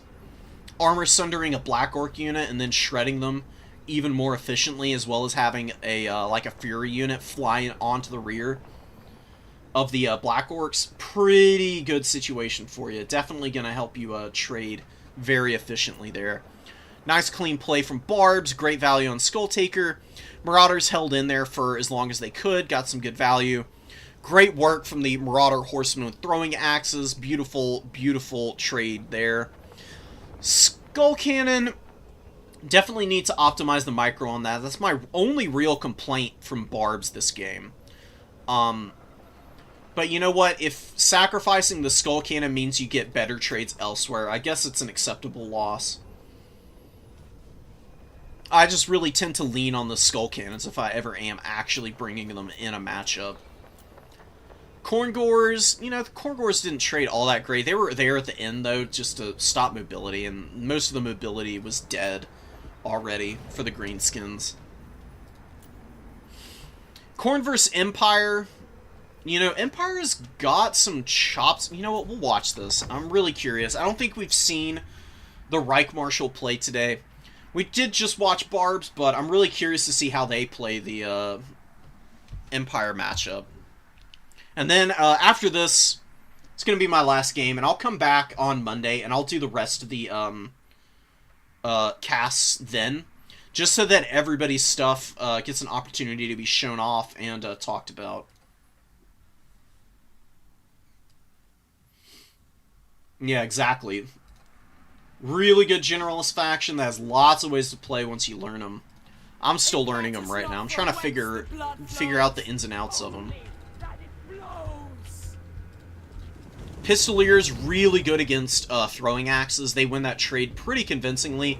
Pistoliers are probably one of the best, like, pure skirmish cav pieces in the game. Their pistols are pretty damn devastating. They fire the 2 shots out of them also. So, their missile strength is a little deceptive, from what it shows. It's absolutely devastating with a good volley. You can see there getting some good poke in on the Horseman. Horseman a little bit outranged there. Really, really clean spacing from Reich Marshal there. Karl Franz flying up in the sky for the Empire, for Sigmar, for glory. Love to see it. He's got magic damage. Really nice against the demons, obviously. Blood Roar can lower leadership, which is another really good ability. Lots of people bring Boris Todbringer because he also has Crush the Weak, which lowers melee attack and leadership a little bit more. But I think Karl Franz is just better because he's a stronger duelist. Having the magic attacks is uber important against Khorne. Valkia does get a little damage on the War Wagon, but takes a lot of poke in return for her efforts. Don't chase War Wagons with Valkia. It's not worth it. The best way to counter the War Wagons, actually, you don't need to shoot State Troopers. State Troopers are garbage to your infantry that your Marauders are going to wreck anyways. The thing that you do in this matchup to counter War Wagons is use your Skull Cannons to shoot the War Wagons. Skull Cannons do big damage with the missile. It's very powerful. It does about 400 damage to the War Wagons, and the Vortex can actually damage multiple entities on the War Wagon unit. And if your opponent, you know, is trying to heal up the War Wagons, that fire damage mitigates the healing, and you can force a lot of attention onto the War Wagons when your opponent might otherwise be wanting to try and heal up their infantry corps or their Empire Knights and mobility. You can really start to benefit from the efficiency of the Skull Cannon against the War Wagons. You just have to land your shots, and then when you're done shooting the War Wagons or you're out of ammo, then you use the Skull Cannon to just get side charges onto State Troopers, where the Skull Cannons just feast in melee. These things are amazing in melee combat now. They were a little lackluster before the patch, but after the buff, they're great.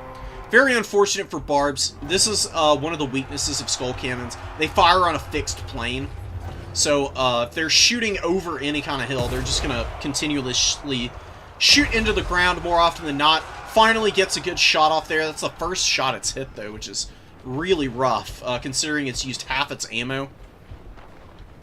You really want to get some good value out of the Skull Cannon in the early game. You don't want to be in a position where you haven't gotten anything to speak of out of it. Reich Marshal committing Karl Franz into the fight. Gall Miraz popped. Going up against Valkia is pretty nice here. Does get the regrowth. Healing being mitigated a little bit by the flaming damage from the throwing axes. Throwing axes are very bunched up here, but look at the damage that they're taking out on the Prince and Emperor here. Really vicious stuff going on here. You can also use Skull Cannons to shoot SCs. Surprisingly effective. The things that Skull Cannons struggle against now are cavalry that are like moving cavalry. They're good against cavalry that are blobbed up in melee. And really long range shooting, but they're good against SCs, they're good against War Wagons, they're amazing against infantry, exceptional even. And that's where they really shine. Now that the frontline fight is kicked off, the Empire is really struggling here. Their State Troopers are getting folded up. Fleshhounds have found their way onto the War Wagons. They don't do great damage against the War Wagons, in terms of, like, the War Wagons having a bunch of armor, but sitting in melee combat, if the War Wagons aren't on the move, and they're stationary like this, their melee defense is heinously awful. So the Fleshhounds are able to just tear these things apart, and losing the War Wagons, probably one of the worst things that can happen for the Empire here. The wagons are very useful for controlling Khorne's mobility. They can shoot at the Skull Cannons a little bit. They can, you know, kite out shots from the Skull Cannon if you're really on top of your micro, and they can also shoot down Fleshhounds, skirmish against Horsemen, as well as Furies in the sky. And they're pretty good against Valkia. You know, Valkia got beat up pretty badly by the War Wagons early game, but now she's in a much better position than Karl Franz. Franz is getting another heal here. trying to stay away from the throwing axes who are still hounding him. Valkia needs to be careful here because if Franz gets this full heal off from the regrowth, he can turn right around and probably ice her, and Khorne is not good without their Lord. But with the status of the frontline fight, the Chaos Warriors and the Marauders have beaten the stuffing out of the Empire Infantry. All of the Spearmen just about are routing off the field. Beautiful sword over here, wrecks these swordsmen. Did miss the Great Swords. Great Swords looking to go to the middle. And more Marauders, Bloodletters, chewing on the Spearmen up top here. Empire Knights need to be cycle charging. Definitely the best way to use those guys. Empire Knights are great against Marauders. They're really good against Fleshhounds, too, if they get the charge off. Terrible against Fleshhounds in prolonged combat, though. But if you can get clean engages on the Fleshhounds with charging, you'll absolutely obliterate those guys. Skull Cannon with a not great value, but it's very healthy, and it's recharged some ammo. Should be able to get some good shots on the Free Company Militia or the Spearmen here. While the Chaos Warriors are just going to hold to the end of the time with their silver shields. They can just stack up here and just take all comers that are left on the field. The Bloodletters have come out, and they're just running over all of the remaining Spearmen. They'll do okay against Empire Knights in this prolonged engagement. You know, they have decent melee attack. They've got great AP weapon strength. We've got Blood Beasts coming out. Blood Beasts are going to hammer home against the Empire Knights. Ever since the change to the Monstrous Infantry, and these guys got a little bit more armor-piercing weapon strength as well, Blood Beasts are definitely one of the best Monstrous Infantry units in the game. An amazing Generalist unit. I do really like the Minotaurs with great weapons still, but Blood Beasts have a little bit more speed and leadership, so they can get into fights a little bit quicker and cleaner sometimes. Can make all the difference, the extra, like, 6 speed that they get. The extra 5 leadership means that the leadership breakpoints that Minotaurs have and can struggle with sometimes are situations that Blood Beasts can actually do a little bit better in. You know, they're not gonna hate taking a fight even with Blood Roar available for the Empire here nearly as much as Minos, because Minos are very reliant on the frenzy, just like the Blood Beasts are. But with the 5 less leadership that the Minotaurs have, it does mean that they can lose their frenzy a little bit quicker. That can make all the difference for a good trade. Blood Beasts getting some good value. Furies coming in. Furies are amazing against the Empire. They shred State Troopers. They wreck Pistoliers. And if your opponent does bring Outriders with grenade launchers or anything, Furies can just chase them into the Shadow Realm, and that's a good trade for you. Because the grenade launchers are excellent at clearing out your infantry, but if you've got a Fury unit, even if the Fury unit eventually gets shot to pieces and never actually gets any damage off in the grenade launchers, if they're just chasing them for a minute or two, that's good enough value in my book to make it worth it, because you'll win the frontline fight while that's going on. Another risk of going State Trooper heavy is that you just feed swords to your opponent, and Sword of Khorne self-charges. If a sword actually kills enemy models, it can recharge itself, which is a little crazy, but I don't think it's the strongest army ability that's out there. I think the strongest Chaos army ability is the Fascination from Slaanesh, just because of how good it is against your opponent's mobility, and if you lose the mobility against Slaanesh, you're cooked. You're not going to win the matchup. Sword of Khorne is more of a win more ability, or for, you know, clearing out, like, any remaining infantry your opponent might have. And against wide factions like Empire and Skaven, it's especially dangerous. Vampire Coast as well. It's probably best against Vampire Coast, just because Empire can go Elite and Kitey. Same with the Skaven. Skaven don't do amazingly as Elite unit forces against Khorne, but they can do a little bit of something that way. Vampire Coast has no choice but to bring zombies, basically. Unless they go, like, some super insane, like, single entity build, which I have seen. That can be a little hard for Khorne to deal with. But I did win the game where I had Scrambled Egg bring, like, multiple Rotting Leviathans and Necrofex Colossuses. He just lost on points. Wasn't able to win the value trades efficiently enough. I was able to kill enough of his zombies and stuff that I was able to win the game in the long term. But Empire, Skaven, Vampire Coast, Vampire Counts. There's a lot of factions that don't want to go too wide against Khorne and just feed a bunch of army abilities to them. Skull Cannon still being out here, just firing shots in. Continuing to get some good value. I think this game is pretty safely in the bank for Khorne, but not, like, fully over yet. We do have some decent engagements for Empire going off here, and as long as Karl Franz is alive, if Franz is somehow able to kill Valkia, the leadership for Khorne crumbling can definitely flip the game, because Terror Routes are a very real threat for Khorne. More swords coming down, continuing to do big damage. You can see that it does a lot of HP damage oftentimes, but leaves a lot of models alive. So it's not always overcharging itself. Franz breaking and getting chased off here. That's definitely going to be the end of the game here.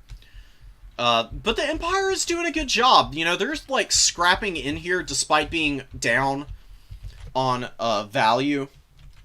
They played a pretty good game. They kept the tickets pretty close. There's nothing to be ashamed of in this performance from Reich Marshal. I think a little bit cleaner play from Karl Franz, not taking a ton of damage on him in the early game. And just a little bit better use of the War Wagons probably would have been all the difference. And this value lead's a little deceptive.